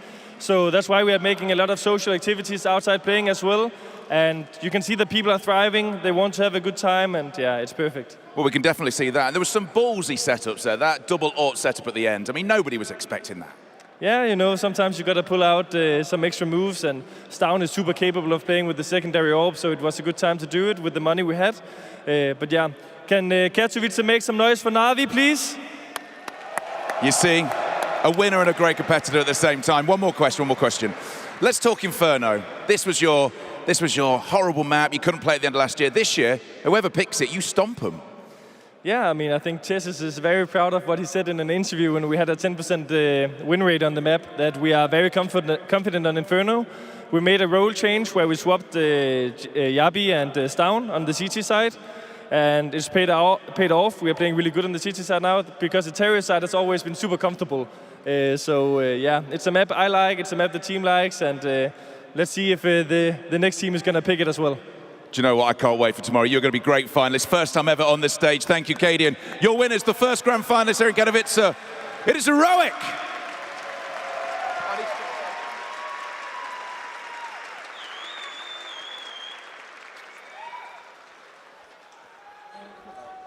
Not skipping a beat and not dropping a map. A sweet taste of revenge over a team who time and time again have proved their kryptonite. But Heroic, they speed onwards towards that grand final. The deepest we have ever seen this Danish short make it at Katowice. That was a statement, Freya. That was a statement win coming out from Heroic, as everyone was alluding to. The fact that they've never been able to knock out this core of this Na'Vi team in any playoffs or elimination game, and they do it, and what a fashion to do it in as well. And even the final round, I love the fact that OJ brought it up. The double op and the scout setup, that's such a Cadian-esque call as well. And Na'Vi, listen, I don't think you have to be ashamed in saying you got completely outplayed there. Got Heroic are on something right now. Yeah, I think that for Na'Vi, I think they showed moments of brilliance in that city side. They started to come back. But I think that on their T side, on the city side, it was hard for them to build economy because of what happened in the game. Like, there were so many close rounds back and forth, and then they managed to win a couple of situations, but it was always down to one player live, so they could never get the economy going. They could never do a double up setup, for example, as we saw Heroic doing on their city side. So it was just a tough one. I mean, and then also being down the way they did on the first half, and then Shoes just pulls that pistol on the city side. It's just demoralizing, you know, that for them as a team to be able to pull that back. It was very challenging. I also love that little stat we have down there. Like, Heroic going 21 for 21 in 5v4s is absolutely insane, considering they also have right now, if I'm not mistaken, the best 4v5 conversion as well. So whether they're winning the opening kill, getting the opening kill or not, doesn't seem to really matter to Cadian and his boys. Yeah, in any metric, Heroic looking stellar throughout this series. Unfortunately, that is the end of the line. Na'Vi here in Katowice, but let's get a few departing words from Simple. Heroic were able to best Na'Vi this time round with a 2-0. I got Simple with me, and Simple, it's never fun to go out. And the thing I want to touch on for you as a player and for the team, you've won the biggest tournaments, you've achieved so much. Still, making playoffs with a new player coming in and seeing the changes you guys are trying to make as a team, how do you view this performance overall? Overall, it's nice, but on stage, some players still shitting in pants, so overall, I would say more in positive way, but the way how we play today, the way how some players communicate, was really awful to watch and hear. Is it about trying to get these players in the same mindset, right? Because like yesterday, you guys looked good, even in situations where you're having to come back, you were fighting strong. What do you see as the difference between yesterday and today? Today we played against much better team, that's 100%. I mean, not really individually, they played really, really good, you know. They had some insane headshots or whatever, but as a team, they just rolled us, you know. They just snowballed us on T side. And overall, when we look at you guys as a player, you have obviously achieved great things. You're doing a lot of good stuff in there. But how much does all this change in the team affect you and your performance? It affects me a bit, and I'm still trying to teach my new players some stuff, but I think it takes time. And would you still say, though, you're, like you said, it's overall positive that you've been in playoffs, you can make deep runs still? And how much further away are you from being back to winning? Can you repeat? So you've done playoffs, right? You've made it to playoffs, and you had good performances, but how far is this team away from winning, to lifting trophies again? Oh, far away. Few months still. I mean, if players gonna progress. than few months max. So it's a lot of hard work to go forward. Yeah, a lot more of hard work, yeah. And anything you want to say out to the fans there before you go? Yeah, thanks everyone who cheered for us. Thanks Poland for helping Ukraine as well, and thanks everyone who came today. I really appreciate this. I feel your love for our Ukraine and for our team as well, and sorry for this result. Thank you and see you next time. Thank you very much, Sasha. We'll go back to the desk. Beautiful words there, as always, from Simple. And of course, we hear the applause from the crowd coming in too. But we do have to talk about the winners from this semi-final. Tessas, huge congratulations, man. First time making it to the grand finals. How are you feeling? Thank you. Yeah, it's amazing. I have a quick question here. Caden said you were feeling really smug, really happy about the fact that you said it as well to me. You're like, I want teams to pick Inferno against us and we're going to smash them. I mean, just talk to me about that. You guys look incredible on that map right now. Yeah, as I said, like a month ago or 2 months ago, when our statistics was extremely bad, we still had the confidence in it, and we knew we could play a really good Inferno, and now we are finally showing it. We're not afraid to play our game, even though like every team knows how we play. People can't really find the solution on it, and we just have to keep that going. How do you go from that, though? Like, what were you actually doing as a team to get to this level on Inferno? Because it has been a complete 180. Was there something going on, you know, over the player break? Was that like a key focus for you guys? Well, we changed positions. Before I was holding B with Stavin, and now we changed, so I'm holding with Jabby now. So it's Stavin is more able to take like initiative on the rotation A player, and he's able to do like mid-round decisions on stacking the other side and so on. So I think that helped a little bit. And then me and Jacob has like good chemistry on the sides, and we like to hold together. So talk to me about Yabby, man. Like this performance. I was looking at the numbers. This is his best event ever, right? And then it's his first time in a Spodek, and you kind of think, okay, maybe he's gonna struggle a little bit right now. But one thing I'm seeing from him is he's not scared to take fights. He's like, I'm better than you. He's got the mentality. So what changed for him? Yeah, well, he said at lunchtime, he saw Simple, I'm gonna peek that guy today. He did. Yeah, he's ice cold, and he's a great player and has a great mind for the game and great mentality. And he's, as you say, he's not afraid of playing his own game. He believes in himself, and he's humble on the outside. So he's letting enemy think he's not that cocky, but he is. I want to ask you about Inferno, because like the way you guys approached that city side, for me, we were talking about it on the desk, that it did feel like you guys had a very good understanding of how they played on the T side, right? You're starting 3 guys on B a lot of the times, and then as soon as you didn't find resistance, your guys were rotating towards A and stacking middle. I mean, obviously that kind of felt like a game plan. Was it because you guys expected the map pick from them and you guys studied them? Was it just you guys playing your own game out of intuition? And then I have a second one, which is about obviously your next opponent. Obviously a much harder opponent, a team that has been playing really well. Talk me through those 2 things. Yeah, well, obviously we expected them to pick Inferno. That's the map they have been picking all tournament. So, and our statistics is bad on it overall. But yeah, we knew they were going to pick that and had good entry strat. But they played a little different from what we saw actually. But they didn't have the banana control, so we were able to stand 4A, and they didn't retake banana, so we could just stand there comfortably. So yeah, they were playing a little bit weird and let us have so much space, and we were really good at taking it. So yeah, that's up to them. So I actually have a round. Freya, I'm not sure if you have the round 5. Let's play the round. There's a round number 5 on Mirage. We loved it. Hopefully, there we go. Right, this is the first round where a little bit of a fail there, but we know it's the first time Simple has the op, and Simple's going to be opping from ticket, right? Yeah. And you guys go for the smoke towards the one-way smoke towards bench, and it completely nullify him. Yeah. Was that like a read that he's going to be playing there with the op? I think it's just a normal position for an AVP player to stand, and in this round we had a good read on him that he would maybe. There's a good chance of him standing there this round, and yeah, then we had talked in the game plan here that we wanted to do this split. And I also wanted to point out there, NPL, he kind of went for a play to the smoke, trying to at least get a trade. Was that something in your game plan? He's playing connector towards jungle, and did you guys plan to abuse that fact? No, this was actually more mid-round, in the round, because we heard him jungle and he was making noise, and then we knew there was one close ramp and he was then up on balcony. No, but in general for the... Yeah, but no, not in general. We knew he was going to play around connector jungle, and he likes to be there and re-smoke connector all the time.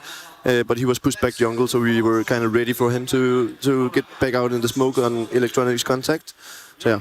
Can I get your thoughts on just kind of playing versus Na'Vi overall? Because we were alluding to it, obviously, coming into this semi-final, you guys have played them a hell of a lot and lost out more times than not. Obviously, we know they're going through some roster changes and some revamps in the team, but how different does it actually feel to face them on the server today? Face what? Face Na'Vi, just as a whole team. Yeah, it has changed a lot. I think right now they are very out-synced. I think Blade said it in an interview too, that they're not completely in sync and not playing that well together and all these things. So obviously it's really hard with changing players all the time, and it's just impossible to build up a team play like that.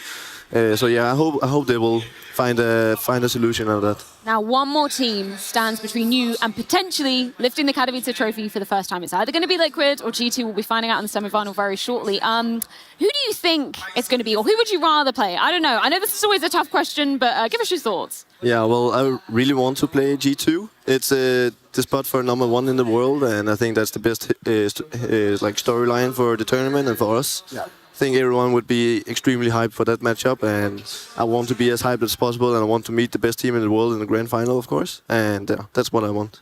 Can I ask one more? Yeah, go for it. There's a Danish Xiao on the other side, right? Like, do you think there's going to be some kind of a mind games? Do you think Hoxie could potentially have a read on you guys if G2 wins? No, I don't think so. He didn't have in Copenhagen Flame, so I don't think he won in the G2 either. Okay. There you go. Confidence, and that's what we want from Heroic going forward. Thank you very much, Natus, for joining us. I'll let you go off and celebrate with your team, maybe watch that final matchup. Yeah, GG, bro. Thank you very much for joining us, man. Yeah, I mean, sound words from Natus as always, and great confident ending to that, because they should be confident going forward. This was such a well-drilled Heroic, and that is exactly what we expect of a team, you know, with all 5 players that can be popping off at any time. Oh yeah, absolutely. And I love the fact, as I said, I want to play G2. It's not just about winning here in the Spodek. It's also trying to make it. Yeah, you don't want an easy game. You want to show that you're the best team in the world right now. And a really cool 2 trajectories we see is G2 on an incredible, flawless run coming in. And for Heroic as well, I forgot who was who brought up the stat, who mentioned, I think it was Scrawny or Londo's one that mentioned a stat that Heroic, since Rio, this tournament, the first time they've been winning 2-0. Usually they lose a map here and there. Yes. The past 3 or 4 games, they won in a very, very convincing fashion, going against G2, who have now, 17 maps in a row or something ludicrous. It's like an unstoppable force against an immovable object. That's what I want to see. But that being said, we still have Liquid. Yeah, no, that semi-final is going to be going down, and that is going to be a banger indeed. But let's continue on the road of champions in our DHL MVP.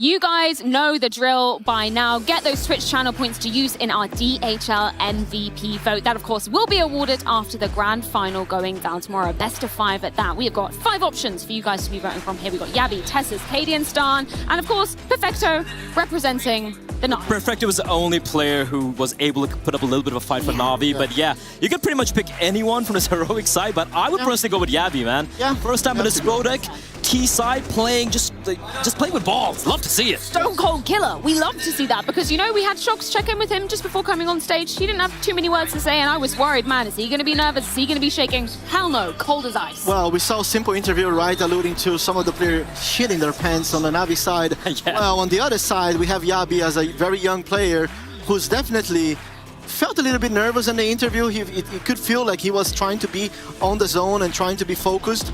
And man, I mean, first time in Spodek arena, and then he's able to pull this performance.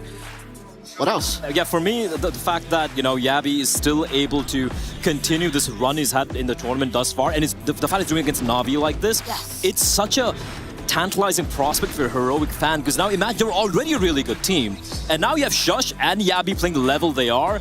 It's terrifying if you are not a fan of Heroic. And that's why I am so excited going on towards that grand final tomorrow, because, man, just imagine if all of these Danes are stepping up in unison and we, you know, potentially it's either G2 or Liquid they're going to be facing. We don't know quite yet, but that is going to be a game that delivers. I mean, listen, if you get G2, you got Nico, Monacy, and of course, you have Hunter as well. You can't count on JKS at the same time. Literally, 4 stars right there. And Hooksy, the Danish IGL. I'm going to enjoy the cerebral battle there. But if we get this plucky Liquid team, and we see Elige wake up, and we see Yakinder wake up, and we see OC starting to hit shots like he did yesterday, doesn't matter who they're going to face, it's going to be a banger of the round. I think for Liquid, I feel like this, if you let them keep going in the tournament, advancing and winning matches, that's when they become scary. And I don't know how much of a fight G2 is going to be able to do against Heroic tomorrow. I think it could be a great fight, a great series. But if Liquid manages to win against G2 today, that's a bold statement right there. Like, they're going to get so much confidence. And you can never count Liquid out. Like, when they get the momentum going, when they get the confidence going, we've all seen from the past what Elige is able to do. Yakinder already proved himself multiple times.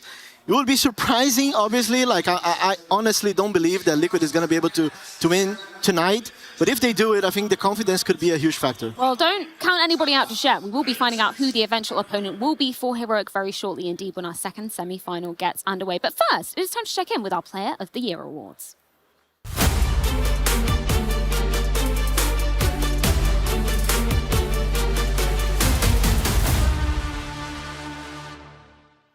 We got to celebrate some of the highlights that were going down in 2022, and we have 3 different categories that the teams, or the players rather, from the top 30 teams of 2022 were able to cast their votes over. We first of all got Breakthrough Player of the Year. That's kind of the rookies, the young guns being able to show themselves on the Tier 1 stages. We got Team of the Year, and then to round it out, we have the Player of the Year. These are 3 pretty cool categories to kind of sum up the highs that we saw in CS last year. Yeah, we saw some incredible stories taking place. We saw some breakout players, as pointed out. We can bring up those names a little bit later on. It was a pretty closely contested Player of the Year as well, if you ask me. A lot of huge performances coming out. And of course, Team of the Year, I know where my vote lies, Freya. Let's find out. No spoilers. No spoilers. No spoilers, guys.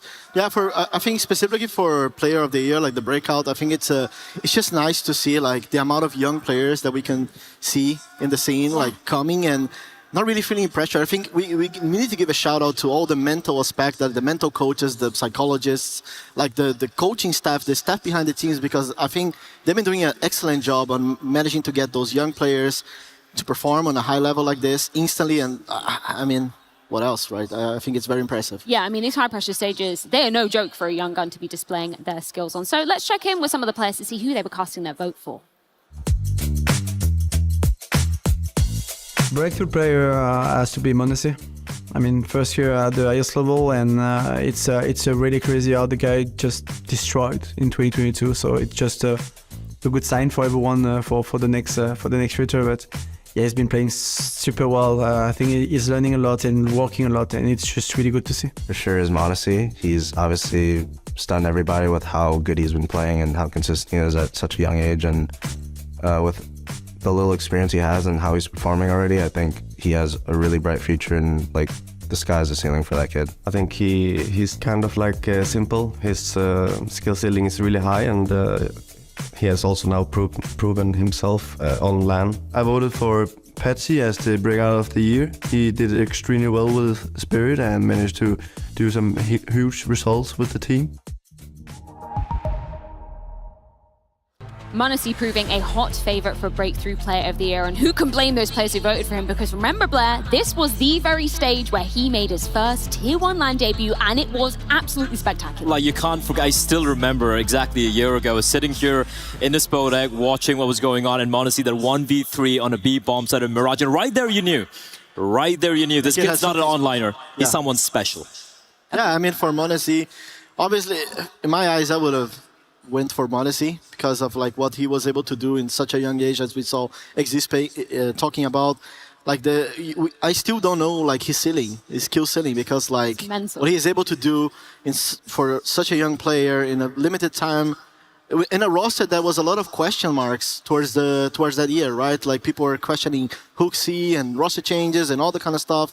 And the kid was just rock solid, performing really well. I mean, we also saw the other top 3 players that potentially could be taking this award home. Spinks and Fame were up there. I think Fame, it is a great shout once again. The first time he was gracing a major stage, and he lifted the trophy there. Yeah, I mean, listen, you can't take it away from him, right? Playing your first major like that and also getting the win, you have to give him credit. And in Spinks, obviously, there's a reason he got picked up by, by Vitality as well, from that incredible star run he had with ends, right? I want to give a shout out to Patsy though. I felt like Patsy was absolutely spectacular as well. I feel one of the players, who was it who's picked Patsy? Yes, I think this is one to Patsy.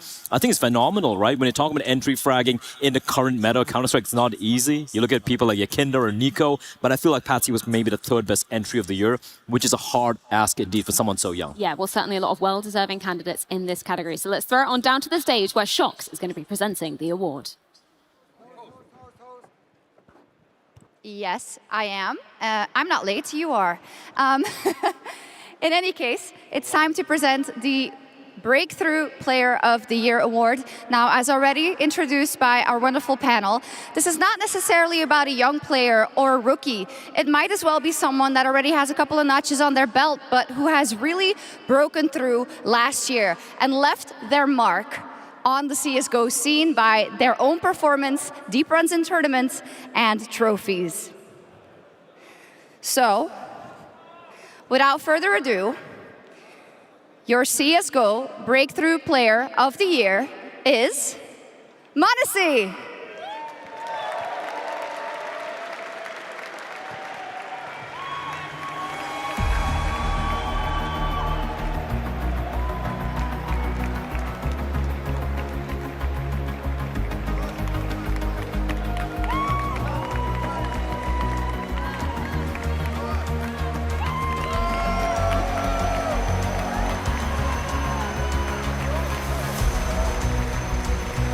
Congratulations, m0NESY. This is an award that was voted on by your colleagues, your friends, your enemies, the other players. So what does it mean to you? It means a lot for me. Thank you all, guys. Thank you for the fans. Thank you for my family, parents, friends, my team, everyone, honestly. The last year was successful to me in terms of I was learning a lot last year, and now I'm still learning. And yeah, this year gonna be much better than the last one. Even better, I'm looking forward to that. Already the baby goat, but we don't know what's next. You had the fireworks here for this award, but I imagine tomorrow you'd like to be here again, right? Can you tell me something about how's it been going for you in Katowice, and if we can expect to see you here lifting a bigger trophy? For the first time when I came in Katowice, I saw this trophy. I wanted to lift it so much, honestly. And when we played in grand final,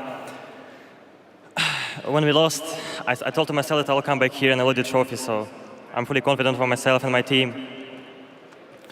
And yeah, tomorrow, let's see. I don't know. Let's see indeed. Thank you very much. Your CSGO Breakthrough Player of the Year, m0NESY.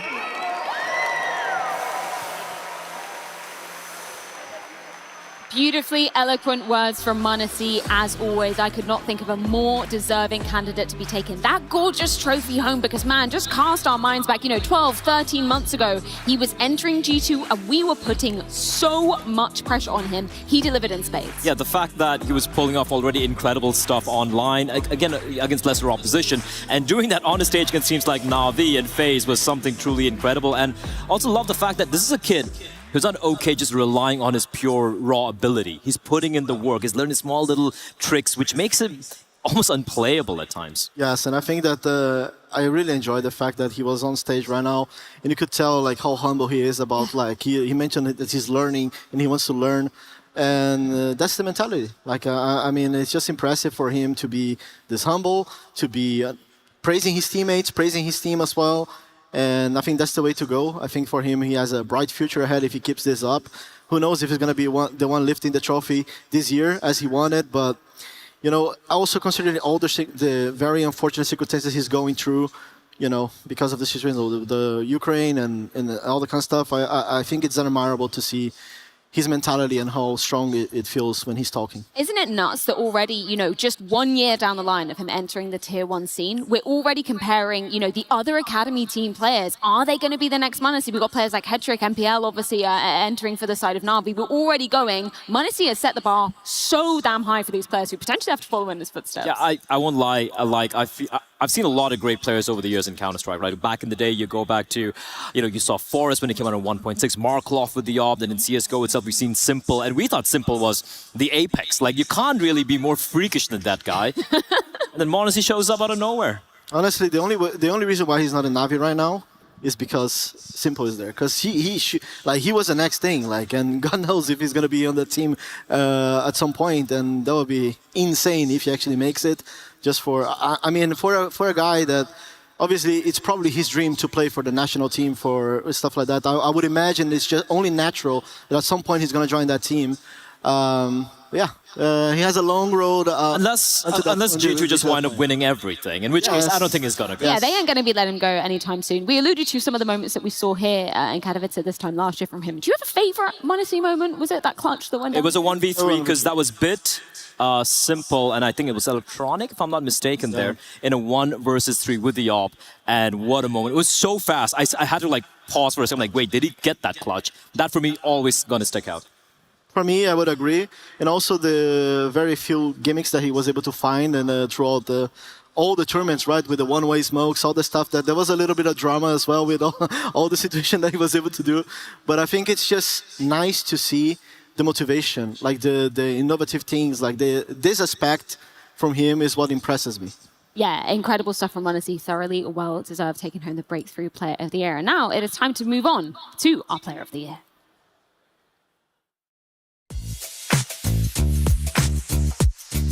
Best player for 2022 is Simple. Under really hard condition, he's been performing well. Not the best, not like 2021, but still the best player in the world. And that's impressive when you know what's happening in Ukraine. Simple he's the best player in the world for sure, and has been for a long time. He's always performing, even though his team is not making those extremely deep runs. He's the best. His skill ceiling is so high, and it seems that he always performs on the big stage as well. I'm gonna have to say ZywOo. Obviously Simple and ZywOo is a really close battle, but I think ZywOo has more impact for the team. He's running in more and finding those entry kills for his team. So I'll have to say ZywOo.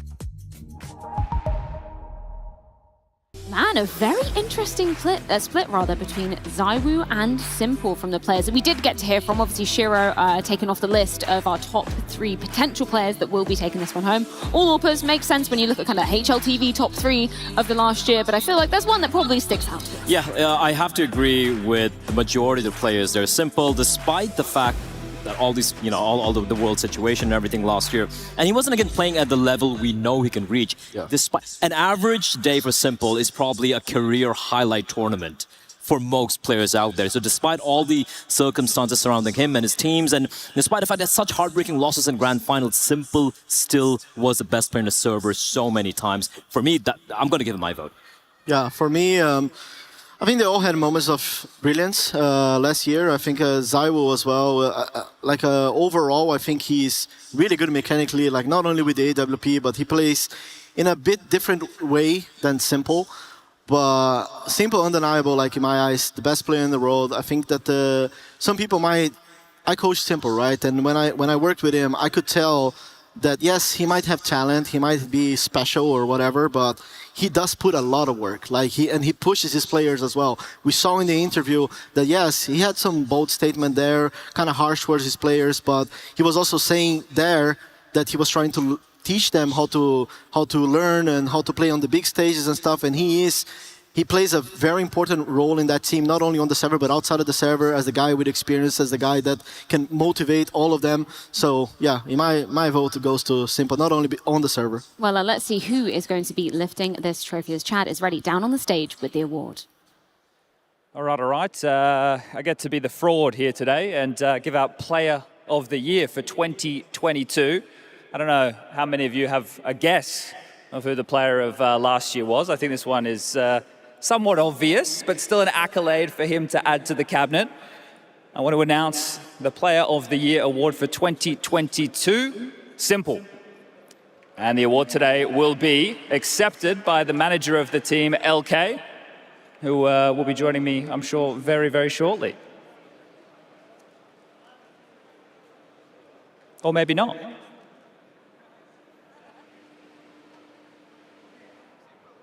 Or definitely not.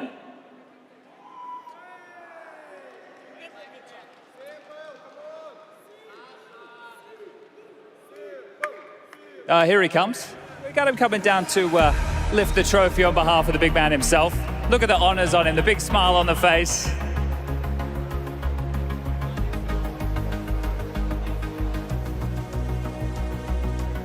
Well, mate, I better ask you a question or two. You got anything you want to say on behalf of Simple here today, accepting this award? Yeah, I will. I'll just say that I'm not the person people expect to see, and sorry it is like this. I would assume, I'll just speak on his behalf, he appreciates the support and all the votes and this trophy, but I would assume he would rather take the big one. But this will happen next year. No worries. Thank you for the words. Thank you. Yeah, of course, a tough situation for Na'Vi to be facing right at this very moment, just getting knocked out of the tournament by the hands of Heroic. But props to the Na'Vi team manager for coming and accepting on his behalf. Yeah, I mean, I totally understand Simple. You know, once you have that disappointing loss, and you can see he wasn't really in the best of mood, whatnot, completely understandable. But yeah, you can't deny, however, the fact that for a player like this, who's pretty much achieved everything you could hope for, it's, you know, winning a personal award for him, it's almost like a daily thing. It's almost like a yearly thing, right? For him, it's about winning that big trophy when it comes to the Katowice, the Colognes, and Majors. And that is, for me, that's a sign of what is a truly great player. Not just getting those awards and accolades for himself, but actually winning things with his team. Yes, I agree. And I think one of the reasons why he's not here was obviously, you could tell he was frustrated with the loss. And I think him not showing up to grab this trophy kind of sends a message to the team that for him, it doesn't really matter if he wins all the individual trophies if he's not the one lifting the trophy with his team. And I think that's probably what he's trying to do. And I think it's a great message. I think that they will all appreciate and learn from this. Yeah, of course, you know, when you look at a Player of the Year award, you've got to look at the impact that, you know, a player rather is having outside of the server, right? We talked about the sort of extra context as Simple as having to face at the moment, and that did not affect his form. He was still, you know, purely focused on his goal of lifting trophies. Yeah, like if you look at the early run Na'Vi had when it was basically this battle between Na'Vi and FaZe seemingly for all the big trophies, Simple was a difference maker, right? Of course, they had a couple of player changes here and there, but the one constant you could kind of always rely on was Simple. It will still make things competitive, it will still deliver, and he did that. Unfortunately, not today, but hey, there are more events down the line. Yeah, and I think that he's only capable of doing that because of his team. Like, let's not forget about that. Like, yes, he can pull crazy things and run through smokes and do what we also showed on the desk, how important he was yesterday against outsiders, pulling plays. But just in general, I think that it goes above that. I think like he's been able to be the best player in the world because he's been put in that spot. They are allowing him to have the freedom to do those impact kills that he does. And yeah, I think he realizes that. He's said it multiple times in interviews as well. So yeah, congratulations to him, and I hope that we see him more often getting these awards. I think obviously not, you know, to forget about 2022 already, but man, the contest for Player of the Year for 2023, that is already looking hot because Zywoo started off his year pretty damn good. Yeah, Zywoo starting off pretty damn good, which is a surprise because he's the guy who only seems to wake up post the player break, you know, during the fall season. He was the best player for me in the second half of the year last year. Unfortunately, the first half was a little quiet, also the fact that they only had that one tournament win in which was Pro League Season 16, right? So Zywoo was definitely in contention, only if he woke up a little bit earlier. Maybe, you know, something about air quality, Mao's been tweeting about it, maybe that might be the difference. Yeah, you know, I don't want to go against science, but yesterday the air quality... The number checks out.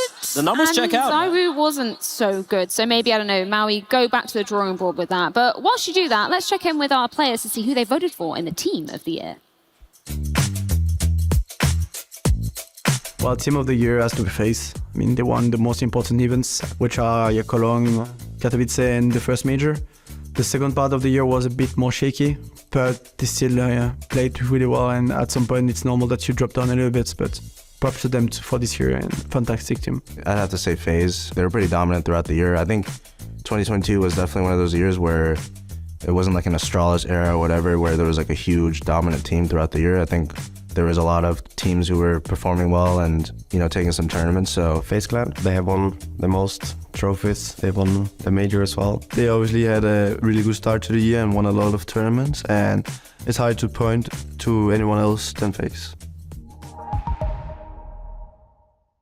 I mean, from that video, it seems like a pretty unanimous decision amongst the players, but I'm interested to kind of get your thoughts, gentlemen, in terms of when you're voting for a Team of the Year. Of course, we heard from Tessa saying, you know, it's not like the Astralis-esque era, if you will, for FaZe, but what kind of caveats are you putting on that? How are you categorizing a Team of the Year? Look, for me, it's obviously the most successful team, the team who was consistently delivering time and time again. The first half of the year was FaZe, like no doubt. They won Katowice, they won Pro League, they won the major, and they won IEM Cologne back to back to back to back.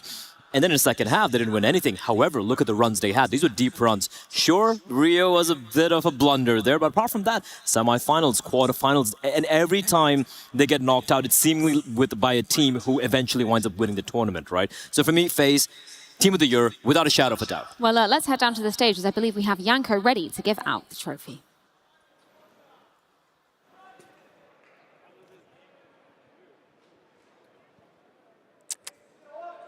A group of people with different skills and different tasks working together in order to achieve a common goal. That's the definition of a team. And in this era of superstars, we've had a couple of teams who could have won it, but I think one stands out more than the others. And your Team of the Year is FaZe Clan.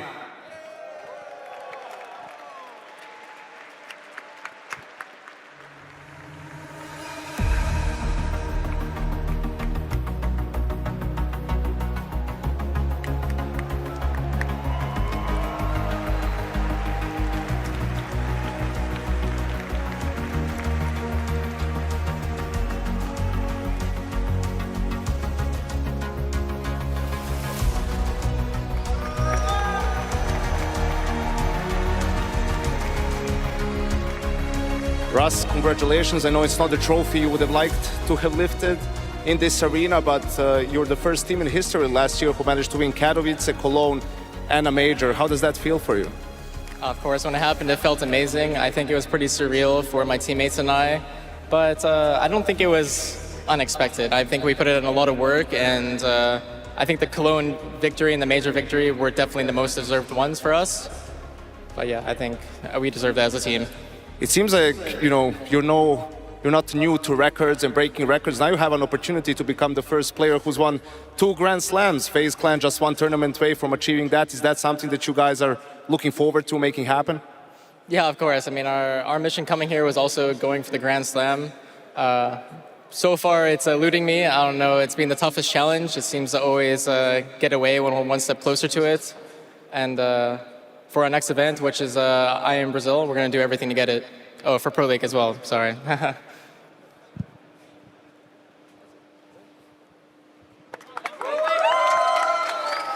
Pure hard work, dedication, and determination from every single member of FaZe Clan throughout the duration of 2022. Of course, lifting the trophy here this time last year. Unfortunately, not the opportunity to do so this year, but as Twist alluded to, they have plenty more events to potentially get that into a Grand Slam. I know, the fact that we're missing FaZe here from the sport, I think it's a disappointment for everyone, not taking nothing away from everyone else who made it over here, but FaZe just not being in an arena environment just seems off, right? And they are a team who is still very dangerous, mind you. They are a team who are going to be, I'm going to be shocked if this run they had last year just ended right there. They have 3 more opportunities to get that Grand Slam, and it could indeed happen in the next couple of months. I'm never going to doubt what Kerrigan is able to do as an IGL, and wow, what they're able to do as a team. Yes, the Brazilian Major was also very disappointing, right? They're testing new things there, and it did feel like they were super prepared and really wanted that. Then came in here and not being able to be on the playoffs and be on the stage. Also disappointing, but I'm sure that they're going to figure it out. I mean, for first half of the year, I think it's undeniable that they were the best team in the world. They proved that with trophies. They proved that on the server with individuals. Role-wise, their models, like everybody was watching them playing, and it was very impressive. Yeah, incredible results from FaZe throughout the duration of 2022. But now it is time to set the scene for our second semi-final, ladies and gentlemen. It's going to be G2 clashing with Liquid to see who will move on to that coveted best of 5 grand final tomorrow. We're going to a quick break, but then we're back with all the action.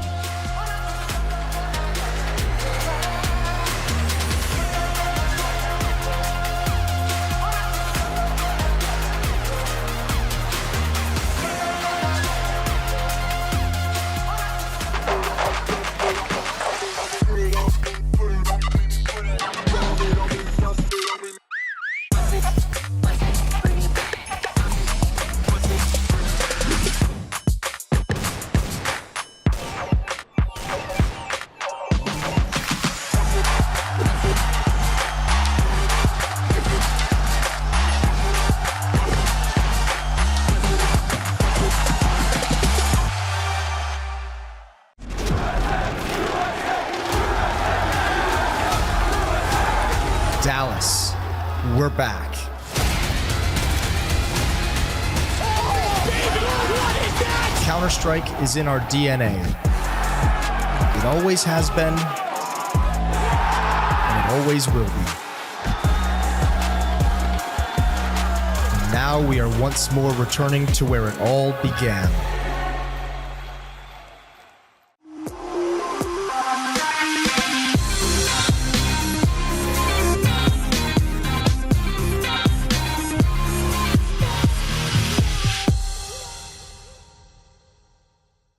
My name is Jan Swanny Müller and I'm the head coach for G2 since this January.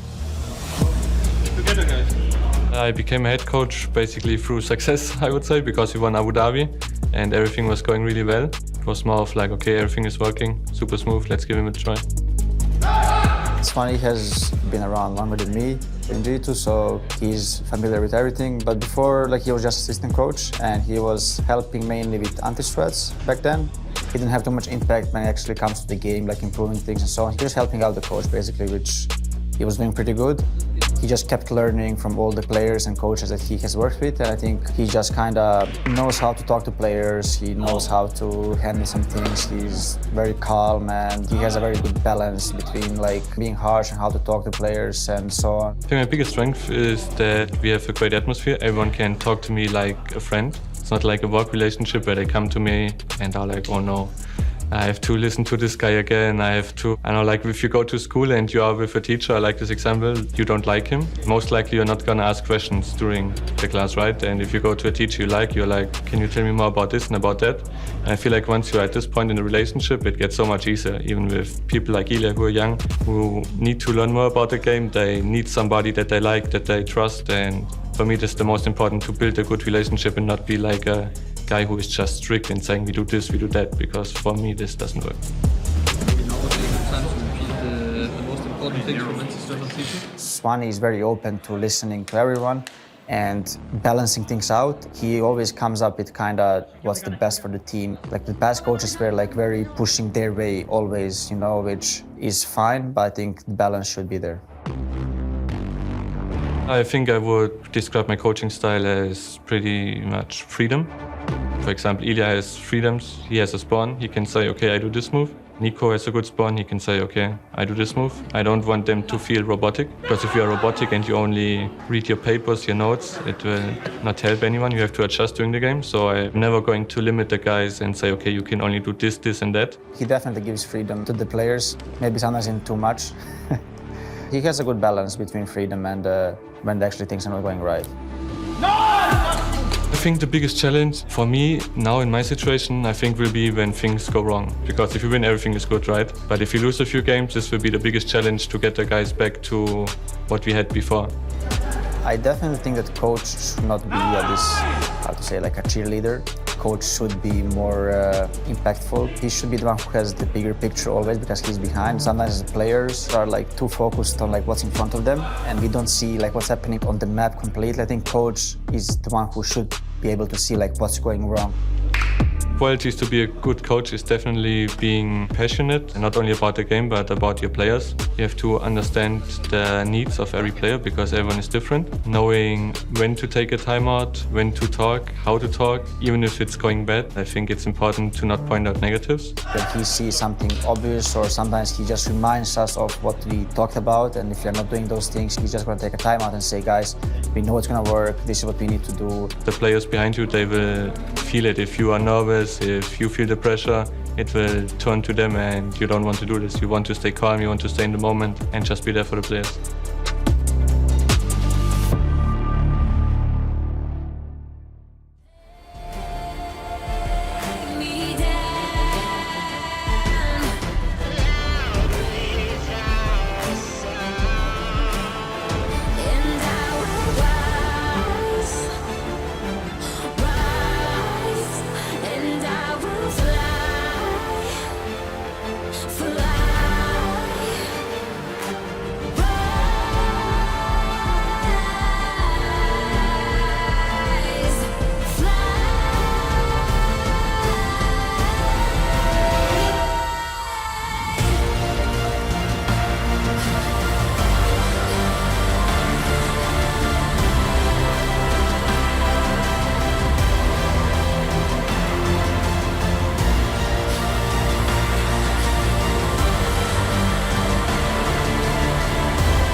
Mr. Hooksy, how we doing, my man? We are doing good. We are prepared and ready to beat Team Liquid. So 11 streak continues? Hopefully. We'll see. Baby goat, baby goat, where you going? You ain't run away from me yet, baby goat. How you doing? I'm doing great. Doing Amazing. great? Lovely. Now, I want to reference one thing, right? Second last time, now you've come back a stronger team. How much different does it feel this time? I don't feel the same. Not the same, but yeah, like the first time I felt myself like good, now it's good as well. Like, I don't feel pressure. No pressure? No, of course no pressure at all. Just play the game. Okay, I don't like the just play your game, you know, I expect better answers from you, my friend. But when it comes down to this matchup against Liquid, are they more of a threat than what you thought? Because they took down Vitality, they took down FaZe, or is this just another 2-0? I don't know. We will see in the game, like, but they did crazy comeback. Maybe that now they feel confident as well, maybe. But let's see in the game, like on the server, what will happen. I cannot promise you anything, but I can promise you that we'll be confident and play our game. I love it. As usual. There we go. Good luck, man. See you soon.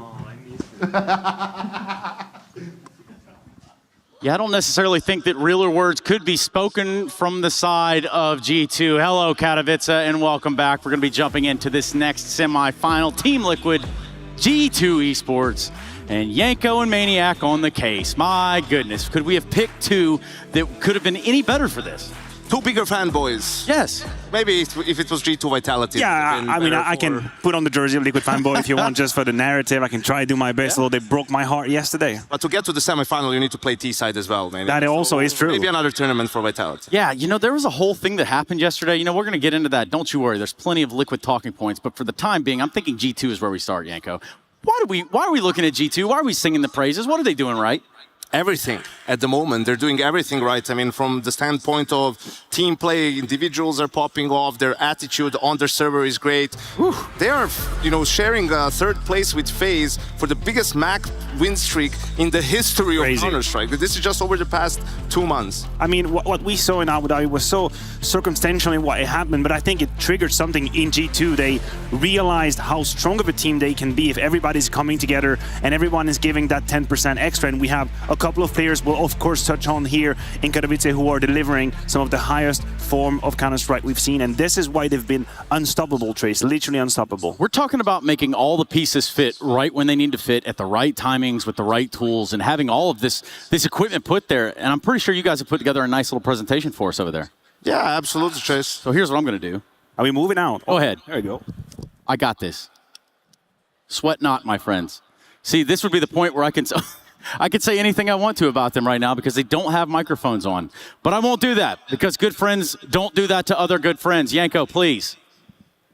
All right, we'll get into it. First gun round against FaZe in the upper bracket game on Nuke. We're going to show some rounds why G2 is playing with so much confidence. They're winning rounds when they don't even have an advantage. So outside smokes, Nico and Hunter here swing behind the smokes. This is to try to catch someone off guard. They spot Rain. They're running into secret. And now you have Monesi and Hooksy. They're supposed to sneak, but Rain catches them. They see him, and this is why we see that rotation you see on the minimap as well. Twist is going to be going down to help his former teammate right there. And actually, FaZe find themselves in kind of the best positions possible, right? You have two CTs who are covering this pick coming in, and this is why trades go heavily in their favor. Yanko, 2 for 1, FaZe in the lead. And they see Twist's name. This is important because he plays upper. This prompts JKS to start moving a little bit. He's wary of Rain now. He was spotted. He can play garage. He can go main. He can be anywhere pretty much, but he understands with the bomb spotted and everything, he has to try and make a play. And look at the team play here. We have Hooksy that's in the room. They try to fade for him. Hunter tried to get the attention away. That didn't work out. We see here he's trying to take the bait, but Brokey was very much on tight, but it gives the timing to JKS. Yes, it's not only for Hooksy. Hooksy is the close one. That's what FaZe is thinking, but it's also JKS going up.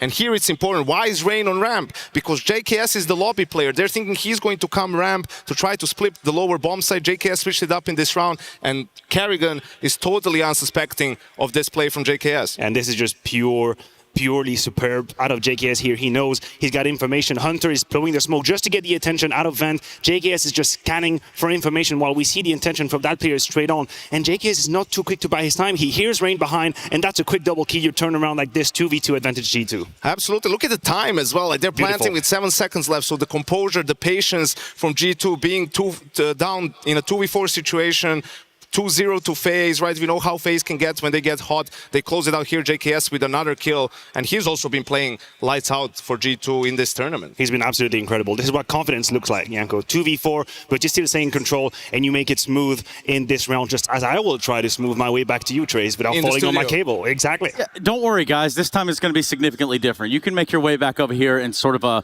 a calm and collective fashion, as if you were exiting an airplane. I would appreciate that. Speaking of which, they did say the buzzword I was looking for. JKS, Justin Savage, a guy with all the answers in Katowice, not just this year, but last year as well. 12 months ago, FaZe Clan was the best team in the world. JKS on one side. And now we've got G2 as the best team in the world. JKS, last time you won the title, but do you feel like winning it here will be the real title you win, being on the team officially for G2? Yeah, I mean, for sure it'd be great if I was actually on the team that I played for when I won, but I mean, last year was really good as well. I can't really take anything away from that. So, I mean, it'd be great if we could make it to the finals first, but I think we have a really tough matchup versus Liquid right now. I think they played really well yesterday, and yeah, we'll see what happens today.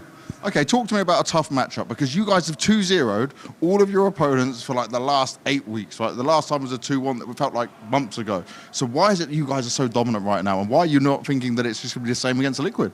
I mean, I think we're just playing really good teams, yes. We're sacrificing for each other. We're doing anything that the team needs. Everyone's doing it. No one's like putting themselves in front of the team, and yeah, I think that's just what makes a really good team. And I think we've kind of clicked in the last few weeks, and I think we're just keeping that momentum. That's about it, honestly.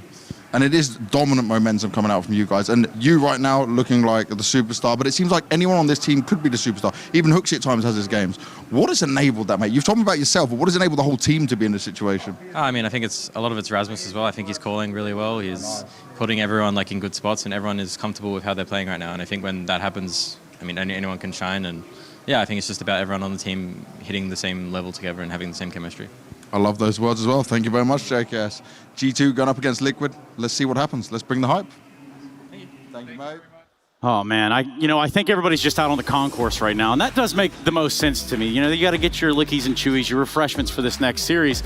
But JKS versus JKS. Now this might look funny to you, but the one on the right is telling you to actually shush. I mean, he definitely shushed everybody so far in Katowice. And I mean, I wanted to compare him to his whole year of 2022 because that would have been an even starker contrast to what we're seeing right here. But the truth of the matter is, JKS in Katowice is the actual example of the role that he plays. He is the shush, he is the nav. We see not only in an anchor position on the CT side, we have a couple of examples where he is multi-killing galore, and that's going to happen again. But in clutches on the T side, he is what you call your closer, and he's been doing it to a beautiful extent. And Janko, I'm looking at JKS as someone that's leading the stats right now too for the side of G2. Yeah, I mean, in a team with Nico, Monesi, and Hunter, JKS is sort of like Matthew pointed out, supposed to be a good anchor, help them in the clutches a little bit, but he's playing absolutely lights out this tournament. I mean, everything that he's doing, he's one of those guys who will always make the correct play in that moment, in that situation, whether that means being hyper-aggressive, whether that means playing super passive and buying time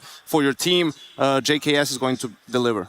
The truth of this is, if we look at the side of G2, it's not just that they're on a win streak, but you're also looking at the names of the teams on the other side of the server.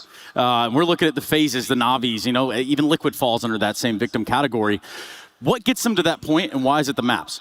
I mean, obviously they have an extremely strong map pool. We're going to touch on it very shortly, I'm sure, but it's just the fact that they cannot really get...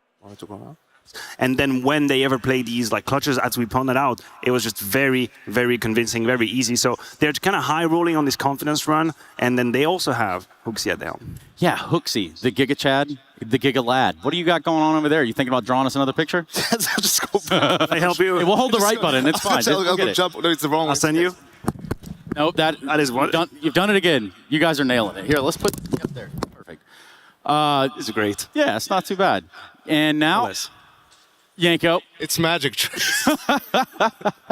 What happened, Janko? This is your first class of learning to do magic tricks. Okay, map pool. G2 is playing so amazingly well, like we talked about. If you look at Liquid, one of their best maps, Mirage, that's not what they're going to pick here. I feel like Liquid understands. They the G2 has the upper hand. I think Anubis, this is where you go. If you're Liquid, you look at they played it 7 times. I think probably even the team that's played it most times when it comes to Tier 1 Counter-Strike.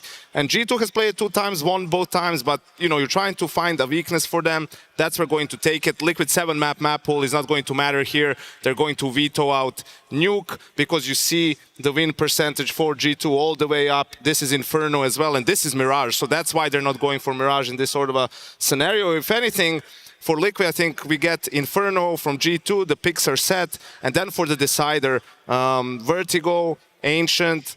I think between that, Liquid, they're going to try to get Ancient as well. So what you're thinking is this is pretty much, it's already out there. I mean, for taking, right? you seem to be very, very certain Liquid doesn't go for Mirage. You see how they've played. I feel like Anubis could be kind of a trap in its way because we don't exactly have a whole lot of tape when it comes to G2. So I don't know if Liquid would just not go for Mirage here, know what they're doing. They've had a couple of occasions here in Katowice to be stress tested in all the scenarios. You know, it's a different school of thoughts. You either go for what you know or you kind of gamble it out on the Anubis. Yeah, and you know what? We would be remiss to not mention what Liquid did in here yesterday in this very same room. But first and foremost, maps. That's, again, very important here. We got Anubis right in the way. G2 Anubis with pick. a T-sided start. Inferno next. G2 pick. What else we got going on, Maniac? Where are we going? Well, listen, it could be an actual Mirage. I think Mirage would be the best. Oh, wow. G2 actually decided to go for Ancient. Okay. They put it. They actually throw the curveball. I didn't know if both teams would actually handshake on Mirage towards the end, but it's going to be an Ancient. We have Anubis and Ancient in our pool here in the semifinal of Katowice. And Inferno. That's the one I like this and I hate this. I like it because it shows G2's confidence in their Ancient, right? I mean, they had a great game against FaZe, 16-8, I believe the final score was, and I don't like it because, you know, Mirage, you think about their players, Monacy, Nico as well. Like, Mirage is a map where they can maybe do a little bit more work. It's a little bit more open, but yeah, it's also a great map for Liquid. So a trait of any championship level team is how deep their map pool is. And if they left Mirage in, that would have probably been better off for Liquid. G2 doesn't want to give them any freebies. So what you're saying is, well, obviously we're not going to have this Liquid rewind scenario where, you know, they lose 12 consecutive rounds and then the unthinkable happens. He didn't want to allow it. They might lose 12 consecutive rounds, but they won't come back. That might happen too. Hell froze over yesterday, in case you didn't see. Making history in Katowice, Team Liquid. They came through here, and I'm pretty sure just about most people I know said, hey man, it's 12-0. I done turned the stream off. Well, boy, you learned today, didn't you, Maniac? I mean, literally defy the odds. Literally defy the odds. That's what happened. We said it's 0% probability win when you're down 0-12. Look, there's no way around it. Vitality completely botched that one. That's a fact. But if you're Liquid, it kind of fills you with like a confidence that whatever the situation is, you're going to be able to come back into it. And there is no greater feeling to be on that stage, get absolutely beaten down, and then come back up and know that you can turn things around. Yanko, surviving 8 map points. You know, like that alone, just to push it to overtime. You know, just at that point, there's got to be a mental fortitude check. Absolutely. Speaks of the, you know, faith that Liquid had in the comeback, in each other, right? And in their overpass, too. So, yeah, I think as well, when you look at Team Liquid so far in this tournament, it hasn't been pretty, it hasn't been clean, but they've been getting it done. They're the ones who are in the semifinal, not some of the other teams. You know, taking down FaZe is no easy task in the lower bracket to make it into the playoffs. We'll be talking about Vitality, how they've been improving, and Zybo has been playing really well. Disappeared in the series yesterday, of course, but I think what we saw, to be honest, what we saw in the first semifinal, I'm expecting something similar here. G2 and Heroic just in this tournament seem a level above everyone else, and Navi, similar to Liquid, sort of clawed their way to that semi-final game, but I think here is where they hit that wall. And you know, Maniac, I'm looking at instances like yesterday where flashes of brilliance on the side of Vitality, you know, mainly Apex winning 1v2s, that he had all the business winning in the world. Brilliance is the word we use for that one? Brilliance? We'll give it something. It was something. It was an element of entertainment, shall we say. Maybe a Reddit live stream failed. That's what it was. 1v2 being pulled by Apex. Unfortunately, a very sad ending to that game for sure. Yeah, it's there. Okay, so Anubis, Inferno, Ancient. There's a lot of people that look at this game and are already thinking, you know, they're discounting Liquid. Surely that the magic runs out for Liquid at this point. That seems reasonable, Maniac. Look, it's very reasonable to discard Liquid. You can just look at the form for G2 and you look at the performances from the individuals. We haven't even started to mention Nico and Monacy somehow. We even touched their names right now. But the fact is, how is G2 going to react if they lose a map? I think this is the question that everyone has on their mind. You know, you're 17-0 and suddenly you get completely slapped around. You lose the first map and then there has to be a reaction. This is the only way way in that we imagine for Liquid, is like force G2 to look at something they haven't really known in the past few weeks. And also what we've seen from G2 and Anubis, specifically Huxi picking up the secondary op, man, right? wild. And him and Honesty also playing the same side, right, in that setup. That's something that we don't see from Huxi on other maps. So G2 with a little bit of a different approach this time around, and Liquid, obviously Anubis being their map pick, they're going to have something in store, I believe, for that sort of an approach from G2. And it just reigns true, isn't that right? Huxi holding to be the pillar, you know, what we would say is sort of an anchor of a site. So you're telling me now that... I'm stretching that one way too. Yeah, I could see where you're going with that. So I have to believe in the double AWP Huxi move. Is that what we're going for? Is that the trademark for G2 and Anubis? You don't want Nico to pick it up, that's for sure. No, I know. We tried that in the past. That's tilt phase. All right, so let's tilt ourselves away, and by doing that, it means we go to a break, everybody, because when we come back, there's Counter-Strike to be played. Liquid are in the building. G2 have found their way into the building, and you have found yourself at a semi-final for the Intel Extreme Masters Katowice 2023.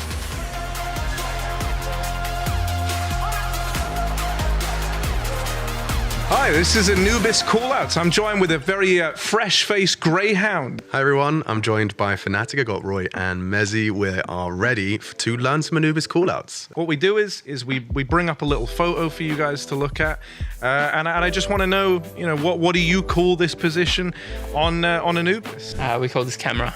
Camera? Camera, yeah. You co-signing this one? Yeah, it's pretty self-explanatory, right? There's a little camera in the corner. Okay. Oh, dude, no, okay, I like that. I literally didn't notice the camera was there till just now. Yeah. Well, now you know, mate. Ligação, translating to English, it's connector. I mean, I think personally there's, for me, I'm calling way too much connector. Just end up, There's like 12 connectors in Anubis. Yeah, that thing is connecting something and just like, going on the fly. I mean... Yeah, we call this in Portuguese like it's ligação, but in English it would be connector. Connector. Yeah. All right, cool. How about this one? 100.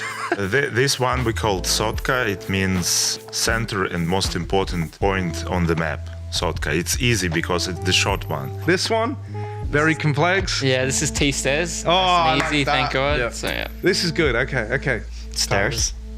It's pretty easy. Stairs or escada in Portuguese. It was either house or backup, I think, or just ruins. I'm not even sure. Yeah, we did call it house. This one, left side of mid.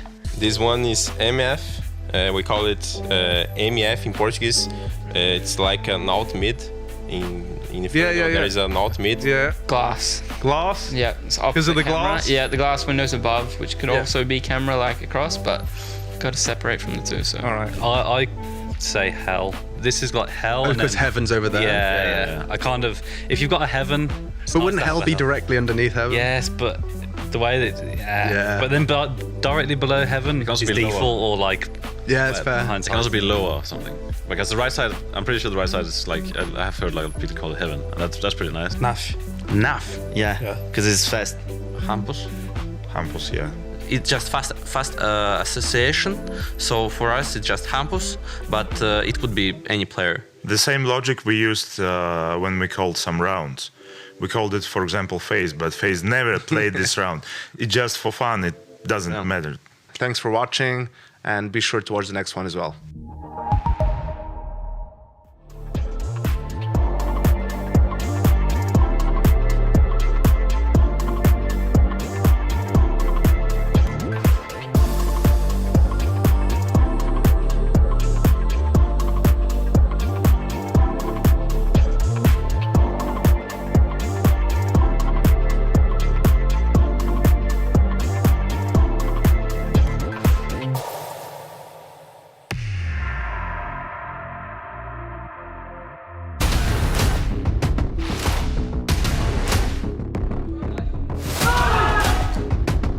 Electronic gets the frag and Modesty. Oh, how's he alive? He just bounces. Oh! And that's a way to finish. I don't think there's any team that can match our individual skill right now. That's the clear edge for me, but I think our map pool is also very wide right now. We can play every map. The dangerous part about Liquid is Yakinda and Elise having pop-off games. They're really, really good and experienced. If the both of them have a good game, it's super dangerous.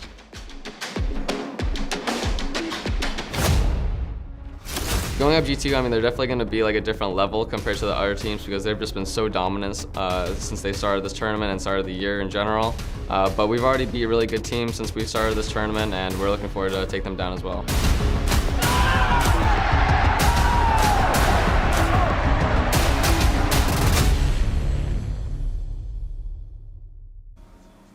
Now we know our first team that's made it to the grand final. That is Heroic. Here we get to decide if it will be Liquid or if it will be G2. Swanee, you got a good streak, man.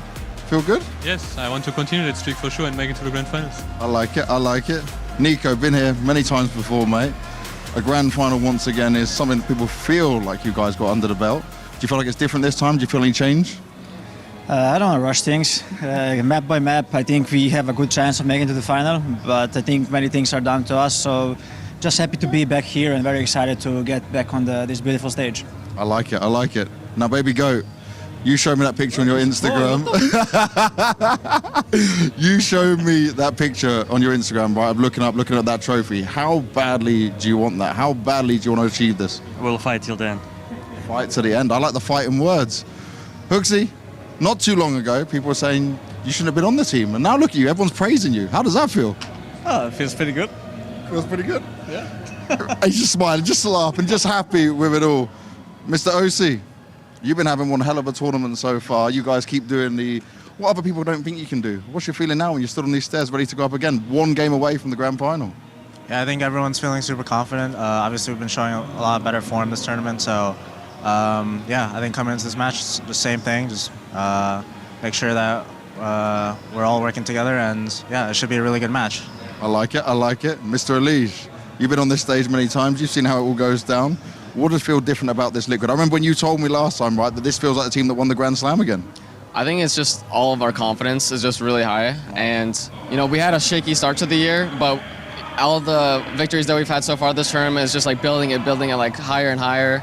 And when you get on that stage, it's just about whoever is just going to keep their composure, stay confident, and that's the team that's going to win. I love it. Good luck, mate. Now, Nitro, I love the pick of Anubis coming in here. We've seen G2 play a couple of times. How are you feeling? Super confident with this one? This is a good map for you guys.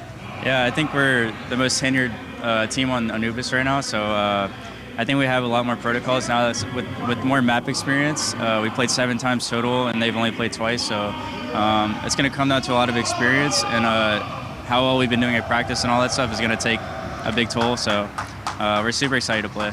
I'm looking forward to seeing it. Over to OJ to bring the hype.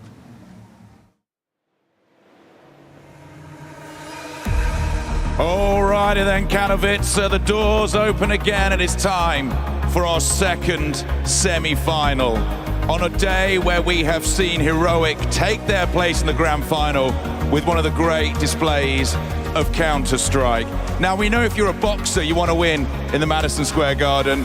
If you play Counter-Strike, you want to win here. You want your name on that trophy. So have we got a second semi-final for you. Before we get there, let's see how we're feeling. My friends down here, how are we feeling? They're feeling okay. My friends down here, how are we feeling? You guys up in the guards, right at the back of the Spodek, how are we feeling? All right, I think some people want a semi-final to see who will be taking on Heroic. Let us meet our first team. Now they are playing for the top spot in the world. They are on a 10-win streak, the hottest team in Katowice. Please welcome G2!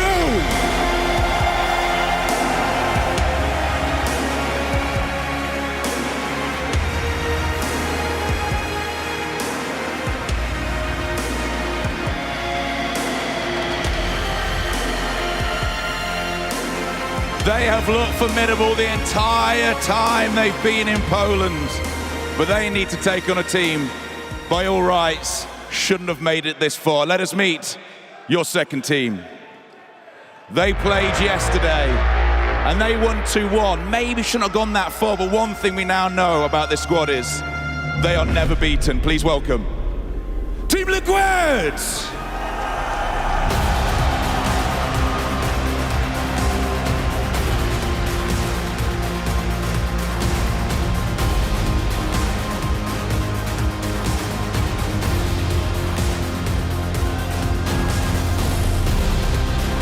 the most outrageous comebacks of all time. Speaking to Elige afterwards, he said he enjoyed it. He was looking forward to today. So it's time to see who our second finalist will be. And this is the part I hand to you. Who's winning this? Is it G2?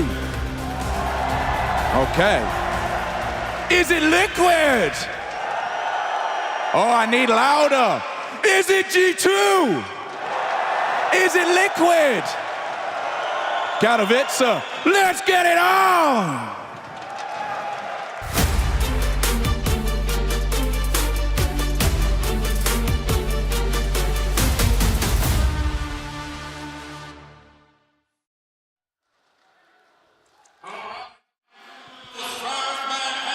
The stage is set, we know the maps, we know what we're getting into, and all things considered, both these teams have accolades that could be noted going up into this matchup, albeit one of them certainly showing a dominant presence here in Katowice, and that's going to be the side of G2. Liquid didn't even go into yesterday's match as a favorite, but somehow, some way, they carried themselves across the finish line. Isn't that right, Yanko? Absolutely, Trace. That's the story of Liquid in this tournament.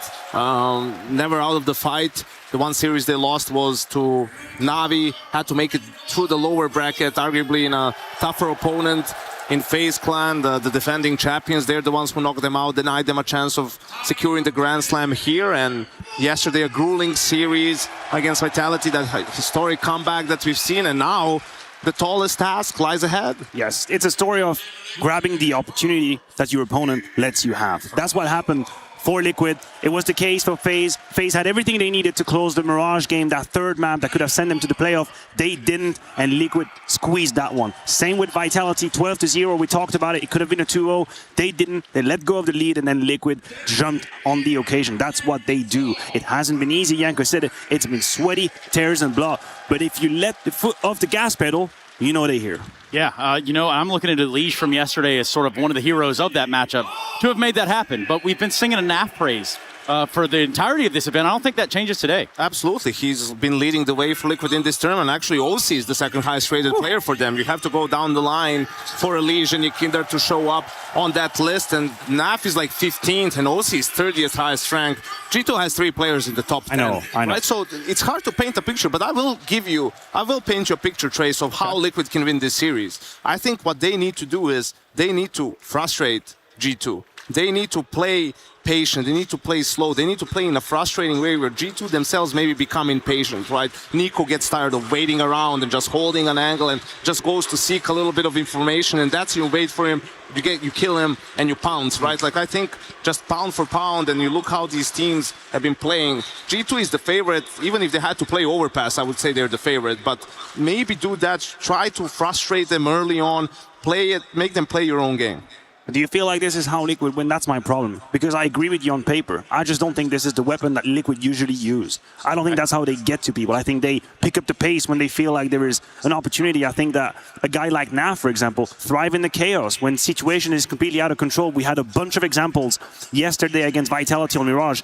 Games where you would need 8 eyes to see every action happening on the map. And somehow NAF just feels like he's got the map open. He's got the navigation system in the car and he knows what's happening and he's pouncing. So if Liquid can actually play the slow game, if they can take it easy, I would be surprised. This is not the style that I usually see them use to pound their opponents. To problem solve, almost, because at a certain point, at a certain threshold within Counter-Strike, this is a group critical thinking exercise. For Liquid, they did that yesterday on Overpass. If they can find that again, hell, maybe they do something special here, but to have a red-hot G2 in their way, Yanko, that don't smell good. Yeah, and also you look at G2, they're perfectly aware of how well they're playing. And they're not getting overconfident. I mean, every interview, everything you hear from them, it's like, yes, we're playing really well, we're happy, we're confident, but we understand that there's still the brunt of the work is ahead of us. We still want to lift that trophy, especially for someone like Nico, who's lost 3 finals in this PODEC. So, guys, are either of you going to go against the grain here and pick that Team Liquid those guys? Or, like, what are we thinking? Yeah, that's going to be a no for me, dog. I'll stay with G2. Yanko? Oh, yeah, sure, Trace. You just got to pick G2. I'm in the G2 camp because you're in the Liquid camp. Oh, I have a little bit of a hopium. We'll put it that way. Katowice, I think we're ready for another semi. Hello? All right. Let's do it with Harry and Hugo.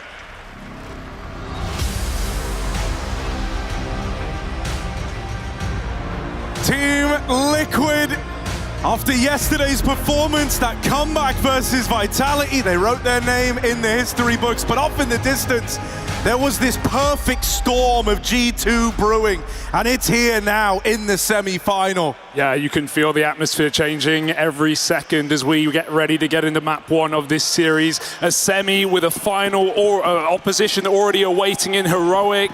They are waiting for this one, and G2 are destined to meet them. Can Liquid keep up an incredible tournament, or will it be the final boss in the way?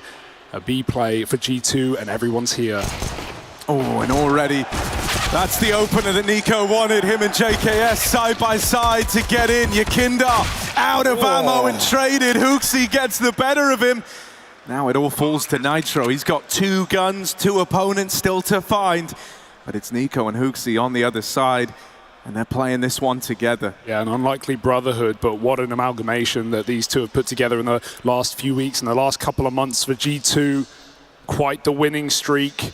And Nitro, even though he's had an incredible tournament, an especially good quarterfinal yesterday, this should be too hot to handle. No kit, smoke on the bomb, time already eluding him, and he knows it, getting tagged through it. He's forcing the fight. Hooksy dies for Nico, but that's enough. It's done. G2 take the pistol.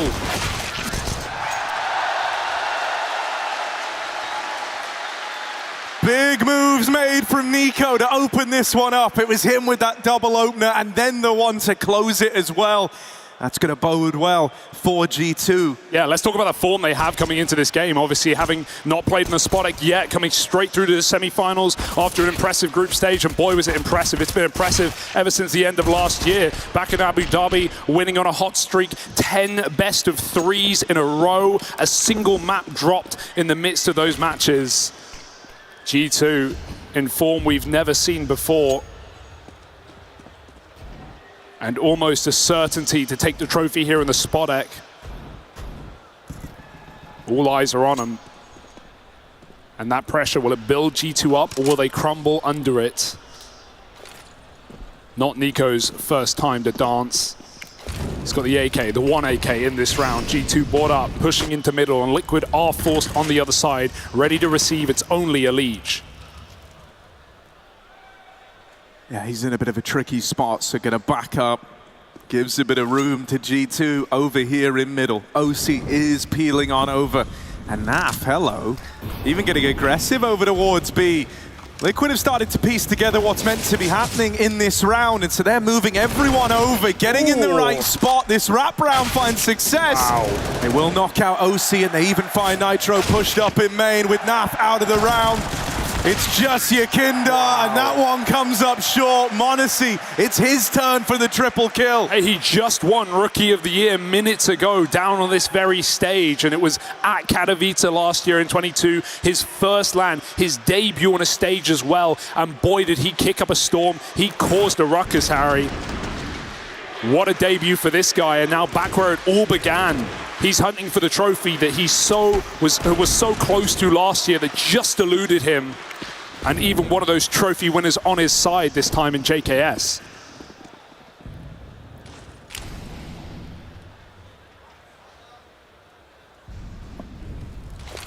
Yeah, you know, if you really wanted to try and look for when that tipping point happened, it very much was at the end of last year in Abu Dhabi for this G2 squad. JKS, love that. Bit of a stat pad round. Whoa. Oh dear, hang on. Wait. Hang on a moment. This is starting to get real close. Nitro's only got a USP, but he's fared well with it so far. Hunter's got him boxed in. Shouldn't be a kill for Nitro, surely. But this is already a very expensive round. Hunter puts a stop to it, returns a bit of normality. Don't know how that one got so close. So quickly after JKS multi-kill to open. That's also 3 triple kills from a different player to open up every round of this game. That's exactly what you need from G2, right? You need them firing on good form coming into this series if they were going to do it. They may be favorites, but they've got to prove it here and now, today, to warm up for that grand final. And yeah, I love that aggressive A play for Liquid. Either way, we see a lot of that in gun rounds, just single rifles pushing with flashes. Liquid trying to mass the whole team there. Meanwhile, G2 changed the grain. Back to that first site they found. OC's AWP blinded in middle. Hooksy has that dark control, and everyone else for G2 stacked outside of long.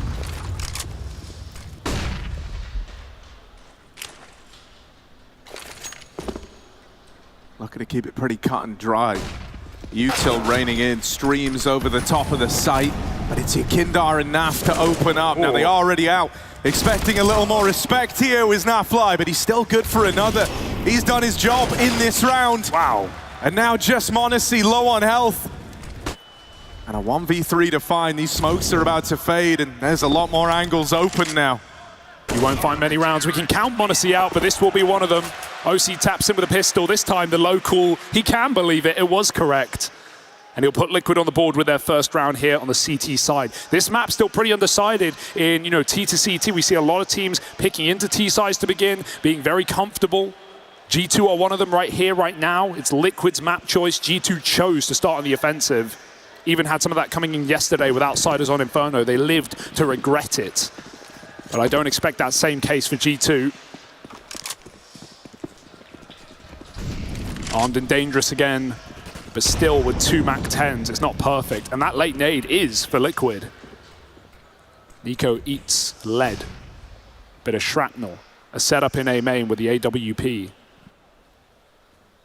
And Liquid leaving B fairly undefended, but no reason to worry yet.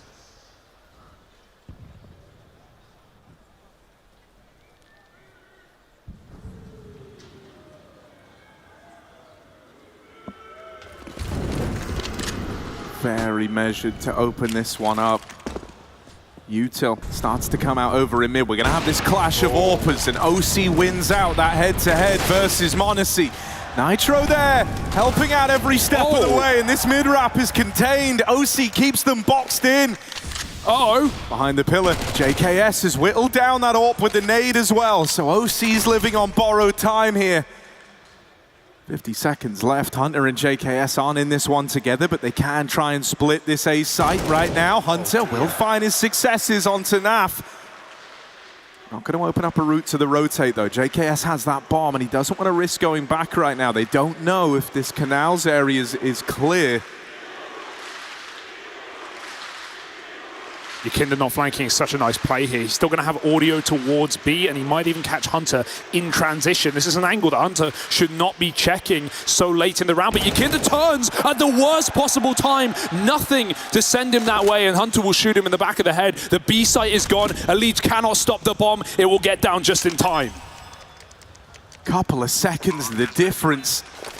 And suddenly G2 are in with a chance. JKS! Looking to ride this one all the way to the bank. It's just OC in the hot seat now, low on HP from his skirmish versus JKS earlier on. Looking for a way back in. But with Hunter holding this wide, there shouldn't be a world for OC. It's a beautiful crossfire that comes through for G2.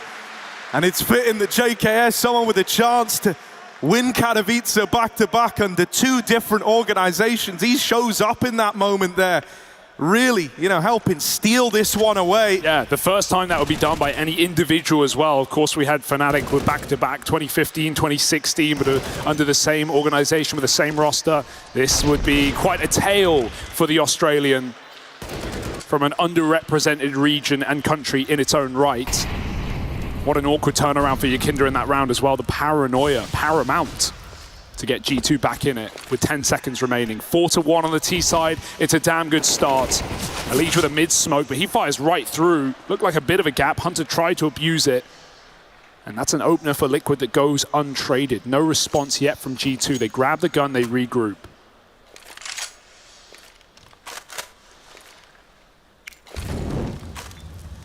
They've gone out and played their opening hand. They come up short in that mid spam. These are hard rounds to build back into. But we just saw on the player cams, Hooksy being very vocal, trying to cook up a solution here. Smokes down over towards A, so the progress is slow out of JKS. That's all well and good. He can wait for this mid component to get set up in the meantime. Might even have this chance to find Nitro, who is toying with the idea of coming through this. Gonna start to get aggressive now, and JKS just waits, will be rewarded. That's the equalizer found. A splits quick. JKS doesn't need to rush. The bulk is coming from middle, but there's still 2 CTs here. They didn't know about Elige, and he slams the hammer down. 4 kills in a second as he eviscerates. That's the ace for Elige. Unreal. Nearly 8 years in this Liquid squad. And look at him go. He still impresses us till this day. Wow. Opens the round with that kill through the smoke on a Hunter, and no one was ready for him to do that.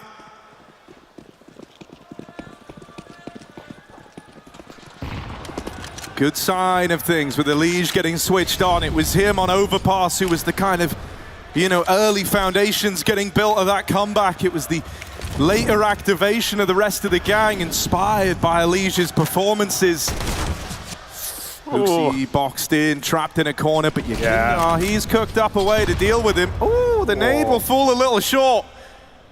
And so Hooksy still alive. Somehow.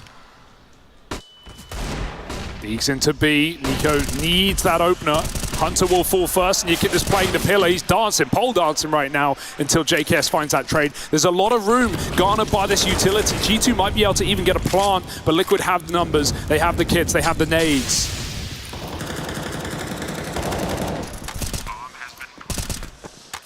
This one's getting farmed up though. JKS tries to make a bit of a play, ends up feeding the beast. It's a Liege getting switched on. Another multi-kill round, critically as well. Yakindar was involved there as they try to come into his bomb site. And so Liquid a piece in this one together early. Yeah, it's nice. It's very competitive from the get-go as well. Liquid's map pick. They needed to start strong, and they've now, again, broken G2's money, put them down. Not just to a force buy, but now to even less so. Whereas on the T side, G2 need to challenge the energy of the Spodek, sitting in their favor, singing their praises.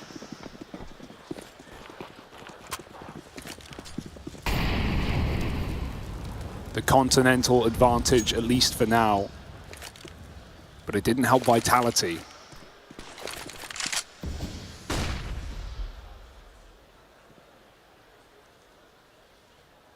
And that's why you have to be somewhat bought into this idea that Liquid could do something incredible today. You can't count them out of the possibility. With this tournament in a whole, for Liquid, it's been a revenge run. It's been just an incredible story. They started it by taking down Spirit in the group, the team that locked them out in that 2-2 matchup back at Rio. They went on to stop FaZe from achieving the Grand Slam here in Katowice, where it began for them last year. And they even pulled a monumental comeback of dreams against Vitality last night to eliminate them as well. Liquid have already done the stuff of legends, but this is the big bad boss. Yeah, it's that Team Liquid revenge arc that they're embarking upon. For G2, this was the team they faced off against in the grand finals for Blast at Abu Dhabi, right? Getting taken down there, the kind of beginning of this perfect storm for G2 was one where they had to do the dirty to Team Liquid. It's always fun to watch a revenge arc develop. Naf and OC both donning AWPs here. Bit of a change. OC scoped up, looking for a fight early in the round. Definitely a good map for a double AWP. We've seen a lot of teams lean into doing this on CT sides. Rotation times aren't always quick, especially if you lose middle. That beach rotation between A and B can take some time to climb up those stairways either which way. So Naf locks down B ruins for now, and Monacy eats a re-smoke at middle. A re-boost to gain that information. They put the AK up. And usually players like to walk through this smoke while you have the boost up in play, but G2 have no one in middle at the moment. JKS is going to come back and reunite, perhaps. Go grab that bomb outside of the B site. But Liquid still wait patiently with Naf, not having thrown a single bit of utility, waiting to take his first shot before he starts lobbing in the nades. He'll give them to his teammate. This is where this one's ending up for G2. And it's under-defended, but there will be a flank. Yeah, there has to be. With so much resources dedicated over towards A, Liquid have got to get a move on here in grabbing this info and starting to move in on the backstab. Kindar with some spam damage, but that's only tempted Hooksy in. He knows he's low on ammo, so he's got a little window here. Hooksy's mopped up, but it's Hunter with the opener. Naf alone, boxed in with this AWP, can't find a thing. Nitro fighting for control of Dark has given them a means back into this round, and with Elige alongside him, it's gonna fall to this 1v1. Plant for Nico. OC's not moved a muscle yet, but the pressure's on his shoulders. Nico lives for these moments. Looking away at just the wrong time. It's OC to deliver in the clutch. Can't say that every day, right? Taking down a Titan like Nico, who does not get nervous in these situations, but he read that timing completely wrong. He thought OC'd already wrapped the bomb site. The rookie, patient, breathed and waited for Nico to make that mistake. That he did. Liquid with that quick flank with an under-defended and under-fragged B bomb site relied to Nitro and Elige coming in on the back line, and they deliver. They set OC up for the clutch. And in an interview recently, Elige said, right, OC's biggest problem is confidence. He knows what to do, but he doubts himself in these critical moments. And I think, you know, with the victories they've picked up with the teams, this revenge storyline that we've been looking at for Team Liquid, those are the victories that inspire confidence. Those are the ones that make you believe you've got what it takes and that all this work is paying off. And I feel like we've seen that reflect in OC's game. He's looked a damn sight better here. Building into it, and no better time to do so. Liquid take the lead on the CT side of this first map, and again put G2 down to pennies, to pistols. The double orb won't remain. They had the money for it. They choose against it. Naf only got one out of it.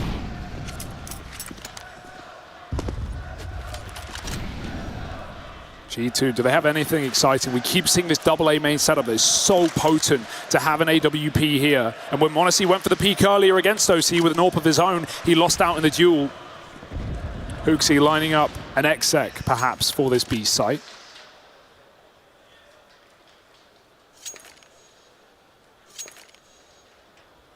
Man's been doing his homework. Mid-mollies to burn out either side, house and door. Is somebody home? Because Elige abandons with that molly from A. He has to force a decision, and he'll go back to anchor the site. That's going to give G2 a really nice wrap on this round. They're going to go through Temple. They're going to flank Naf. Sneaky boy. Yeah, this is really big for Hunter. His team have already hit the go button. Oh, he has no Naf's idea. got no clue. Reloading, caught by the mid flank.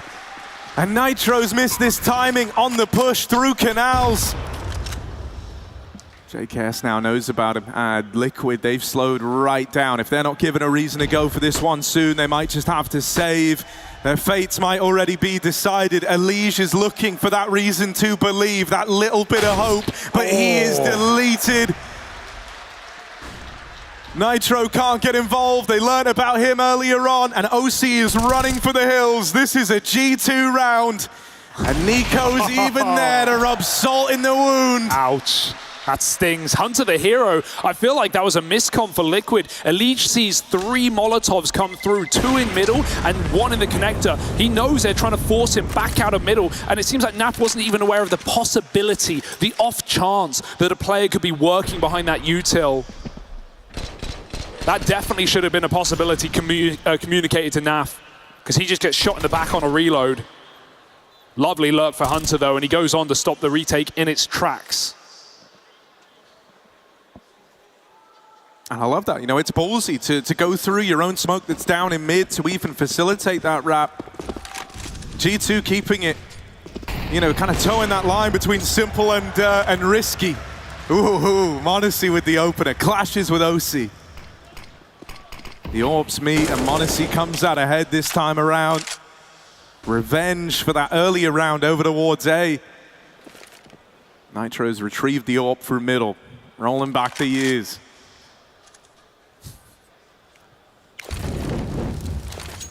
Yeah, this ain't overpass though. So what can he do with it? Elige, I like this spot in mid, but they can sneak past on the door, and they're going to peek him together. Oh, Elige flicks back. How is he alive? He's got an AWP by his side. They need to pick their targets. They need to pick their positions, because right now G2 are coming in on the flank. They've already worked their way out A. Nitro's going to have to drop a smoke, and Molly forces him to recommit to middle, and Yakinda's even found Hooksy out of that position. Nico goes one step too far. 2-on-4 in a post plant. G2, can they really do it? They are boxed in. We've got players coming from all sides here, so they've really got to hit these shots. And with that one only landing the tag, m0NESY's forced out of position. Him and JKS trying to take real estate back. They will take Heaven away. Now they move up. JKS on this close angle needs to get cleared, but he wins that fight. Naf brings it down in a 1v1. And m0NESY times the swing perfectly. Hell of a round from the m0NESY JKS duo. What a post plant as well. And Liquid, they let their eyes off of the A site for 1 second, and look what it does to them. Stacked up in mid, Hooksy finds the gap. And G2 laugh all the way to a 6th round. Beautiful shooting for m0NESY. One missed shot in that entire round, and he still had 1 bullet left. That's all he needed, all it took. Finally breaking the banks of Liquid after a lovely little streak on this CT side.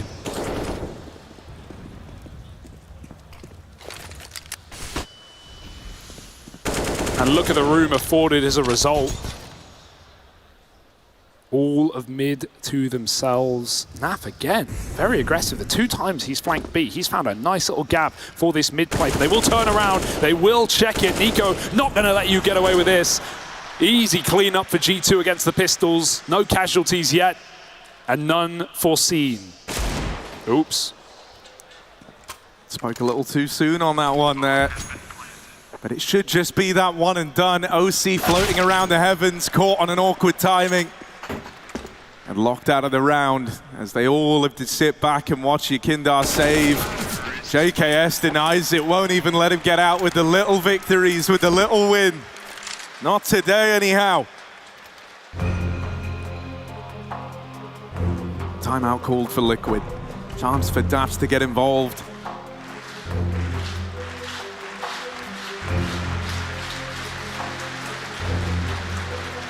Got to try and cook up some solutions here because they can feel how the nature of this game has changed in these last few rounds. And they're now in this very awkward spot where very quickly this game can snowball, right? If G2 keep finding success on the T side, these rounds are going to hit like 2-for-1s. The sooner you can stop that, the better. Liquid only had a lead for a second, and immediately it's crept right back by G2. And Hooksy, while not providing the fragging department, has put together some nice T-side rounds already in this game. Any more in the tank? Warps galore. OC starts A solo this time, and m0NESY hopes for a mid pick, but without an AWP, Liquid shouldn't be giving these ones over. The boost is ready in case a smoke comes down. Liquid have been doing these smokes very late often. Hunter's even up ahead of it as Nico walks close. There's been so much util in mid. For a change, now there's not. G2, creep and crawl, Nico in the window. And he's going to get set up. Pop flashed in. Timing being played with by Nitro. Wasn't blinded, but still falls. They line up. And he might have just rescued the round there. He's done all he had to over in middle. Nico, who was dinked in that skirmish with Nitro earlier on, has to take the AWP. Yakindar doesn't know it, but even a bit of spam here. Even a little bit of spam could knock Nico out of the round. He's just waiting for this B push, and it's something that Naf has done time and time again, but this time he's over towards middle. Not wanting to contest this B long area, instead trying to get this info, and that's the bomb spotted over here in mid. Yeah, now he knows they're still defaulting. They're not in a hurry to pick a bomb site. They're not committed yet. Well, they may be set up and waiting for flanks. Liquid don't want to make any proactive plays. Naf, though, he wants a reswing. He wants another fight, and he's going to get it. Hooksy wins it, though. That's the B site open for business, but JKS is not poised to go that side of the map. They've got to split the AWP. Oh, the lineup! Skewered! Crushing dreams for OC. Mid is locked out, and JKS has got to do it alone. Wow. Chance at the fight, but not going to happen. Not with the time left on the clock. OC, a robbery. You've talked about his resurgence individually, right? Yeah, the confidence has certainly got to be there when you're knocking out names like this on big stages. Saving Liquid yesterday up against what were the Titans, their biggest foes in the Danes. OC breathes life into Liquid once again, and m0NESY wants some revenge.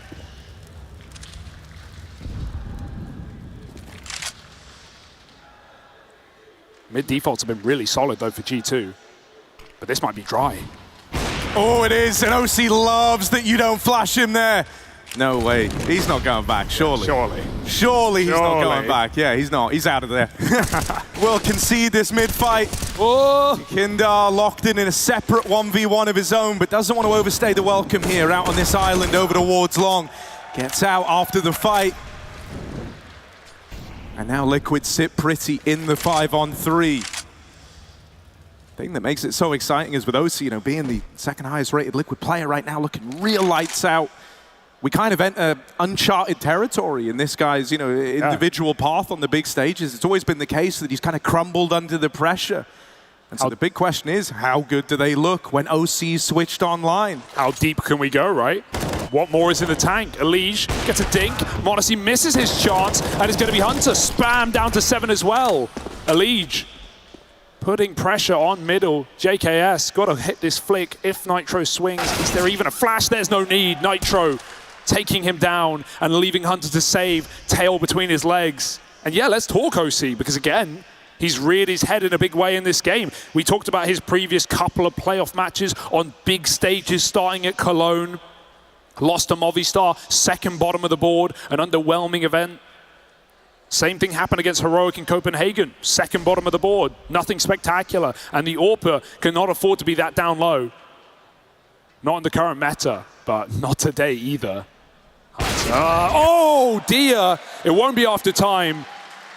He at least gets that loss bonus, but Nitro takes the gun out of his hands at the last second. And that's m0NESY's AWP. Any chance of it in this final round gone. Sure, it's a decent T side for G2, but it could have been so much more.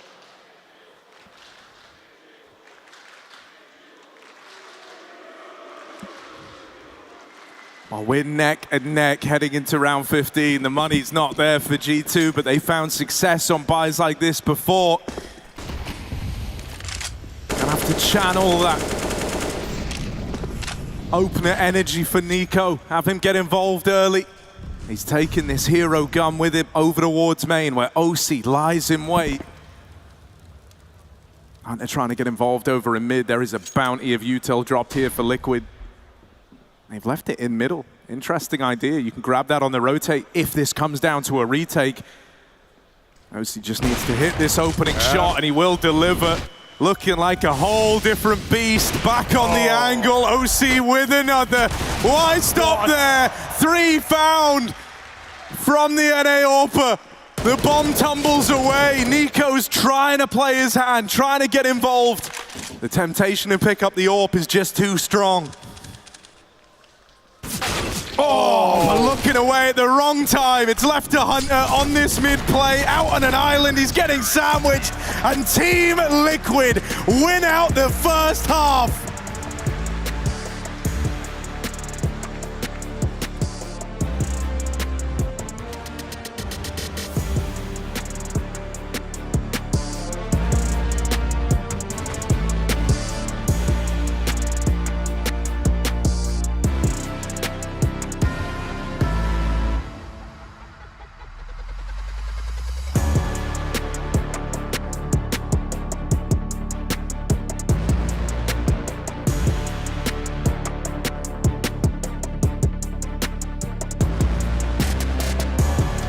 Electricity, perhaps man's greatest invention. Without power, no Counter-Strike. Also, speaking of electric, here's your Colex players to watch.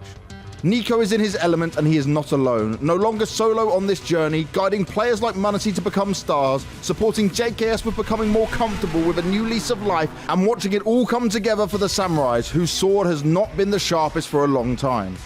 Sure, the drought has ended at the tail end of 2022, but let's see if Nico can build upon that success and dominate here against Liquid, who are pulling off the unbelievable.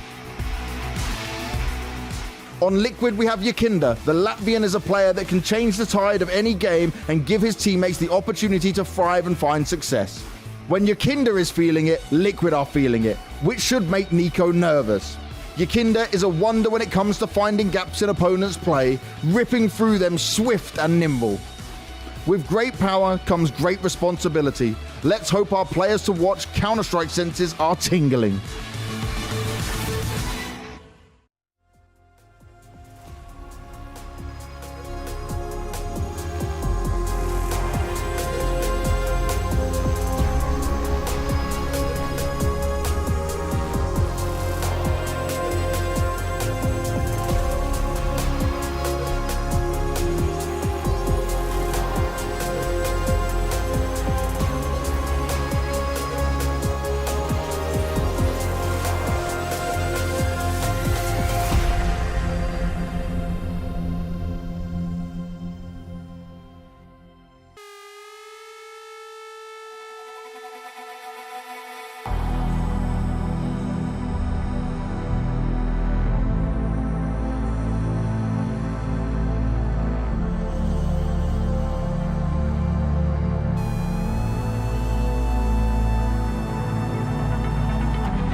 We've been talking about G2 as the coming storm off on the distance. Well, Liquid, they're weathering the storm right now. They lead the way coming into this second half. 8-7 up, a convincing CT side under their belt.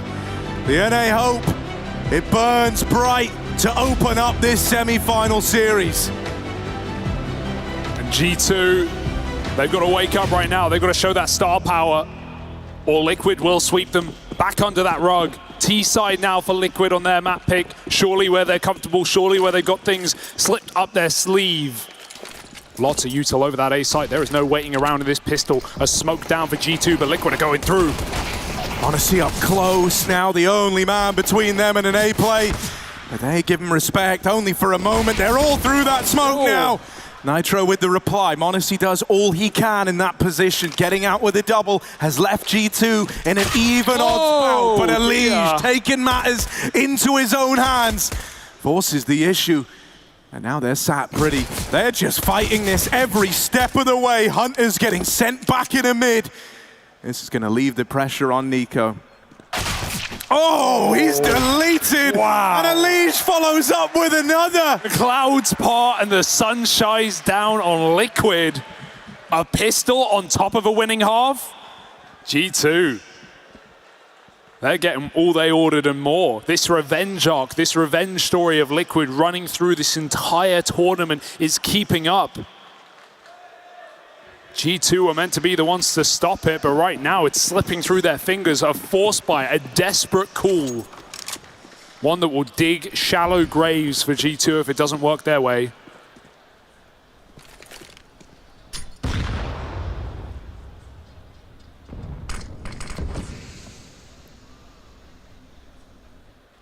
G2 are making a bit of a move over here towards A.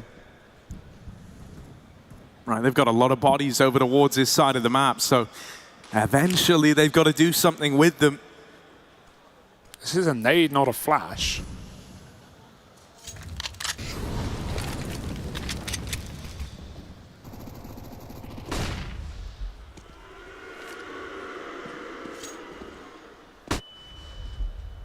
Very measured from Team Liquid here, not jumping the gun on this one.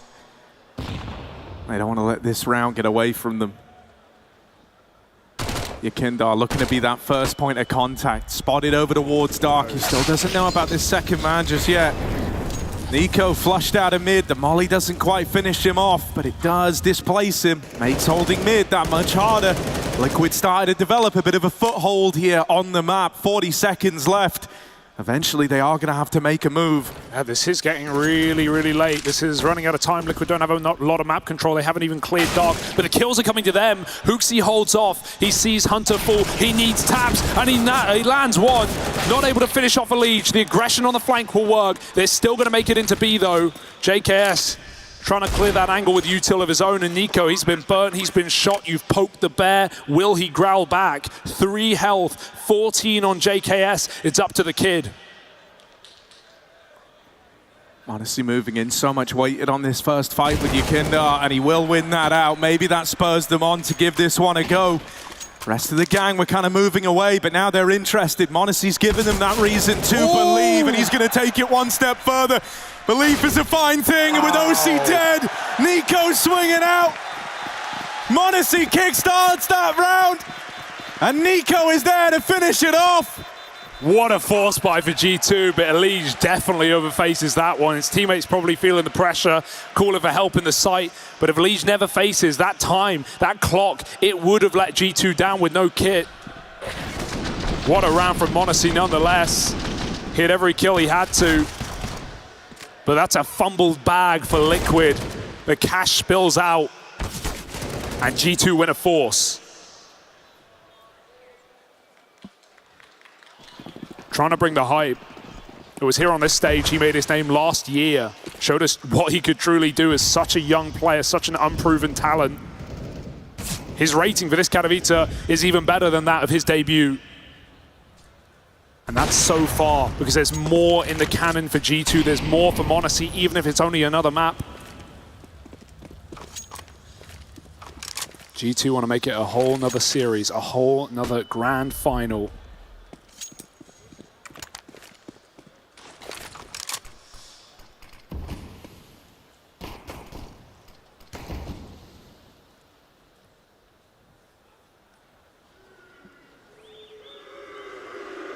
They're about to come through this.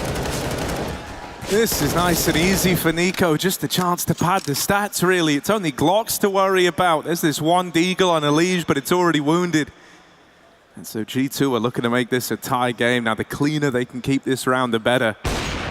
Monacy not moving a muscle, holds on to the play out through A, and even calls for JKS to move in and join him.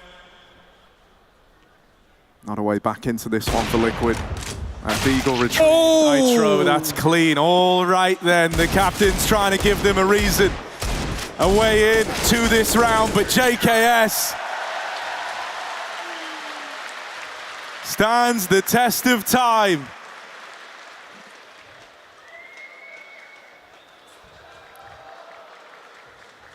And with that, we're all tied up again. Might have come into this second half feeling good for Team Liquid, right? They win that pistol. But we have the force back completed now for G2. This is where Liquid have got to get their revenge.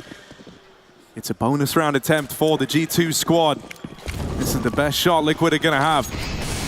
Yeah, fast as well, Elige.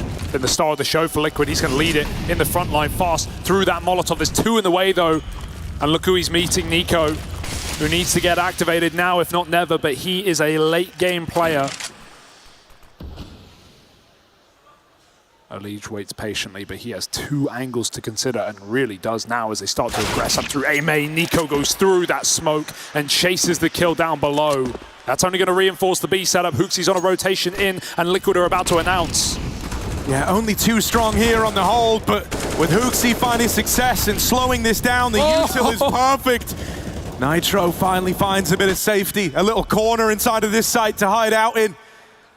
But now he's got to make the play to try and bring them back in, with Nico having already been pulled around. It's left to OC in the 1v4. First kill presents itself, but he's brought down low, and JKS remains composed as he walks that one over the line. Yeah, JKS has been the most solid player for G2 in this game, right? Without a doubt. Ronesi's hit his fair share of shots, but JKS with many multi-kills, shutting out these late rounds.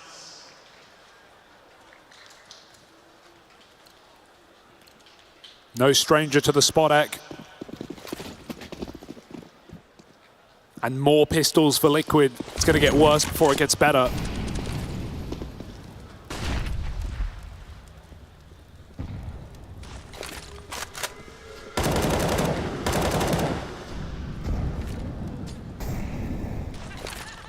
Alesia's crept up, but we haven't seen a great success rate on these dark fights for Team Liquid. Nico's even pushing and prodding up through middle.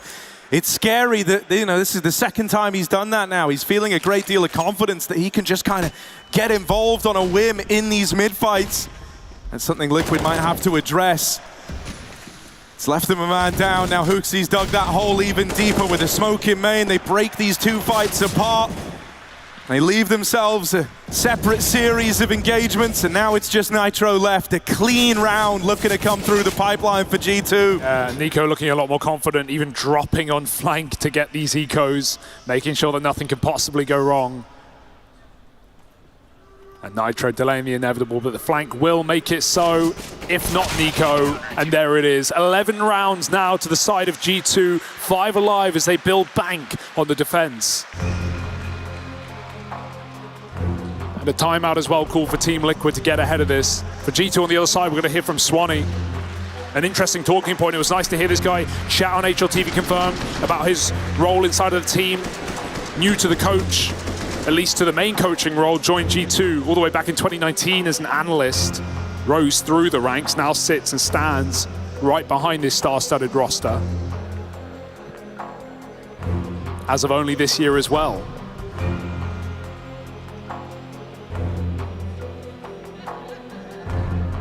Hooksy was even talking about sometimes not even wanting Swanee to call timeouts and the disagreements they have there. How you don't want to take the flow out of the game. It's something that Daps for Liquid has also struggled with, trying to micromanage with such little time. 11-9, and Liquid need an answer.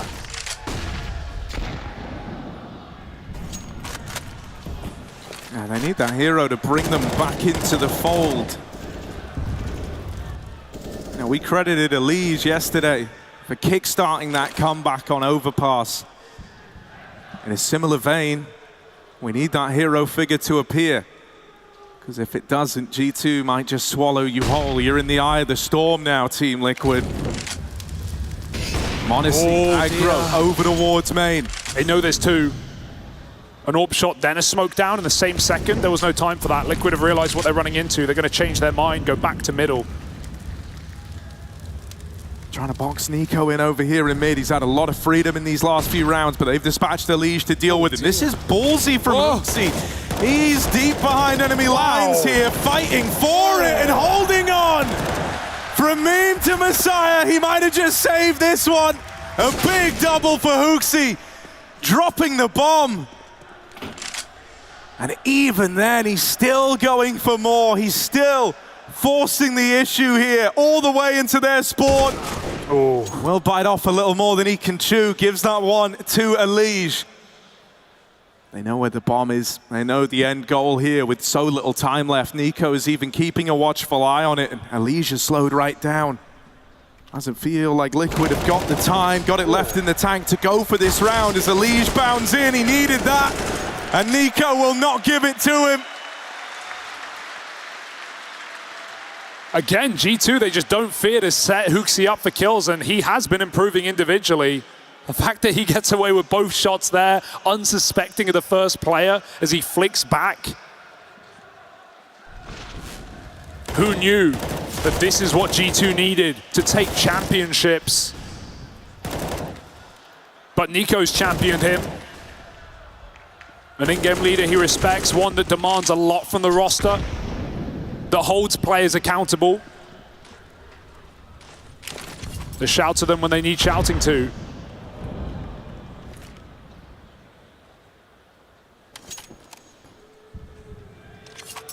Is Hooksy the full package? Can G2 pull this one back? from an unfavorable first half. No pistol in the second. JKS wrestled by Elige. It's Nitro to get that kill, and Nico again mollied off of Con. Can't come through that smoke either. Liquid, this is such a favorable position. If only they didn't have pistols. They're going to swap out guns, get Yakinda armed, and now even more dangerous he needs to be. The young Latvian in the post plant as G2 weigh up whether they can consider this retake. A lot's going to be weighted on how this first fight goes, and well, Hoopsy will win it out, but the trade is immediate. Will that entice you to want to go for this one? Still a man down, and Yakinda's making matters worse. Nitro, a big round from this guy, gets the opener, gets upgraded onto that rifle, and then has his way with this G2 squad. Nico's left saving. From seeing him have all this freedom in mid just a few rounds ago, they've done a good job of keeping him boxed in here. And the moment you get all that space over towards A, you're not getting faced by Monacy alongside JKS, you breathe a sigh of relief. You know that that A hold is that much weaker as a result.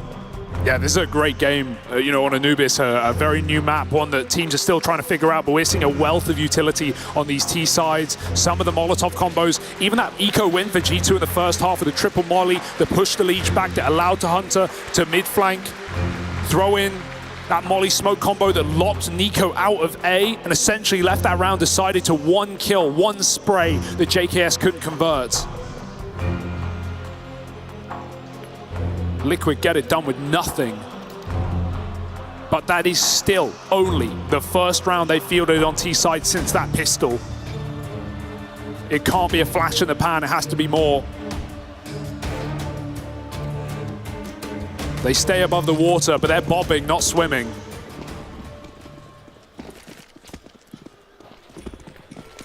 And Naf normally Mr. Consistent, off to a bit of a slow start here. They've got to figure out a way to get him switched online. Smoke spam comes up neither which way.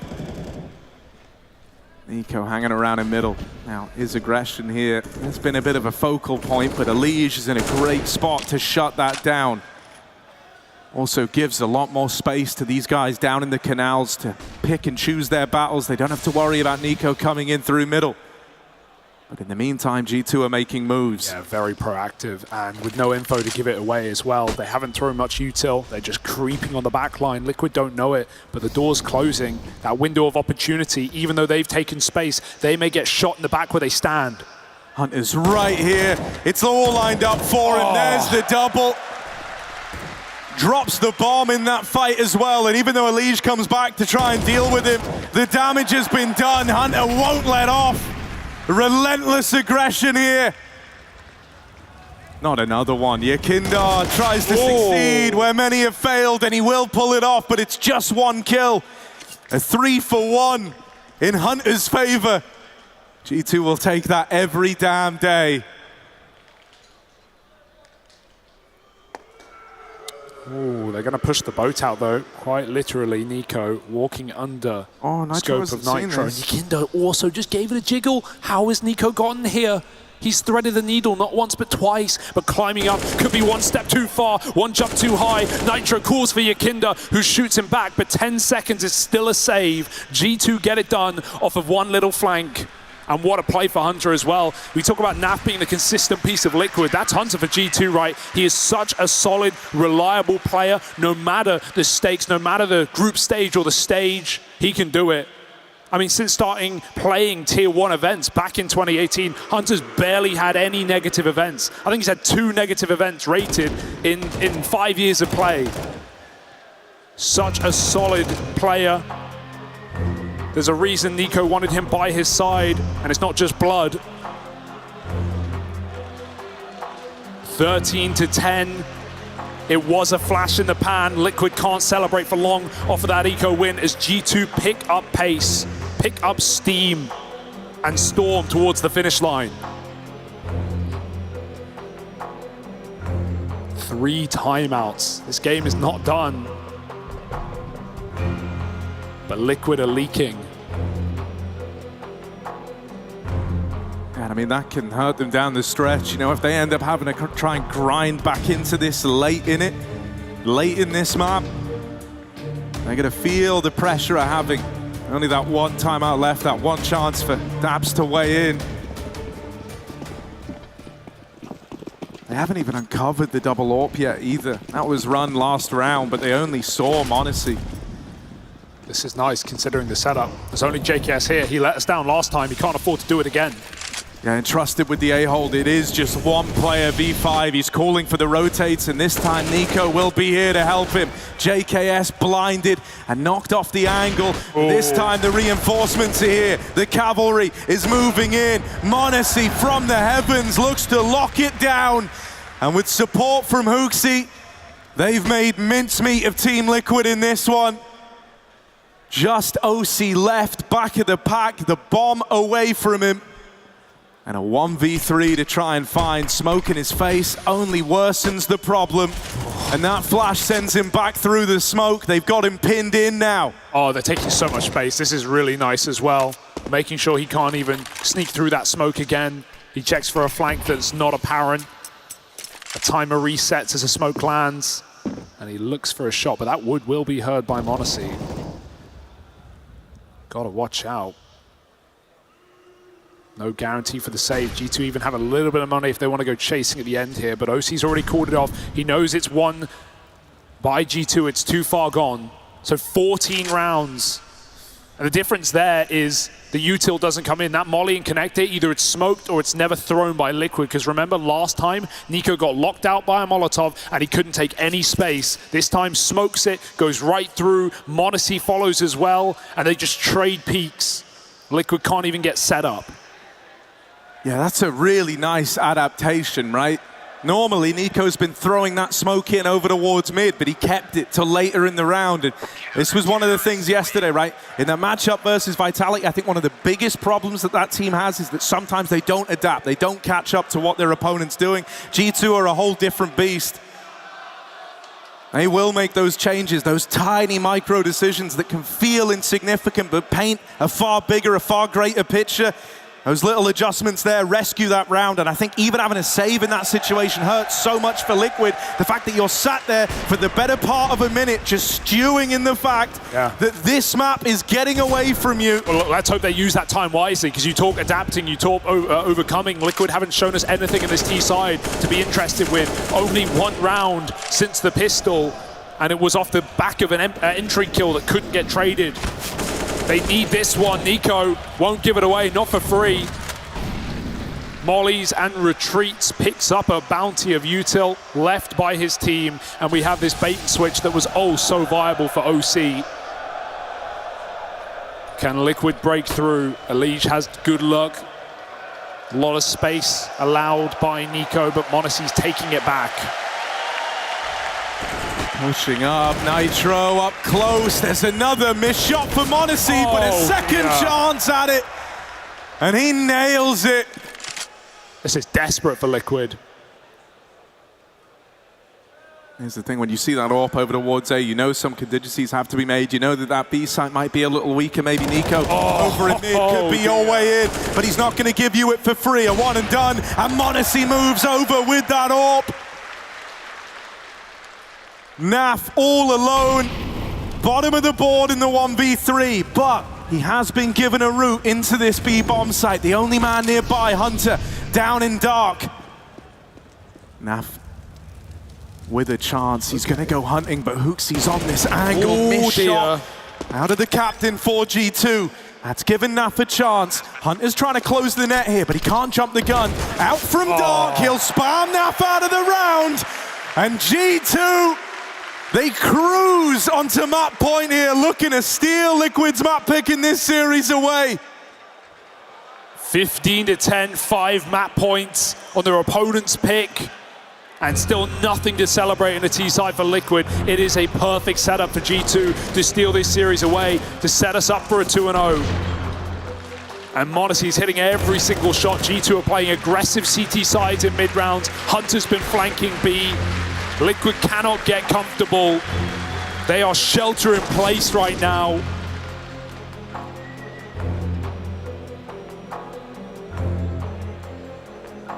This G2 squad have come together. The perfect storm. And Hooksy, while he might not be bringing the numbers in a big way, he is like Thor, God of Thunder. God of the skies on this one. He's called a fantastic CT side, very varied, constantly keeping Liquid on the edge of their seat. You can never get comfortable here.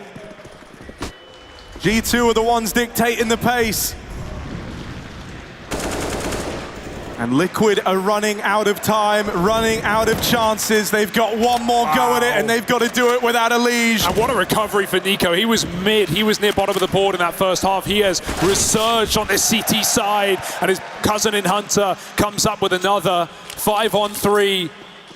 No storm to weather today for Liquid. They are getting washed aside by the oncoming tide. Hunter drops that smoke. Liquid have to brute force their way through, but Amassed assaulted by utility. The door is closed.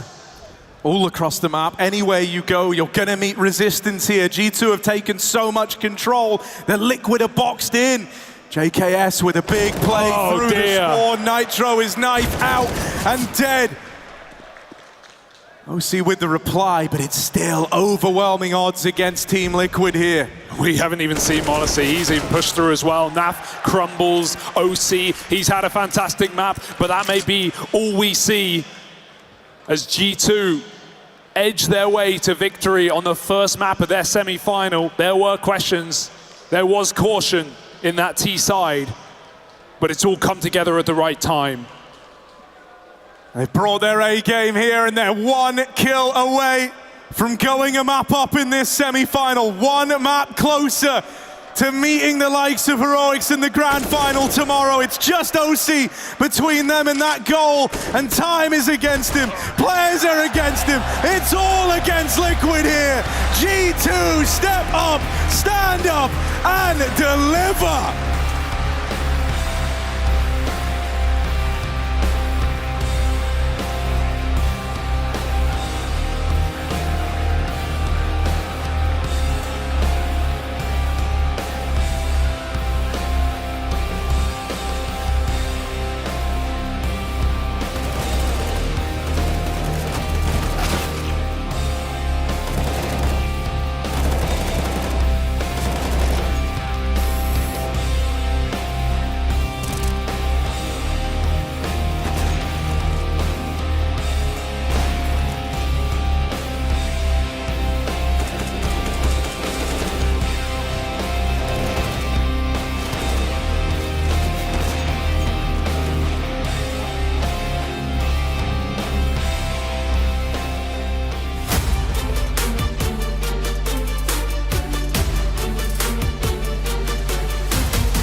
So I was just able to catch up with Swanee and good old baby goat Manassi. Now, what Swanee was telling me is their dominance and how things are running is they are just playing well off each other. He says the communication's really good. He says they're trading effectively. He says when someone's calling for something, I mentioned a point where Manassi was juggling back like the Galil, right, to JKS, so they could go and retake and do it successfully. Everything seems to be clicking for these guys, and they're just running over teams. We'll have to see what Liquid can do, but it kind of looks like a G2-0 again. We'll have to see, Stunner. All things leading up to this point, it sounded like Nitro wanted to hold on to Anubis for dear life, and, well, they just couldn't do that. They fall right off the edge to a 16-10. G2 find their way here in the first map of the semifinal. Welcome back, everybody, to the Intel Extreme Masters. We are situated in Katowice, Poland. Maniac, YNK, and our ever-special guest, Twist. Welcome back, man. You didn't get enough, and now you're back again. Thank you. Yeah, I was hungry for more. You missed the desk? Can always talk about CS. So. We could. Yeah, okay, we will. Where was Liquid CS in this game, mate? Well, I think for them, they lost the map, but I wouldn't blame the veto. I don't think they had a lot of places to go in the veto. And you look at how they play initially, Elige with a couple of good rounds, you're thinking, wow, they're doing it on the CT side, you know, which is the weaker side on this map. And you're thinking maybe this is a way, maybe they're figuring it out, right, and could upset G2. But once we switch over to the second side, it seems like not converting the pistol round really, you know, took all the wind out their sails. Yeah, and that is what's really problematic and worrisome if you're a Liquid fan. On one of the map that is regarded as the most T-sided that we have in the pool, Liquid were completely shut out. I think everything started with Nico being aggressive towards middle, because after watching a couple of demos from Liquid, I knew that they really like to take this part of the map, and then they throw a little bit of fakes, they grab some map control, but from the very beginning, Nico just said, I'm going to fight for mid. You guys want it? Fight me. They couldn't get rid of him, and then after this, it was just Nitro calling pretty much quick executes, but the map control is being taken away from G2, very much in control. Yeah, and you know, I'm looking at you, Twist. I'm trying to have an answer here for JKS and like how this has all happened again for him in Katowice.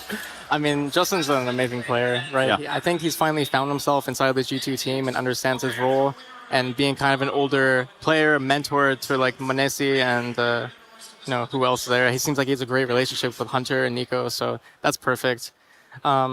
Talking about the map, I think you're right. The veto for Liquid, they didn't really have anywhere else to go, and you could see Anubis as a must-win situation for them. And now Inferno is going to be a rough one. But honestly, as a player, a lot of the things that we were looking on Anubis against Liquid is kind of the same counters that G2 use against them. Oh, really? So it's kind of funny that we noticed the same like tendencies and stuff, and they punished it pretty hard. I actually thought Liquid was going to put up a better fight on T-side after getting 8 rounds on CT. Yeah. But you're right, not converting the pistol round, that's a rough one. Yeah, and sometimes it comes down to that. What's up? Yeah, absolutely. We have our aim high head-to-head here between JK and Map. Of course, the contrast is extremely negative for Nafla. We're going to have time to talk about it. But JKS, once again, had a couple of these clutches. You know, we started this pre-show, Yanko and I, flawlessly over there in the telestrator talking about 2v4 situations. 2v4 situations, right? Like and JKS pulls that again. He pulls that up again twice. These are 2 heavily under-favored clutches that he pulls out of the bag. And that makes the difference at the end of the day. It's the moments where the money swings, he strikes again, clutcher in the heart. And dude, we're talking about it like we showed around against you guys, the 2v4 in the first gun round. And here in the reset round, they pull off a 2v5 with JKS and Hunter again. Yep. And sure, Liquid bounces back with an Elige ace. But it's not just that, you know, they didn't convert the following round. It's if Liquid managed to convert the 5v2 and then win another round, well, then their economy is like the money changes completely. So G2, thanks to that damage their economy, was able to do enough in the first half. Yeah, the game would have been completely different if the economy went in favor of Liquid, right? Talking about Justin again. I mean, even when he was like substituting for us, we won so many 2v4s, 2v5s with him. He's tremendous in like mid-round situations. Can you tell us why? Yeah, can you kind of like why give is that? I think a player like him, like when he was a star like in Renegades and 100 Thieves, he's always really good at playing off of his teammates and overall map awareness, like knowing how to position himself. And that's always been his strong point as a player, is like positioning. And he's always putting himself in good trade situations where he's impactful, and his teammates can also play off of him too. I think even if you just look at the scoreboard right here, it's very similar to how it looks after some of your guys' wins, right? Like the in-game leader lagging behind a little bit, but still had a 1 or 2 good rounds. Hooksy, and then it's 4 players all having their moments, like basically just doing a great job of executing their specific roles. And it really feels that when a team is able to do that, they can win championships. Looking at G2 right now, I see a lot of similarities in how we were last year, and seeing them win constant 2v4s, 2v5s. They just have that aura right now around them that they just cannot lose. They probably believe they cannot lose. That's exactly how we felt when we were gaining confidence. We felt like we just can't lose a game. It's not even really like a new team smell, but it damn sure is fresh, guys. Absolutely. We do need to go down to the audience. I believe that Banks has found someone very cool, while the rest of NA holds on to their copium. All right, I'm going to go and bother a man who helps make this all happen. It wouldn't be happening without him. It is Mr. Carmack who is there. Hello, Carmack. How are you? I'm great, thank you. Now, obviously, Katowice, very special place. But what does it mean to you? Because when I saw you give your speech on the opening day, right, it's full of emotion, and I know you mean it from your heart. So just explain in words what it means to you. I mean, this is something that, in terms of work, it's kind of like my baby. There's obviously multiple fathers, so you can't just pin it down on me, but I'm very, very proud that we've managed to do this and that we managed to come back every year. It's the oldest of its kind in the world, and we managed to add to it just a little bit of that legend. Not we just make the conditions for the players to go in and write the next chapter of the story, and then it's just self-perpetuating. So to all the players that do this, thank you very much. And thank you to all the players, all the fans, everyone in this arena, especially to this man. We'll keep it moving. Okay, so they might have thought or thanked all those people, but really I think it was directed at you, Twist. Thank you for being here in Katowice with us. And taking us into Inferno, really. How does this series shape up now? Does it all end here? Well, looking at these scores, the results of the recent G2 games, I would say it's looking pretty rough for Liquid right now. Yeah. But I feel like if you also look at Liquid's map stats on Inferno, they actually put up a pretty good streak not so long ago on this map, and they usually have really strong results on it too. But you could just say right now G2 has beaten way better teams on this map. I mean, the last time they lost was to you guys at the World Finals. Haven't lost it since. And the interesting thing is, they have a higher round win percentage on T side than on CT side. Granted, they probably play more T side because they pick the map themselves a lot. But yeah, this is where you kind of fear that for Liquid, it has to, like Anubis was a must-win for them to have a chance in the series. And you know, in some ways, it's got to feel a little bit better for Liquid, even though, yeah, you lost this map. But when you I don't think it feels good. Yeah, it don't feel great. I didn't say like they were having a great time. Don't get me wrong. But, you know, you see OC show up in some form, fashion. That's got to give something. Yeah, look, we're looking for silver linings. He's had a decent first map, OC as well. But there are two players that we haven't really mentioned in that post-game, is Yikinder and his friend Nav, right? We painted Nav as the win condition. He shone bright and early in that quarterfinal he had against Vitality here. Nowhere to be found truly on Anubis, unfortunately. He's going to be responsible of the A side towards Pit on Inferno, and that's going to be a key factor. He cannot have that performance. I mean, it's quick math, quick analysis. That's why they pay me the big bucks. 10 frags not going to cut it. It's just not going to cut it for Nav. What do you want to see from Naf here, Twist? Well, I was actually going to bring up that in our game against Liquid, we actually heavily targeted the A-bomb sites. There we go. Okay. For many reasons. And yeah, I feel like if G2's looking at that, I mean, it was just like they have tendencies, you know, like Naf isn't really so mobile, and we're trying to abuse rotations, like spreading people apart in the A-bomb sites and exploding on the sites. Yeah, I mean, I think Naf just needs to play his game, kind of calm down a bit. He seemed a bit flustered maybe. He was making a lot of decisions where he's like going in first, and that's very unusual of him. You know, he should be in a trading position. And I'm not trying to protect my friends, but he got it in a lot of unlucky situations, to be fair. I don't think Anubis really went in his favor, but on Inferno, he's definitely way more comfortable on that map, and I think Liquid's going to put up a better performance. And G2 is just a difficult team to play at the moment, man, on any map. Sure. I mean, I've done a lot of their games this tournament, I think every game actually, and there were teams who had pretty good plans against them on Inferno, right, for their CT sides, for whatever, you know, and you could see how it makes sense and how they're trying to go from what G2 likes to do and what they did before. But the problem is this: when your players are so confident and they're playing really well and you have smart players who can react, it doesn't really matter because they'll see what you're trying to do to them, and the player on the other side understands that he has a gap, he has an opportunity, he has a 1v1, and G2's winning those 1v1s. And at that point, you know, your game theory, your game planning doesn't influence the scores. Yeah, and the scores, well, they're not quite on the doors just yet. We do have that first map done and dusted. We now turn our attention to Inferno, and we're going to see with Liquid, do they have the bounce back? Do they have that sort of tenacity they need to get back in the server and put an end to this G2 Esports on the second map? Red hot, by the way, is G2. We'll be right back after this.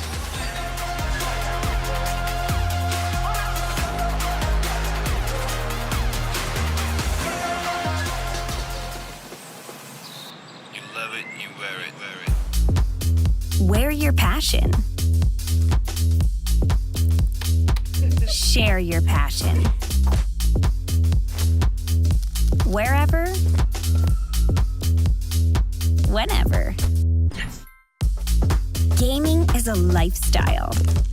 Get your merch at shop.eslgaming.com. The bell tolls for Cologne. This cathedral, a cathedral that is stacked from the earth to the heavens with the greatest of all the fans, the most passionate.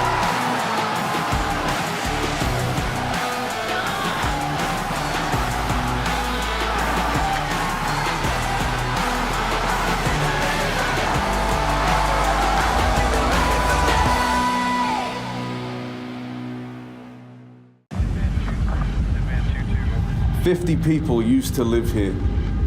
Now, it's a ghost town. We believe a local crime syndicate synonymous with stunts like this is behind it. They've taken multiple hostages. It's your job to go in there and get those folks back. So here's our location. Monesi, as the sniper, you're going to be posted over the road.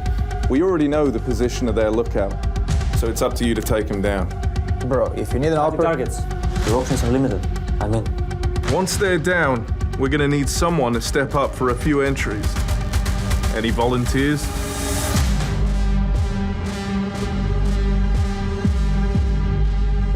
No problem. Go Hooksy. Nico's our entry. Don't worry, we'll trade you. Trade me? Can you hear the guy? It's a real life mission. Chill. You can always find the new IGL. Solved. Hooksy to entry, and you guys trade him. Can we stop saying trade? That's a chance I'll pull it off. Apologies, Hooksy. Guys, you'll trade him if he goes down. Thank you. Now, Hunter, when Hooksy goes down, you'll need to trade him immediately. Once we're in, all that's left is to close it out. JKS. That's where you come in. With control over the building, you'll have to grab the payload and then move out. Wait, where do I fit in? You'll be the driver. No, really, what am I doing here?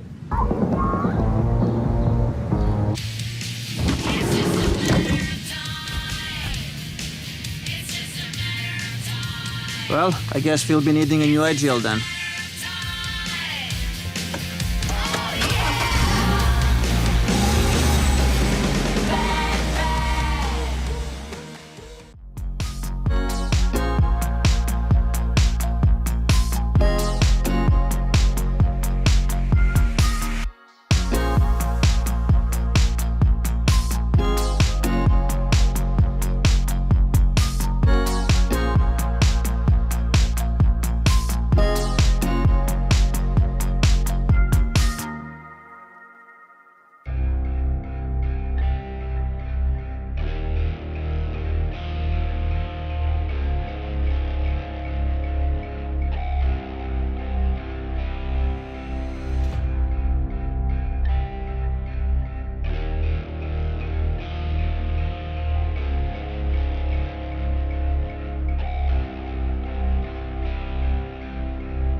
Get ready for the DHL drop at IEM Katowice. Grab yourself a DHL drop sign and customize it with your message, and make sure we spot you in the crowd. If you're lucky, one of our special deliveries is coming your way. And for all of you watching at home, type !DHL drop in chat now.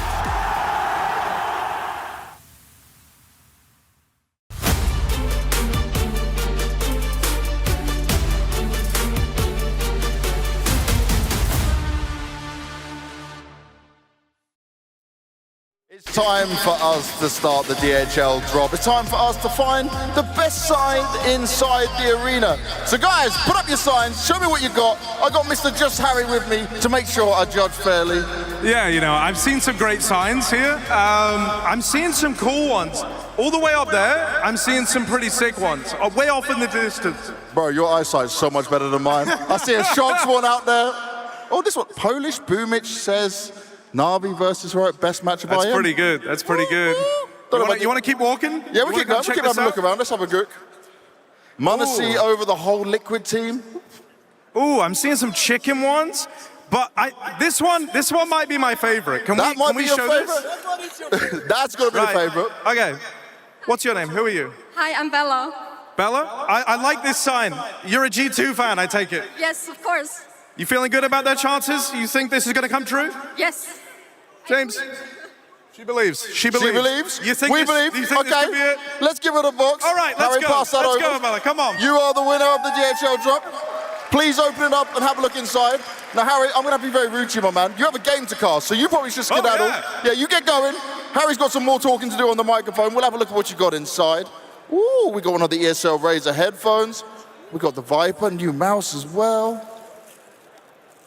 Probably a water bottle or something by the looks of it. I'm going to guess so. And some T-shirts and clothing in there. Ooh, you happy with that?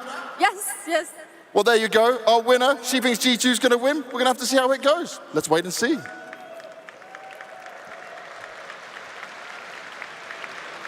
All right, Harry, get running, because we got a game to cast. G2 versus Liquid Rage is on, and map 2 is just around the corner. There's some crazy stakes on the line for this one. G2 on Inferno, an 8-winning streak, coming off of a hot recent run, and looking to even match Na'Vi in maps 1 on LAN in a row. NIP may be up at an unbeatable streak of their own, but G2 are looking to take that second place, or at least join them there.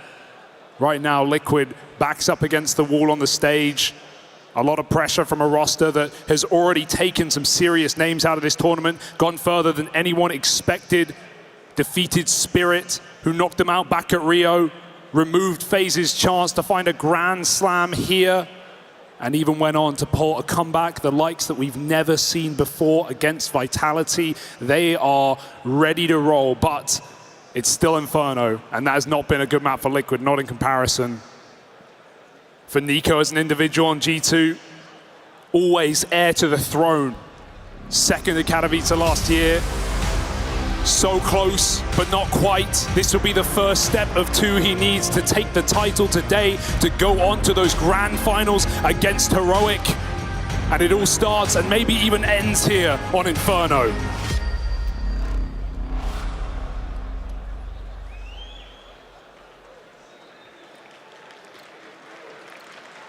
P250 on Nico. He opened up with triple kill coming into that last map as well. He needs to do the same. Nitro with Julies. No kit here in what is known as a pretty unretakeable map anyway.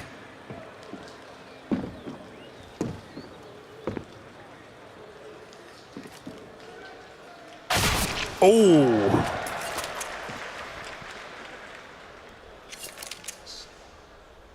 Opening kill for JKS. G2 group up. This round rests solely on the shoulders of Elige. If he falls, then the round will as well, and Hooksy leads G2 right through the hallways into their destiny. Hell yeah, he does. Oh, hi. Oh, hey, buddy. Just had to go do something quick. Right, Elige up close. Ready to get involved, ready to have his say in this round.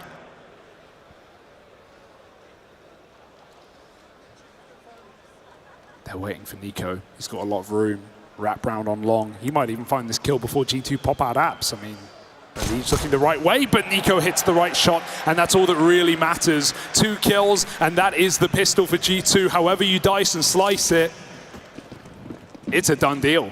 Yeah, a little rough there. It kind of had to be a big round for Elige. Now Hunter in position to take it all away. Hello! They drop on into him, and even though he's only good for 1, it really does cement the fact that this round ain't happening for Team Liquid.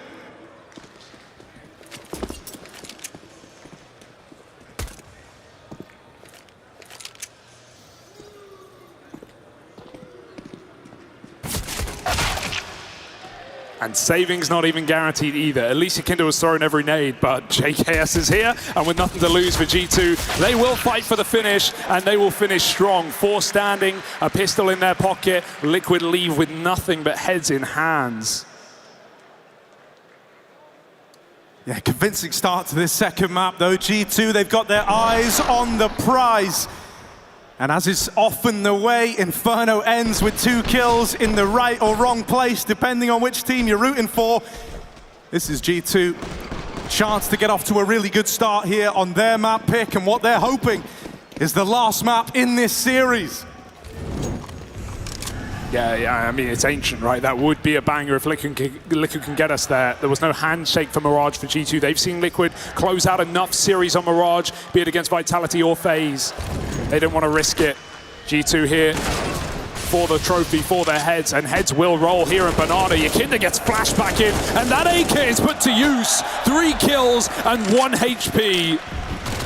Yakinda, that's a smooth opener. Gonna hand that gun back to the captain. Elige with the Galil as well. And G2, a dose of reality. Shock to the system straight away in the second round. Yeah, Yakinda slammed them back down to earth. And it's left him in a really bad way. Like, how are you meant to recover this? After his heroics, grabbing that gun off to the races to open up this second round. What are G2 meant to do? Don't have Nico to try and open this one up. That responsibility might fall on the shoulders of JKS. Hunter's throwing these flashes, but this is all with the goal of recovering the bomb and trying to force a fight here. They're not going to get given one.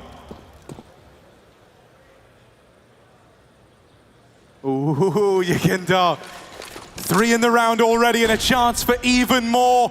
Ready and waiting in the boiler. They will check for him, but very little time, and that AK entrusted into the hands of Nitro. A capable captain takes to the stage here to close that round out. Well, that's a flip of the script immediately. G2 cannot get comfortable, and this has been a team that have been known for, in this massive streak, not just a maps on Inferno 8 in a row, but even 17 maps in a row coming into this one. They have been so good at closing pistols, converting, not losing to force buys. Broken by Liquid here, though. All good things must come to an end. Liquid still need to build upon it. Banana take, deep smoke. Flashes come through, and Nitro's got full control. Ooh, almost gets caught, but sprays for 2 instead. Easy opener for the captain again. Gives those AKs back to his stars. And lets loose with the SMG. Yeah, great to see Nitro looking like this. It's inspiring all throughout the Liquid ranks. And it's going to leave them in a great place. They look to win out these force buy wars. That is, unless Hunter and Modesty have something to say about it. And very quickly, it's gotten out of hand here. Hunter leading the charge. Modesty in behind him.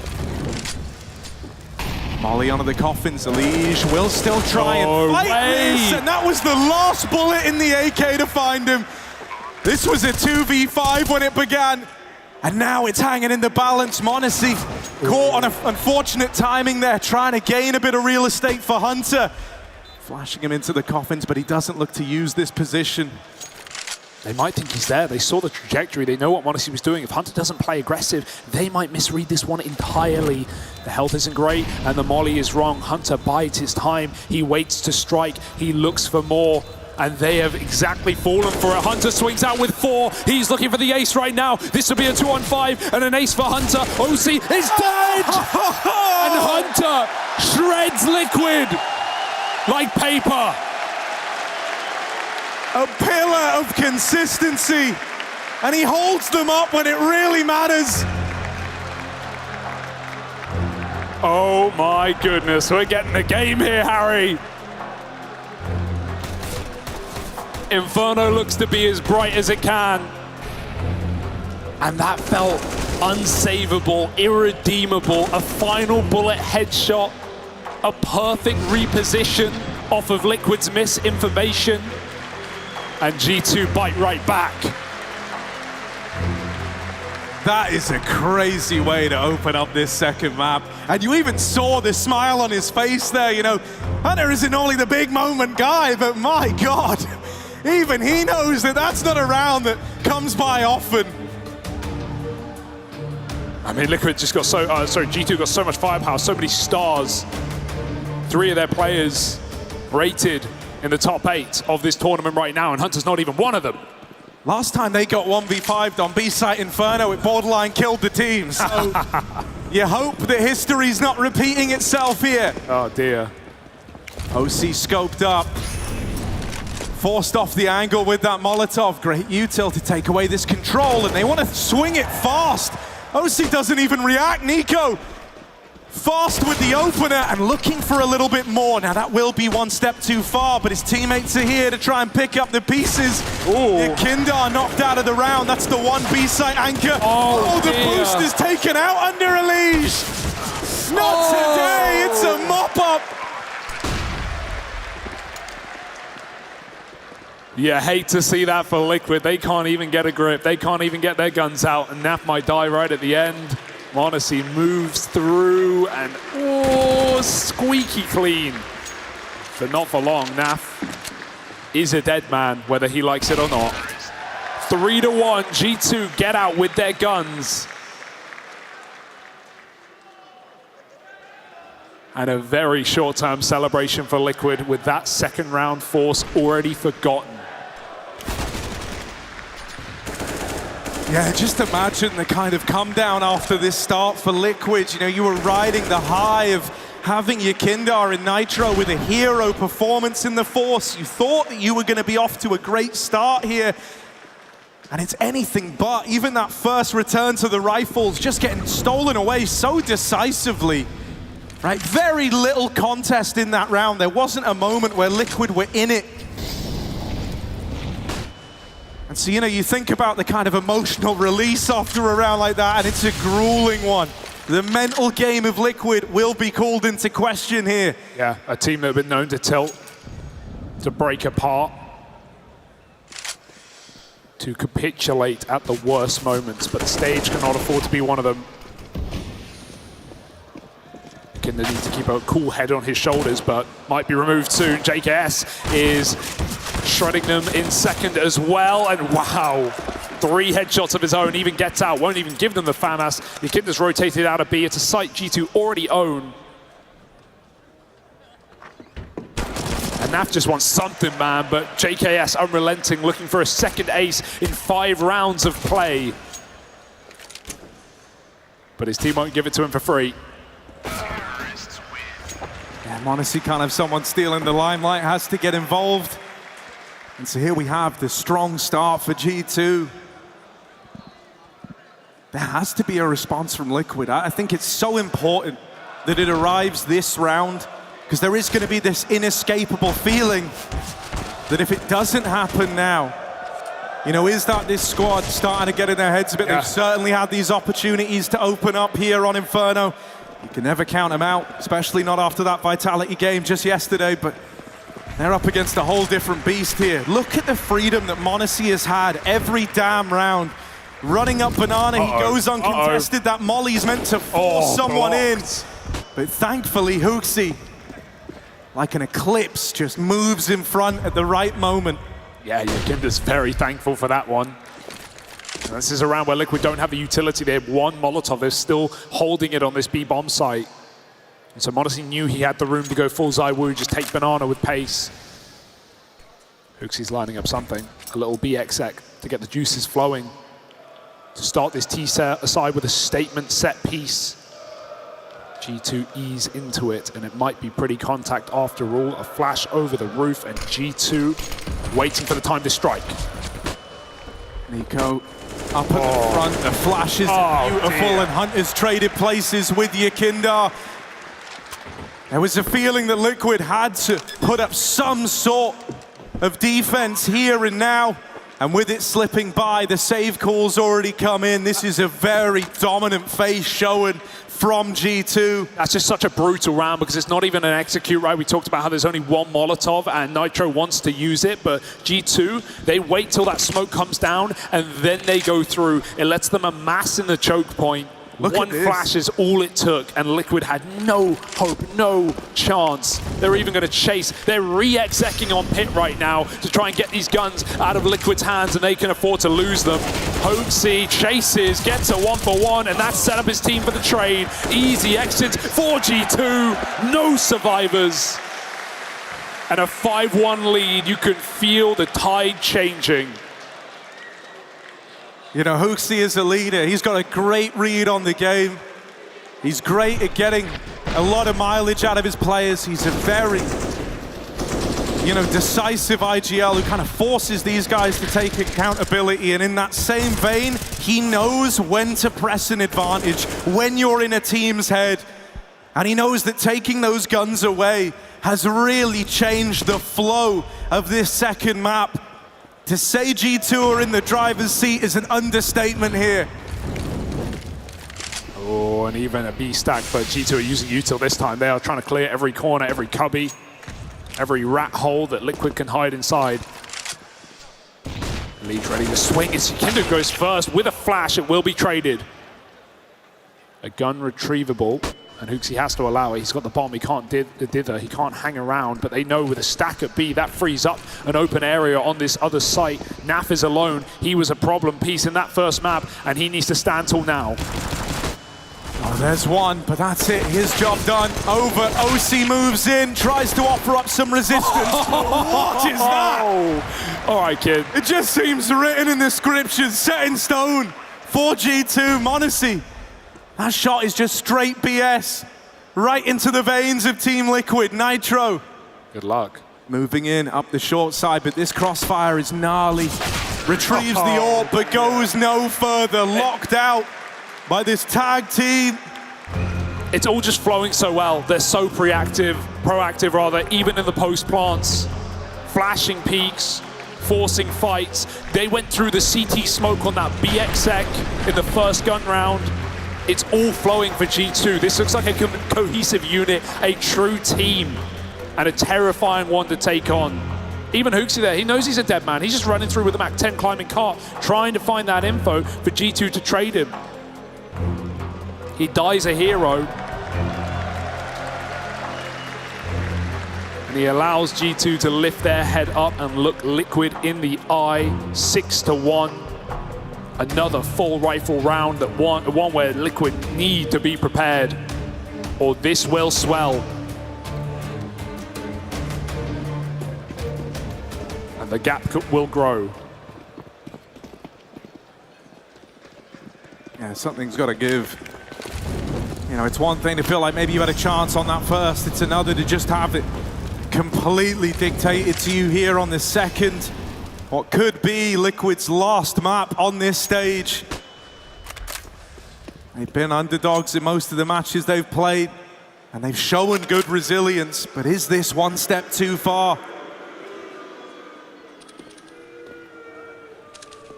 G2 are a team in peak form right now. Everything slotting into place. Banana taken in this round, a tremendous amount of respect given again. This real estate comes freely to G2, and they're going to look to use it against Liquid. Missed shot for OC. Up and over, Hunter gets that trade. OC's now the last line of defense, and they're going to ice him out. 3-on-3. Elsewhere on the map, Liquid were able to plug some holes here, but is that going to tee them up for a retake? The nades fall short, and m0NESY puts the advantage back in G2's pocket. I mean, that would have been a beautiful play for a Liege, but both nades fall a few centimeters short, both fall below the coffins, and just a bit of woodwork can block the impact. That could have been the bomb dropped in a 3-on-2 for Liquid to set up for a retake. But not today. Today's a saving game. G2, 7-1 up, establishing dominance, and every move so confident. Great trade work from Hunter and Hoaxy. This time it's Nico who dives right in and dies. They won't find the exits. Liquid get away with guns, but tails between their legs in these rounds right now, and I can barely blame them. G2 seem ferocious. Yeah, one of the things that's been beautiful is just kind of the trust that feels like it's developed within this team. You can tell that Hooksy trusts them to get these trades when he's up at the front. Everyone else hangs on his every word, it feels like, and it's been the case since the end of last year. Looking to keep this winning streak up, looking to make it 11 straight series all the way into a grand final. And the saddest part is, outside of these glimmers of hope early in the game, as we've gone down the line, the rounds have felt more and more one-sided as this has gone on. Nico with the opener, Nitro replies, low on ammo, and he gets the dink off, but not the kill. JKS waits in the wings. He doesn't want to go too soon, doesn't want to give them a retake. So he will try to pounce right as they move past. He's going to be coming in on this backstab. Beckoning them in only to shoot them in the back. Liquid don't even get to save. They wanted to, but you can't give up forever. You've got to eventually go for one of these rounds, and JKS sneaking through the flank. The nade hits, but so does JKS. They were already trying to run away, and they will have no choice. Naf now needs to re-smoke only to survive, and G2 have an 8 guaranteed again. Oh, he tried.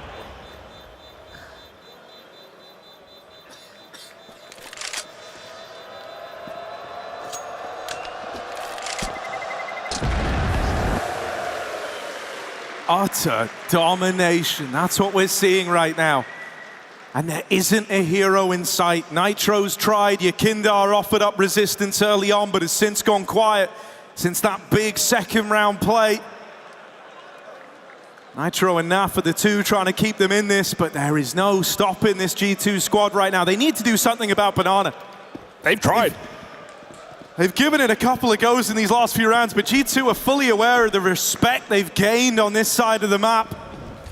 I mean, we saw it in that Na'Vi game as well, where G2 just enacted so much control in this position. Na'Vi had to fall back into playing inside of bomb sites, barely challenging it, barely getting nades down. Oh dear, Yakindar, that's a nice start. Double kill up the top. That's big. That's going to force a bit of respect out of G2. Not something they've had. Not a situation they've been in where they finally repel this attempt to take it away. G2 respond by moving in swiftly into the top of mid. Elige doesn't know that Hunter's made it out yet. He will just skirt out of the danger zone. Doesn't want to risk giving away this man advantage. m0NESY and OC are about to clash now on Anubis. This was kind of an even odds bout, but here, with m0NESY every damn day, it's a tag either which way, but m0NESY comes out looking worse for wear. How often do you see that? Both hit a shot, both survive.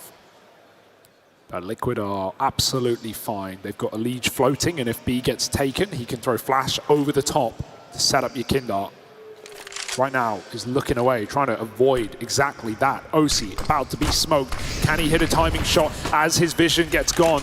He re-smokes it. They have no reason to respect it. 25 seconds, they're coming through. Yakindar's been the guy in this round. He's got to keep up appearances here. He's on for the ace right now. Just m0NESY left to get past, and Elige will finish the job. A step in the right direction for Liquid. Yeah, nice banana setup as well. They tried taking it with deep peaks.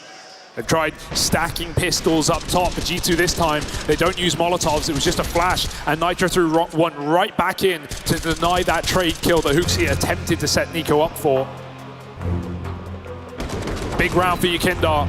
And I mean, this is a game, this is a situation where you hope a player like that can really come alive. You know, a lot of pushback was on Naf after that first map, but Yakindar barely shone. He didn't lead the way. And he had bigger and better options than Liquid, but he chose this team. And right now, they need him more than ever. 4 kills in that round. But still up against a wealth on this T side for G2. 8 rounds on T side Inferno, mate, your half's done. Everything else is just the cherry on top. And G2, they got a sweet tooth right now.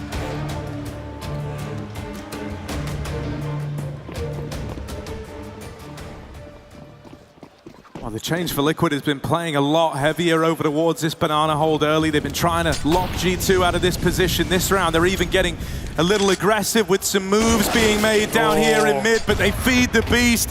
Good nade in response out of Elige to at least bring this back into even odds. It's aggression all across the field right now for Liquid.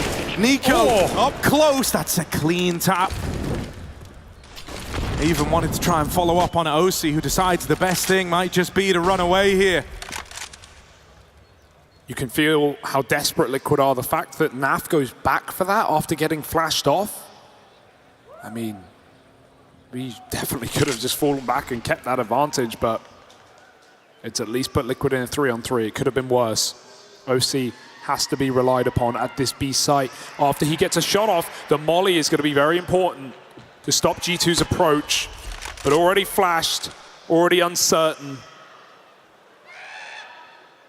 Despite his tenacity on the last map, his willingness to hold site solo, he's got to do better than ever right now. It's a lovely info flash as well. They very much gauged if there was a reaction in the tank for Liquid, right? When no util comes in, you feel a lot more comfortable. Usually it's your smoke, a molly, something dropped at the pin of that flash going off, but that's not the case, so they feel content pressing the issue on this one. OC back at the site, 1 kill to his name. He sees an arm, but he can't take the kill. And caught crossing, Hooksy's tapped him out of the round. Plant found here. Nitro tries his hand. Bam, it goes both ways. He gets out alive, so on numbers alone, Liquid can still attempt this one. Both Hooksy and Hunter are tagged up. Hooksy on the close angle, Hunter gonna peek in response, but he's not needed yet. Whittles Elige down low, and he realized just how insurmountable this clutch is. They play it perfectly on the side of G2. Hooksy smiles down the line, he's proud of that round. Yeah, what a closer for G2, considering Liquid come in with, game plan. They force a mid-fight, they take full banana, they actually get a 3-on-3 with an AWP, winning his fight at the back of the B site, but G2 break through, and while Inferno is known for its post-plants, G2 have still made the most of those situations. They have played them perfectly. Not a single retake round yet for Liquid. 2 bomb detonations on saves, and more attempts at it. The Liquid haven't gotten away with guns. This is a statement game for G2, and again, the timeout from Daps.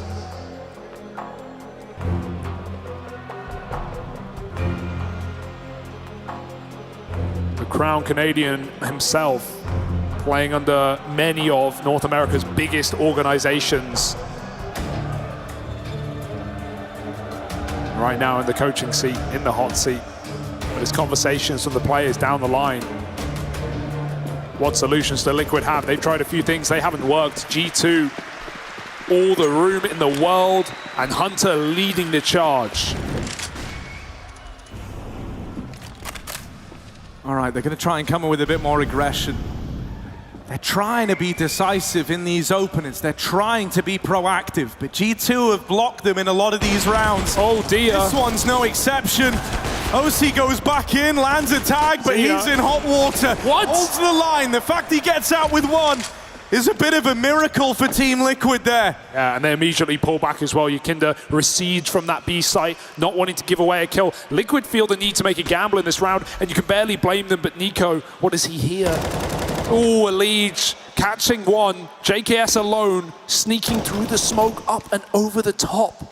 And this is a risky move with the package. He can't even go back to Nico right now. He's committed. They see the molly. They might spam him. Oh, they're looking right at each other, but just concealed by the smoke. Yeah. That swing comes in. The bomb tumbles away. And so here we go. Nico in the clutch. Up in the top mid. This would be the straw that breaks the camel's back. If he cooks something up here, it's going to ruin Team Liquid. Now with the swing, 2 players holding this inside of the site. Nico was ready, but Nitro swings from above. and puts a stop to it. That is a collective sigh of relief for Team Liquid. Yeah, I mean, those are the rounds that Nico's just dreaming of, right? He's happy to be in that position. He's feeling confident. And if that swing comes out from lower, not graveyard, that's all the makings for a 1v3. But Nitro, angle of elevation makes it happen. And again, OC holds strong. No idea how he even gets out with a kill in that situation. Liquid managed 3, but barely managing to stay afloat in this map. And again, as it was yesterday in the closer, Nitro leading the way for Liquid. Career highs at the end of last year in the numbers alone. Nitro needs to lead by example.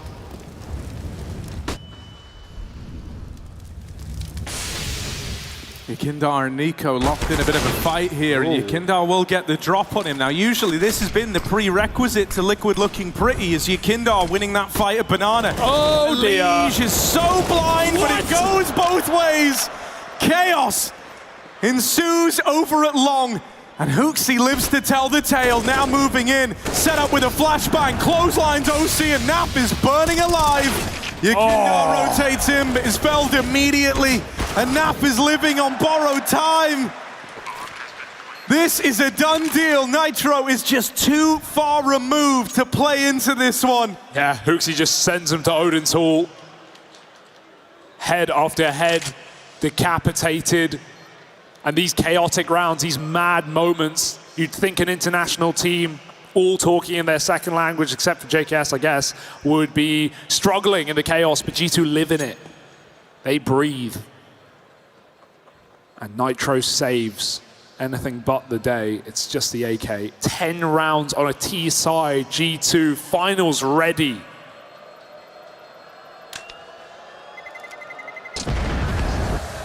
And this one hurts even more for Liquid on the other side because they got that opener. They tamed Nico at Banana. They had an idea as to what was happening in that round. And even though you knew what G2 were trying, they just couldn't put a stop to it. Nitro even said this recently in an interview. He said right now G2 remind him of Prime Phase, how the calling didn't have to get super convoluted. Everyone had full faith in the game plan. They ran the execs well, so well, that it's hard to put a stop to them. Yeah, you hear players saying that all the time, right? Like belief in a call, belief in a captain, even if the call isn't necessarily the best, is far better than doubt. Players not believing in the best call. And I think that's a big change in the culture of G2. Questions on whether Hooksy was the right piece for the puzzle. Well, he has demanded a lot from his players, and he has commanded respect from Nico, and that's something that can't be said about previous in-game leaders in G2.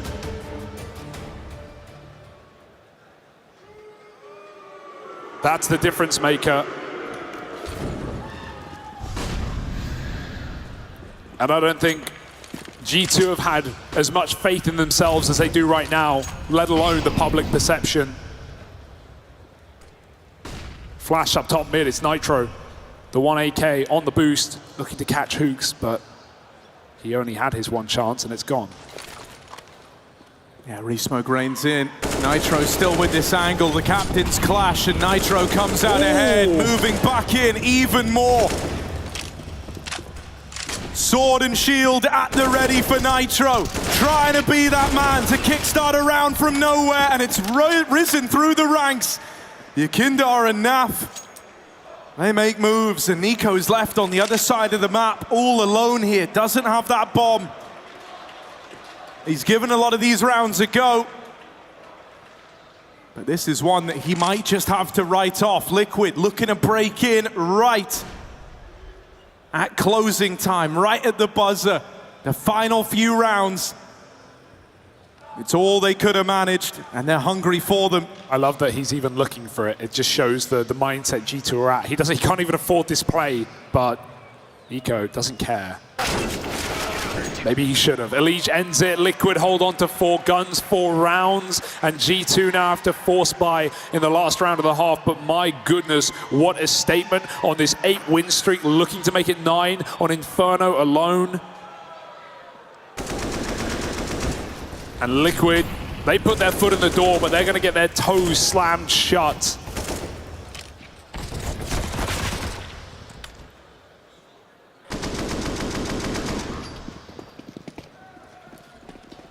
Ooks, he got team knife to open up this round. I take it all back. So really testing the bond in this team. Hunter, all right, lad, full blind, but still going to open things up. Elige on the receiving end of that. They're already out into mid. OC tries to contain it. Naf out on an island is punished eventually. And this one gets to a weird place. OC offering up all the resistance he can, but when that smoke rains over the top, he's got to show it respect. G2 don't know it yet, but they've actually got full control of this site.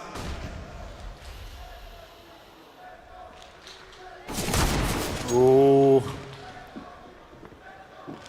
They've got control, and JKS is going to take it, clearing every corner, but soon it will dawn upon him.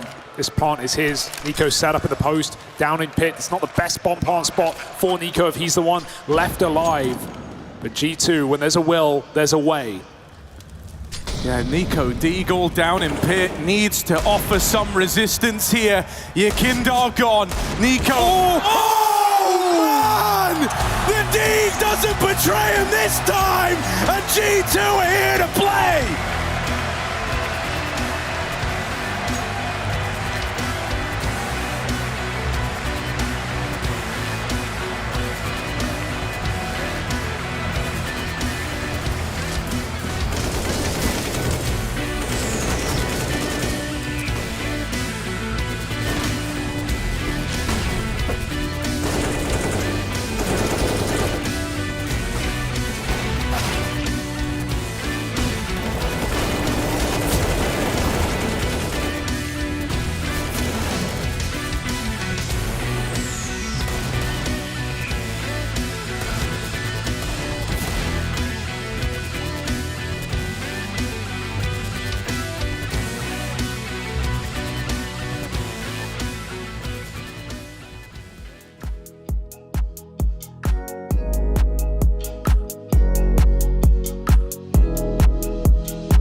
Countless moments in this second map. There have been many opportunities for Liquid, and yet somehow G2 always find a way to make the impossible happen.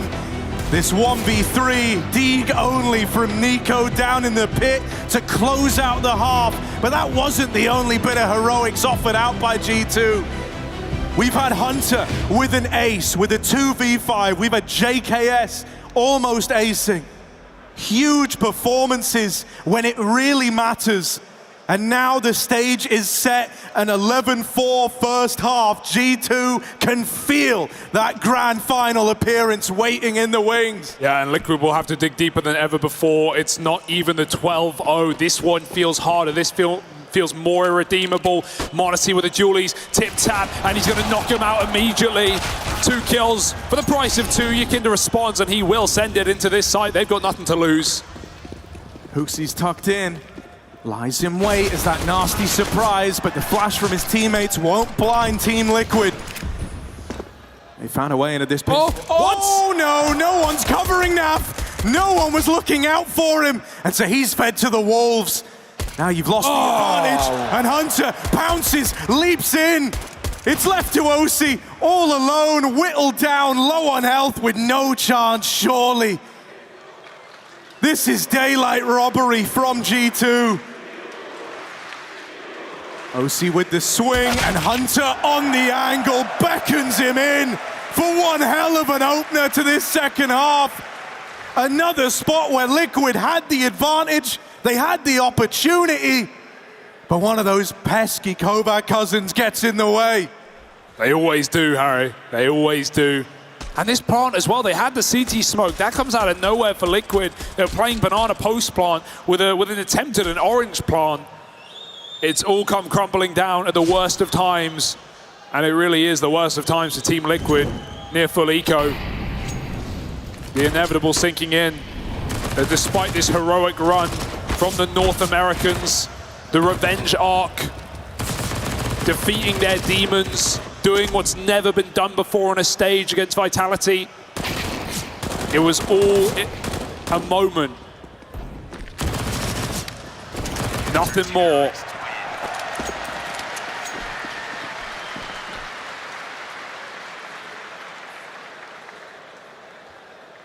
And it's so impressive to see G2 in this form, championship form. What was promised for so long with this squad feels like it could be realized. It's come together beautifully.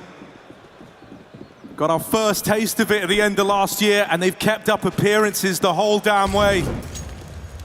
Looking to make it 11 straight series wins here, all the way into a grand final. And without ever even breaking a sweat in the second map, Liquid, they might have this forced. They're hoping that it can find success. Through they come. They know his tricks. They know what Yikinda likes to do. They saw him all CT side in that head-to-head against NiKo. And sneaking through the top banana smoke will not surprise G2, not in this form. NiKo will get traded. Gives Liquid a way back in, but look at the gamble, look at the read. HooXi's called for reinforcements, and he is almost right. He will go back. It's not a worry. 3 strong for G2. They're armed, they're ready. Oh, m0NESY just got that info. Just got that spot. Great molly. He's going to force them back. Really force this one into the extremities of the timer here with a re-smoke in middle. Liquid have to wait that out. Ooh, careful! Elite sleeping at the wheel. And that's a quick shot for m0NESY. Should be no surprises. Katowice where he made his debut, and maybe where he lifts a trophy tomorrow.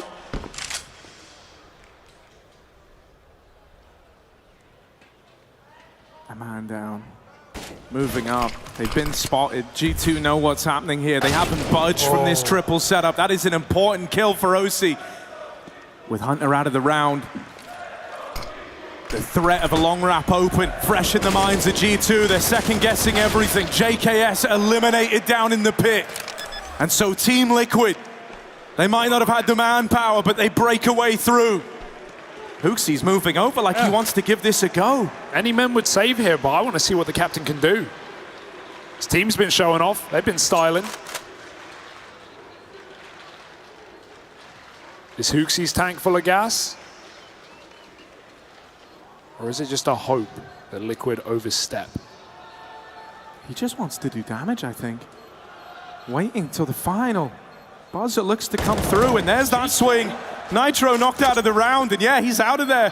Just harassing them, just keeping himself fresh in their minds. Reminding them that he could, at any moment. A middle finger and an exit. Even OC falls to the bomb. That is brutal. There is no vacation for Liquid, no relaxation. And Hooksy's quest in that moment was literally just to try and maximize the amount of people that fall at the end of that round. When he gets out alive and he sees that everyone's fallen for Liquid, even though they don't win the round, he's still smiling to himself. It's just prime G2. He knows that that pressure is still as strong as ever on the Liquid side. Yeah, especially in the meta we have right now, right? Heavy saves. CT's often given up on this map. One kill can sometimes win you a T-side rifle round. We saw it on Anubis. It's present at the highest level. And that is where we find ourselves. But Liquid, can they raise the bar?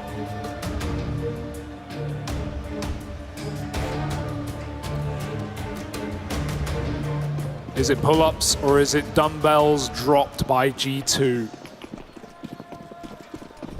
Oh, they want to do something here. They've lobbed in their signature mid-smoke and they come right through it, looking to contest this all mid-fight. Not to their benefit immediately, but there are numbers here. Yakinda keeps it under wraps. And so G2, they come in after removing everyone from the Liquid ranks in that last round, trying to go for a disrespect play. They're left wanting. And Liquid even want a bit of revenge of their own. They're all spreading out and trying to hunt m0NESY down. Yeah, taste of your own medicine, perhaps. I love that they're not planting. They're just waiting. They're stalling as long as they can, getting everyone in position for this final kill. And it will happen, surely. m0NESY's got to kill everyone. Knife out, he's dead. Good night. 6 rounds for Liquid. And they've earned our respect here in the spot deck. They cannot be underestimated. Their comeback potential.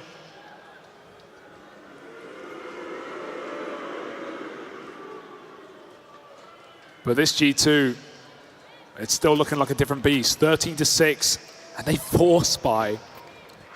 No loss bonus, why not? Yeah, they're really going for the throat on this one.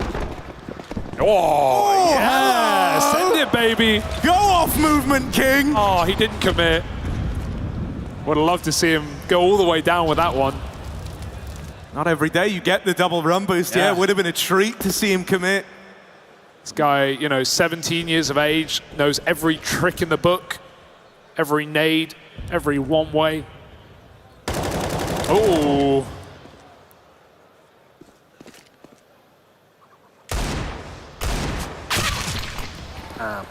This should be easy done for Liquid. They will not respect that smoke. They don't need to. Oh. Siding against it.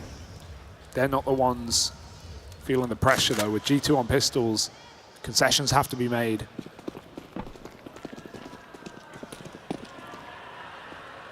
And Liquid will buy before they, or try before they buy, and go back into that A stack. Yeah, this could still get weird. Hunter's even got a smoke he can look to drop here and play over the top of inside of the site. So there's a lot of resistance that can come from this AAA hold. Instead, he's holding it, trying to nullify the Moto angle. With Nitro still waiting at top banana, not having gauged a reaction yet. You could have even looked to wrap, but the ship on that has sailed. They've mopped up JKS. I don't know yet just how stacked this is. Careful. Honestly, with one on the Deagle, they still don't know about Hunter. This is grinded to a very awkward halt with his long smoke in. They're trying to wrap through spawn. Do they have the time for this? Don't you dare. Hooksy, one kill in the right place could win you the round. There's so little time left. One kill, and that's all he needs. The bomb makes it across, just barely. Elige is gonna get this plant. Wow. But G2 have armed themselves now. They've got guns, they've got a reason to go for this. This was pistols when the round began. And this little makeshift militia of G2, they've scavenged. They're armed, they're dangerous, they're hungry. m0NESY up banana, beheads Elige, and it's just Nitro, the captain, in the clutch. They're running him down, and Nitro delivers! How does he keep that one going for Liquid? How does he not crumble under the pressure? That one kill for Huxi and 1 second on a plant. We've seen Liquid on either end of that bargain. Yet still he holds on. The fact that G2 can make that round interesting shows why we're crediting them in the first place. Liquid may survive the tide, but they got to do it against guns as well. I gotta say though, man, the fact that Nitro in these comebacks is always so influential, it feels like, man. Even back in the Vitality Overpass game, he was kind of the only guy offering up opening kills to open up that comeback in the first place. Sure, Elige kind of stole all the glory in terms of the stat line. But Nitro was a driving force behind it. And with the captain clutching in a 1v3 that was quickly spiraling through their fingers, once again, a 1 second the difference type round on that plant. Liquid aren't fazed by playing to the extremities of this clock. They're still finding a way through this game to offer something up on the T side. Now we've got this stack over towards B. Don't do it again. Kindar's on the receiving end of it. OC is in hot water. They're going to challenge him. He was meant to get the bomb. This is bad. If he dies towards the ramp, the bomb gets taken away. So Elige moving in is huge. JKS doubled down over in the apartments in the meantime. This has ended up being far closer than it ever should have. JKS had a P250 and he found a double kill on short side. There's no way we should be in a 2v2 right now. And m0NESY's got a fantastic angle. He could take a 1 kill and drop off, and that's exactly what he'll do. The force buy wasn't enough for G2, but give them less and they'll give us more. Elige needs to do what Nitro just got away with. He's being quick flank. Fake on the bomb, 20 seconds. JKS doesn't bite, and Elige, does he have the read? Does he have the round? It's a seemingly a no. G2 win a full eco, and JKS 3 kills to do it. JKS wants his chance to have played in 2 grand finals. He wants to be a back-to-back winner in the Spotlight, and he is the difference maker in that round. A P250 was all he had. And damn near single-handedly, he defies the expectations. Yeah, the cracks are beginning to show for Liquid. Just these rounds, how close they're getting, how robbed they're being. And this tornado of terror that G2 have brought has swept Liquid up. Look at what they've got to work with up against 14. The damage of those eco rounds, an AWP, 2 AKs, a MAC-10, a pistol. Yikinda can send it, but there's triple B. Yeah, if he goes up here, he's going into the belly of the beast. OC's with him, tries his hand at an opening move. But Nico wants to have his say, spammed out by Yikinda. Let's take it 1 step too far there. No chance of the trade for G2, but Huxi seems to believe in himself. Playing up close, set up by the flashbang. OC's got his number. They know that Hunter's here. Someone was lobbing those flashes. And m0NESY knows a hero play might have to be made here. He's trying to lock down mid, trying to influence where this bomb can go. It's going to force their hand to commit into the B play, into Hunter with m0NESY there. JKS was pushing alongside him. It is a clean round when all is said and done. Liquid's patience on this T side has been very profitable from the first gun round where G2 tried to run down mid and chase ult as well through apartments. Liquid's setups have been stopping that. G2 trying to force this win. And it could dig them a grave. Hasn't the money.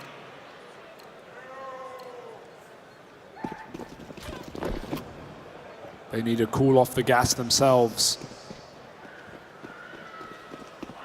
4 out of the last 5 for Liquid. They survive a very weak buy indeed, and m0NESY again looks to walk into this default. I think a step may have been heard as well by Elige, and Naf's come in to cover the stairwell. Ooh. Wouldn't want to mess with that again. Liquid might just go back to this B exec, keep it safe, keep it standard. Kindar's been the front runner in this one for Team Liquid. This round he's trying to open up the B play, and with just 1 man to get past Huxi, shouldn't deliver any heroics here. Spotted on top of the boost, dropping into a Molotov. It's a very rough spot for him to be in. And so this is a safe bet of a round for the Liquid camp. Up onto 9, closing the distance here. You're not worried for G2 yet, but it's got to be creeping into your mind. They've been being hyper-aggressive in these last few rounds, just trying to put this game to rest before it becomes a problem. And Liquid have been able to go toe-to-toe with them on this T side.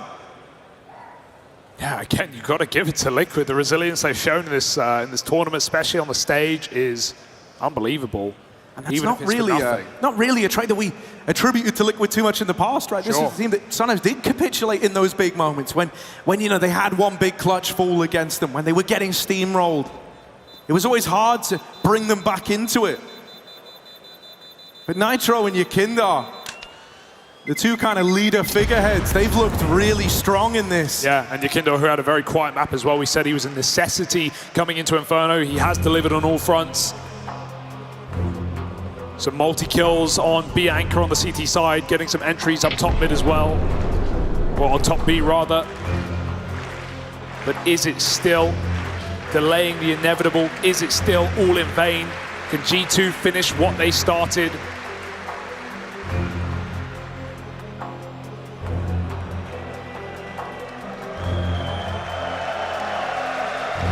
We're all waiting to find out.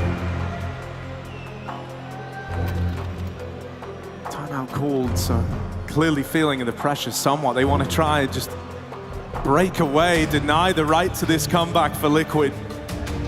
And they could do that here and now. There's finally not like a caveat by this. It's not like it's been a series of aggressive purchases. They've waited for this buy. There's intent behind it. Honestly, was even blessed with a great mid spawn, so it wouldn't surprise me if he gets involved early here. He wants to have a bit of a say, but OC locks him out of the round. Oh, that was close. Sails right by Hunter, who counts his lucky stars that he's still in this one.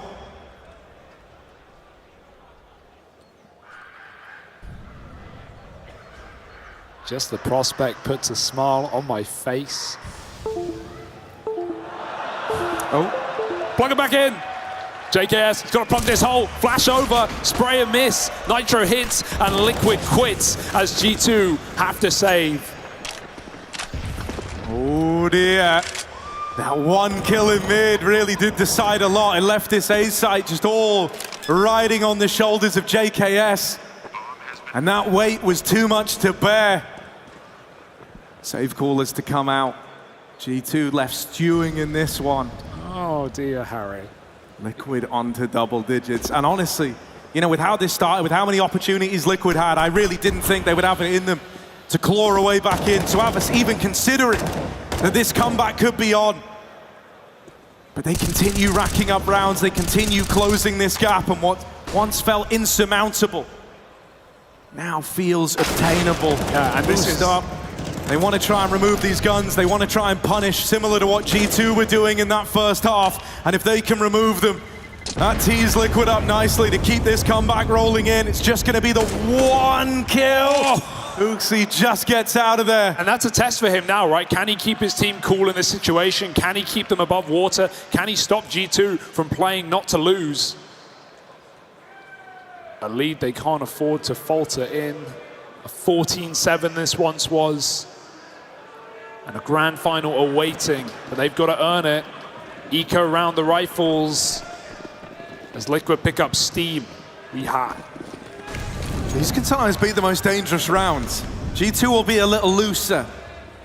Right, you're gonna have Huxi and Nico trying to make plays, trying to get involved. Plays that they might not normally make because the situation calls for it, it demands it. These rounds can feel very different, and so Liquid, they take it with a slow burning composure again, spreading out across the map, trying to keep all these avenues in check. Triple B lean for G2. They can re-smoke that 2 more times. I feel like they're setting up to boost if a smoke comes in, right? If they get smoked at coffins, immediately one of the players can jump on the other's head, get a shot over it, dissipate. But it won't be in this round. Liquid, they take banana, they go back to middle. Only too strong, neither rifled. Hunter gets his smoke out, but they're going to beat him to the punch. CZ low on ammo already. He's barely started firing, and he won't get any more out. JKS falls from apartments, but they've heard this one, and they're in no hurry. It was him here with the pistol last time that caused all the problems, right? Dropped into the pit. They're up above him, they're in front of him, they're all around him. JKS not in a good spot here. And expecting anything is wishful thinking. Nitro runs him down. It's so clean for Liquid, just the way they isolate that kill. They get some util on the site. They don't know how many are there, in fairness. And once they figure out exactly where JKS is from his drop down, they all split him together. Liquid are looking so collected in this moment. They are not looking like the stress team you'd expect of any roster in this position. But years of experience and nothing to lose against a scoreline like this. Liquid continue to ramp it up, and more exits galore, more guns to be taken away or given to Monacy. Hooksy can't cross out of that smoke. Yakinda takes one more with him. Oh, only Nico this time. All right, from 14 to 7. We are now just 3 rounds the difference between these squads. When this T-side began, you weren't filled with confidence. There wasn't a lot of faith. But Liquid are starting to believe now. And for G2, have they done all this only to snuff that out right at the end? They want an opener. They want a 5-on-4, and they can fall back and play very comfortably. They don't have to rely on these gamble stacks that Liquid are getting away from and going for A-walks into 2-man holds. But think about the last few entries. Osi picking Monacy at top mid. Yakinda firing through the smoke at Car and finding Nico. These have been the heavy head-to-heads that have come up for Liquid. And if that keeps happening, catastrophe will strike for G2. Nico needs to rise above it all. A top 20 player in the world, 7 years in a row. The heir to the throne, finals so many times, slipping through. Not just at Cologne, but at Stockholm, at Katowice last year as well. Nico's been on the precipice of success. And this can't be another what-if story.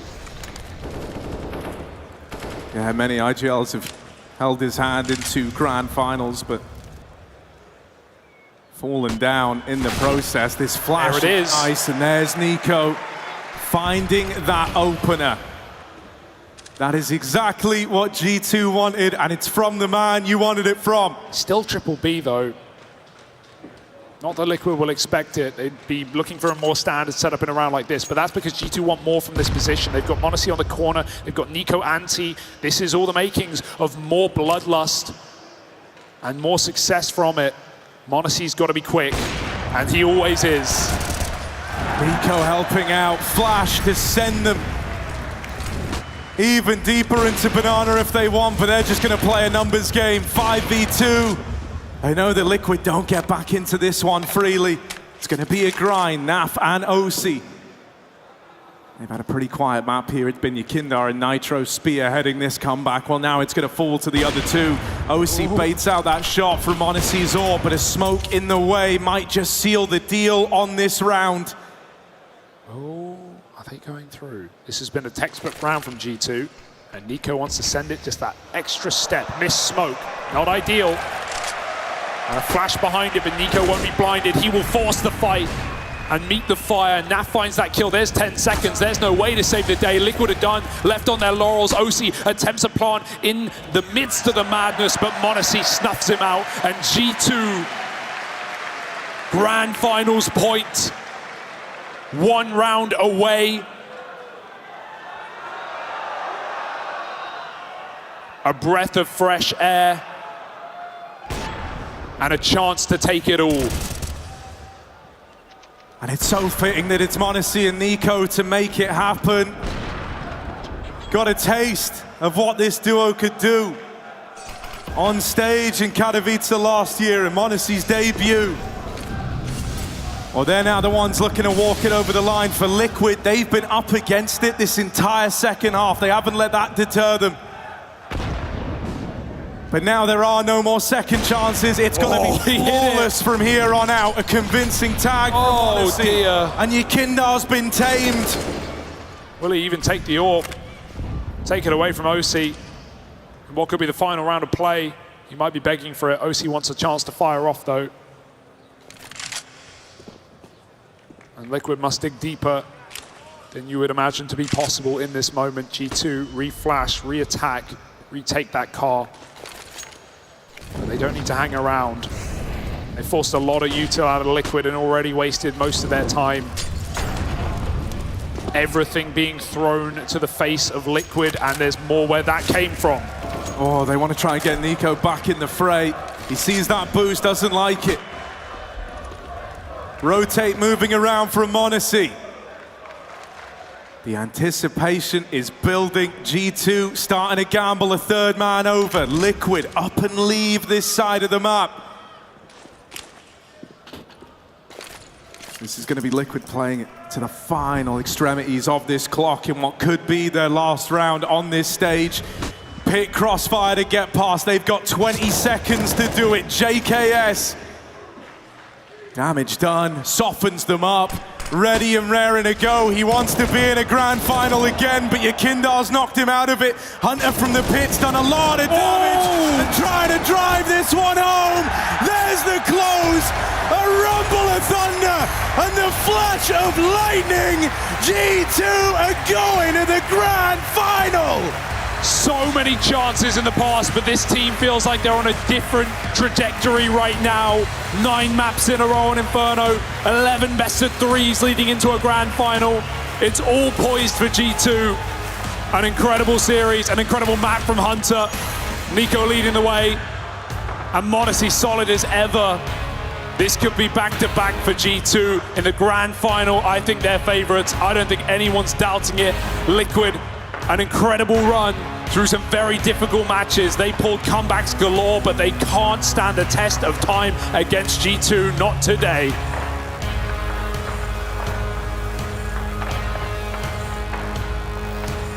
So there we are, watching that map. It looked like it was going to be a simple 2-0, and then just keeping it interesting at the end.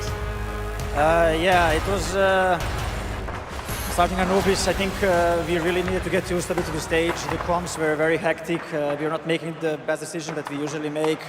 Then once we get rolling on CT side, I think it was pretty confident, I would say. And then on Inferno as well, I don't think we need to do anything special. I think they had some good reads. Actually, I think they're pretty prepared for our aggression, and I think they were a step ahead at some point on Inferno, but we managed to close it out. I think we won this anti-eco that we maybe shouldn't have won, but feels good to win 2-0, and that's the only thing that matters. Well, let's talk numbers. Let's do some numbers for a second, okay? So what we've got is we've got 19 maps on the trot, 11 series on the trot that you've won. But on the other hand, 3 times you've been to the grand final, you've not won any. Other than obviously not losing, what do you do differently tomorrow? I mean, I think this is the first time that my team is actually feeling super prepared. I think now, like, this is the best team being in the best shape right now in grand final that I've been a part of. So I think this is, now we have the real chance of winning it. Obviously, Heroic is playing some really good CS. It seems like they have been improving throughout the event, but I think hopefully the previous losses from this event will gonna help me more with experience, some decision making. So I'm gonna try to share the experience that I have with the guys, and I mean, I just want to have fun as well. I know it's the 4th final, but if I think too much about it, it's not gonna affect me too well. I'm gonna do my best to bring the trophy this time, but I need to stay cool and collected to help the boys out. I promise not to mention it again. Congratulations. It's going to be a great final. He's through. Nico's through. Your grand finalist, G2.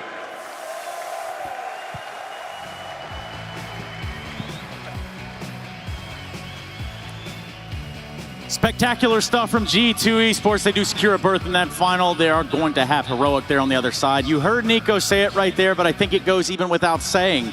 They're having a good time, and they're winning. And really, Yanko, he said he's feeling the chemistry of the team right now. What do you think? Yeah, I mean, he's basically saying that he feels this is the this lineup is in best shape out of any team he's been on, and Nico has been on some stacked teams. Yes. You know, if you go back to 2017, the all of Guardian, Rain, Nico, Carrigan lineup, the way they cruise through that New York tournament where Nico still holds the record for highest rating on a LAN tournament. I think there's been some impressive performances, and that tells you the volumes of G2 right now, this lineup and this team. And it's so great that we get to test that in a best of 5 trades. That is a treat and a half. Because the other maps they've played, Anubis as well, but Inferno on the T side, you could just see the mastery. That T side is masterclass coming out of Huxian. A couple of clutches, of course, and we'll mention Hunter time and time again because he's been such a clutch factor alongside JKS in here. But you could just see Huxi was in Nitro's head. At the end, just a couple of deep breaths, you know, you lose a couple of silly rounds, but in the end, you close it in control. Yeah, it's almost like Liquid wasted a bunch of money on buying armor when G2's just hitting headshots. You know what I'm saying? There's just a wasted bit of money there. For Liquid, commiserations. You know, I think they got farther than most people would have put them at this point, YNK. I think so for sure, and I think it's also clear the difference right now in the level of the two teams. You know, there wasn't anything more Liquid could have done in this series, you know, in terms of veto. They did the best they could in terms of just gameplay. You know, when another team is playing on such a high level, they're not giving you a lot of room to play, simply put, right? You look at some of those rounds, even the 2v5 from Hunter and JK or Monesi, you know, the Hunter, JKS, not taking a big Hunter risk. Ace clutch, right? They weren't really messing that up too much. You know, if you really wanted to nitpick it, I'm sure you could find something, but that's just Hunter having a great round, the Nico 1v3 with the Deagle. Those are just some things we see with every team that goes on a run and starts winning championships. We had Twists here in the previous segment talking about how G2 now reminds them of FaZe and the way they win games, individuals stepping up, winning some rounds, winning rounds with pistols and so forth. So that's what makes G2 strong at the moment. Yeah, and again, commiserations for the Liquid side. This will surely not be the last time we hear from them because we do have Shock standing by with Nitro. I've got Nitro here after Team Liquid wasn't able to make it to the final in Katowice, but can look back on a great road taken. However, I'm sure you wanted more out of today, so a couple of words out of what you think went wrong versus G2. I mean, first off, they're playing really well right now. You could tell from like the Abu Dhabi tournament that they've been playing like super uphill from there. So I think they're a great team. They played amazing today. Unfortunately, we couldn't get the dub, but overall, this tournament result was okay for us. You know, like coming into it after a bad start to the season in Blast, we made the expectation of trying to get to playoffs, and we achieved that, and we were just try to do our best from there. And unfortunately, we played, you know, one of the best teams in the world, if not the best team right now. So in their current form, but yeah, I mean, it is what it is. It is what it is, and I like the fact that you highlight that you took some great scalps in this tournament overall, and you had some fantastic performances. But how do you see the future? Because to me, it does feel like you've turned the page, especially with that humongous comeback yesterday, right? And everything you've shown here in Katowice. Yeah, I mean, just like last year, like we tend to have like slow starts. Like when we came back this year, we very slow start because we took a longer break because we wanted to spend some time with family, vacation, all that stuff, and you know, have that life balance. So we travel a lot. So we started pretty late. So we had a bad placing at Blast this year, at the beginning of this year. So that's kind of like a kick in the butt. Like we need to step it up, and we've been putting in so many hours. Like I haven't seen this team play as much as we've been playing recently, so it's really nice to see, and you know, sometimes it's good to get that kick in the butt, and I think it's looking good from here. I mean, it shows. Final question I want to ask about your own performance. I've seen semblances of the golden age Nitro, I have to say, at times, and I feel like you have also taken a huge step forward. Do you feel the same way, and what do you think you've done well this tournament? I think like this tournament, in terms of my team aspect, like our resilience is really, really good. Like you could tell on the 13-2 comeback yesterday. But overall for me, I don't know, I've been playing the game a lot recently, like playing retakes, deathmatch, like trying to get my individual form back, and it's working a bit. Like I still feel like I can be a lot better because I know how good I can be, and I have very high standards for myself. And last year was really bad for me, and I'm not happy about my last year, but I think I've been putting in a lot of hours and been sacrificing a lot, and I'm just hoping that it keeps going up and up and I can get my old form back. It shows, I gotta say. Thank you so much.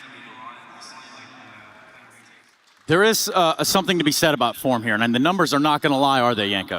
Yeah, definitely not. I mean, Nitro was the highest rated player for Liquid in this series. That's wild. Great for Nitro, good for him, but not good for Team Liquid, right? Their stars didn't really deliver in this series, but, you know, not to repeat ourselves, it's hard to play G2 at the moment. They're just a pain in the ashtrays. Yes, a pain, a thorn in the side. I believe we have some rounds, but better than that would be bringing the Savage himself over here. Justin, come on down. You've won a brand new car. No, I'm kidding. Come on down.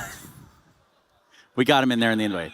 G2, going to the grand finals. Justin Savage joining us here on the desk. You probably recognize him as JKS. JKS, indeed. And he definitely didn't win a car, so don't take my word for that. It's unfortunate. Yeah, I'm sorry, man. Maybe next year. JKS, congratulations. Wow. So you beat Liquid here. You go to the grand final. You're doing it back-to-back. Are you the two-time Katowice? No jinxing. I'm not going to say anything about it. I mean, I don't know what OJ is doing. He's asking Nico, you know, you lost 3 times. How do you help your team? Why don't ask the guy who actually won it how to help his team, no? That was a question. Where do you take that? Justin, I tell you what we can do is kind of like look at this game from a top down, which is ultimately what G2 had to do coming in the server today. How much stock did you guys put into some of the stuff that Liquid was able to throw or put together on, say, Anubis, for example? I don't think we were expecting Anubis to be the first map, so it was a bit of a surprise to us, but we knew how they like to play, and I think we had a good game plan for it if it was to be like the third map. I mean, we just kind of played our own game, and we knew like what they like to do on both sides, but I think they came out good on the first half, and I think they surprised us a bit with some of the things that they did. Well, just individually, you've been on a phenomenal form, of course, in a prime position now with G2. I just want to reflect with you on a second. You know, a year ago, standing in here in Katowice, and now in G2 as favorite going to this final. How do you reflect on this year that you've passed, and how much has changed for you? Yeah, I mean, it's pretty surreal. I think if you told me like a year and a half ago that I'd be in the finals of the first one last year, I would have said that you're dreaming. So to be in the finals of 2 in a row is actually, this is crazy. And yeah, I mean, I don't know. It's a really great feeling, and yeah. I want to ask you, are you sharing rooms with Hunter? Are you guys like best buddies now? What's going on in there? Because anytime you two are left alive, whether it's 2v5s, 2v4s, whatever, you just find a way to bring the round back. You know, talk us a little bit about that. I don't know. I think he's really good at sorting things out, like when it's like after playing like clutches and stuff like that. And then he also had, I don't know if he had 1 or 2 rounds today with Ilya Monesi. They also had like a 2v4. So honestly, I think it's all him, and he sets up most of it. Like if you're in the clutch with him, and he tells you what to do, and if you just play off him, it's really easy. Say, I don't know, round 21. Does that sound like it was an easy one to you? Because we were watching. Oh, yeah, we need you to what explain. have you done here, and why have you done it? We're gonna bring it up. Yeah, we're gonna run the round. It was a crazy round, and we're gonna need you to explain the chaos of this round. How did you guys get away with this? Yeah, I have no idea, honestly. I wasn't expecting him to jump out like that, but then I also wasn't expecting one short, so I think I kind of got lucky that I dinked him first. And I mean, after I got those 2 kills, I think Ilya got like another 1 or 2, and if he didn't get those kills, it would have been a really tough round. So okay, let me phrase it this way. Right now, you guys are on a tear. Do you start to feel like other teams fear you in situations where they shouldn't? Because I feel like this round is overthinking from Liquid. Is that something that you start to feel from your opponents, that they doubt themselves because they're playing against you in these situations? I don't know if it happens in like 2v4s and stuff like that, but I think just in general, like in the mid round, I think we have like such firepower right now. I feel like maybe that kind of scared to take some angles sometimes, and I think we get a lot of space. So I think maybe that could be a thing, but in after plants and stuff like that, I'm not too sure. I think kind of just focusing on what we're doing in the round, and somehow it always works. I think we're really good at playing off each other right now. So Justin, I understand you want us to give you space, and we're going to do that. But can you tell the people at home why G2 is going to win this grand final tomorrow? Or just in your own better words, you know, maybe not as over the top. Like give them something. I don't know. If we keep playing the way that we're going to be playing, I think it'll be a really good finals tomorrow. I mean, Heroic have been looking really amazing right now, and I think it's going to be a really tough game. And I've never actually played in a best of 5 where it's gone 5 maps, so if it actually does go 5 maps, it'll be really interesting for me. I mean, the last one last year was almost 5 maps. Pretty much. Quad OTs and stuff like that, but yeah, I think it'll just come down to who's shooting better on the day, because I think both teams have really insane firepower. Yeah, there is a reason both of you are in the grand final. Thank you very much, JKS. Congratulations to the G2 side. And for us, we start to take a look at what and who is, rather, our DHL MVP.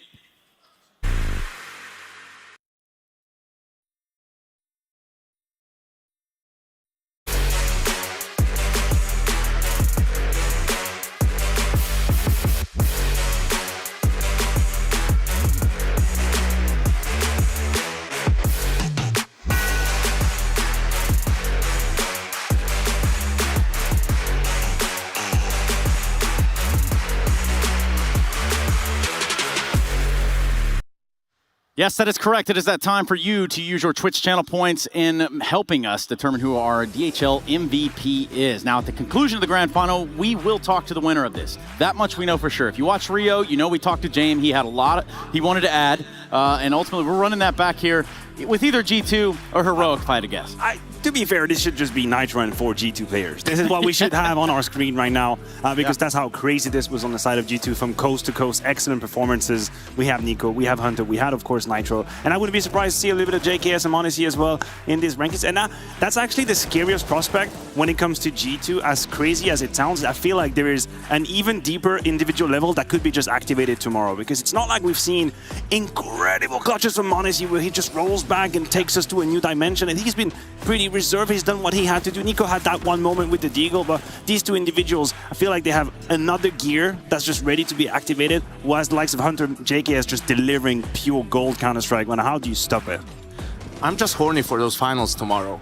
Are you? 7 out of the 11 highest rated players are from G2 and Heroic. 4 from G2, 3 from Heroic, right? We've seen Heroic's team stats for this event, right? And the level of team play that they've shown us, the percentage of kills traded, flash assists, utility damage, all of that stuff. So I think, it's not just number 2 and number 1 and number 2 ranked teams in the world. It's just 2 teams who are obviously playing better than anyone else. So talked about Atomic CS when we had G2 versus FaZe. I think we can expect some Atomic CS tomorrow, Trace. Yeah, a cut above. That's where these two that's how you get to the grand finals. You play just that superior level to whoever is in the server above you, which gratefully enough, we get to settle that tomorrow in that best of 5 grand final. Leads me into the tournament update, which happens to be the playoff brackets, ladies and gents. Vitality out of here. Liquid, see you later. Outsiders, maybe next year. Navi, yeah, you can join that pack too. And Liquid also finding their way home after this one. So we do get set up for a best of 5 between G2 and Heroic. What are the odds this goes all 5, Maniac? Actually, I'd say they're pretty good odds. Honestly, I mean, Yanko resumed it pretty well. These were the 2 teams, and these are the 2 teams that play the best Counter-Strike. Period. That's the end of it. On the side of Heroic, you can argue that maybe the finest details might be a cut higher. I think their team play, as evidenced by a couple of numbers out there, would throw the stats in tomorrow. They are really up there, but the individuals from G2 and that little bit of brilliance that they have in such clutch situations is going to come in handy. So, I don't know, that game just gets me going. It's got you right there. It's got me right there. I feel like if Heroic is to win the final, it has to be in 5 maps, because the way G2 has been playing on Inferno and Nuke, and they'll get both of those maps in the series tomorrow, I have a hard time seeing how Heroic can beat them, even though they're really good on both maps as well. So it has to be things like Vertigo, Ancient, and so on. But yeah, I think we'll just wait and see. Have to. We don't really have a choice. It's just the time that's separating us from that grand final. But I have to separate us even further. This is the end of the show for today. We've got the grand final set. It's been an action-packed few weeks here in Katowice, and it all culminates tomorrow in one best of 5 to rule them all.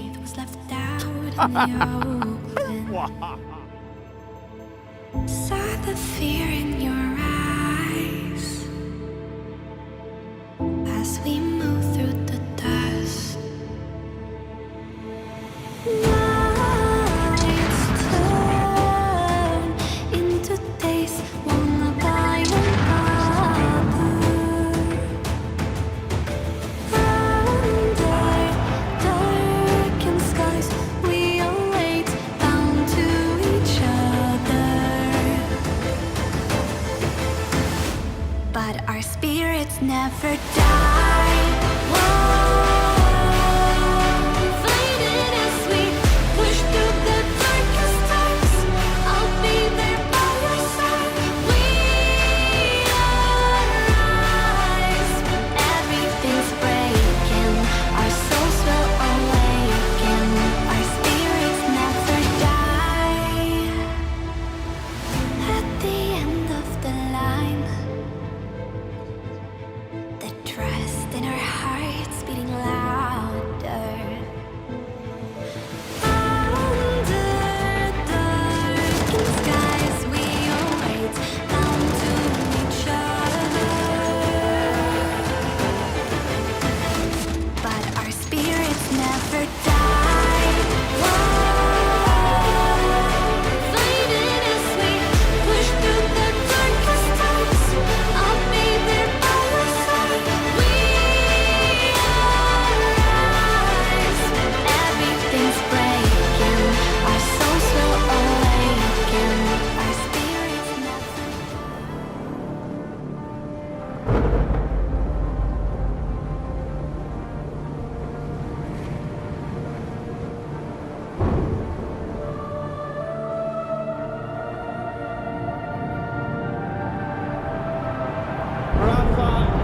making history. Absolutely phenomenal. And Ace is the champion of the Intel Extreme Masters World Finals. Storm still not quite done. MC is going to take this fight, though. 3 seconds left. Last 2 rounds of matches got to start it well for ESC. And this is a massive move for Zest, but he's not content with just a Nexus kill. He wants to win out. And it's all done. And Charlotte's winning. Unbelievable Rogue with a 4-0 victory over Classic. And they did it again in the grand finals. It's Natus! Give it up for your Intel Extreme Masters World Champion!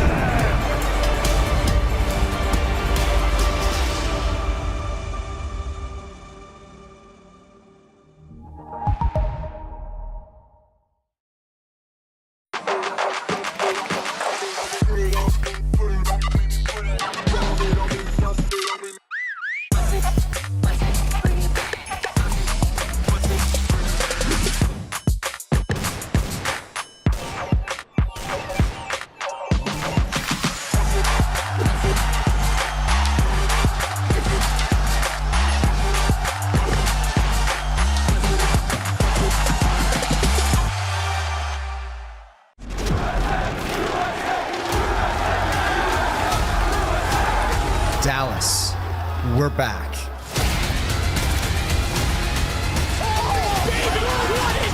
Counter-Strike is in our DNA. It always has been,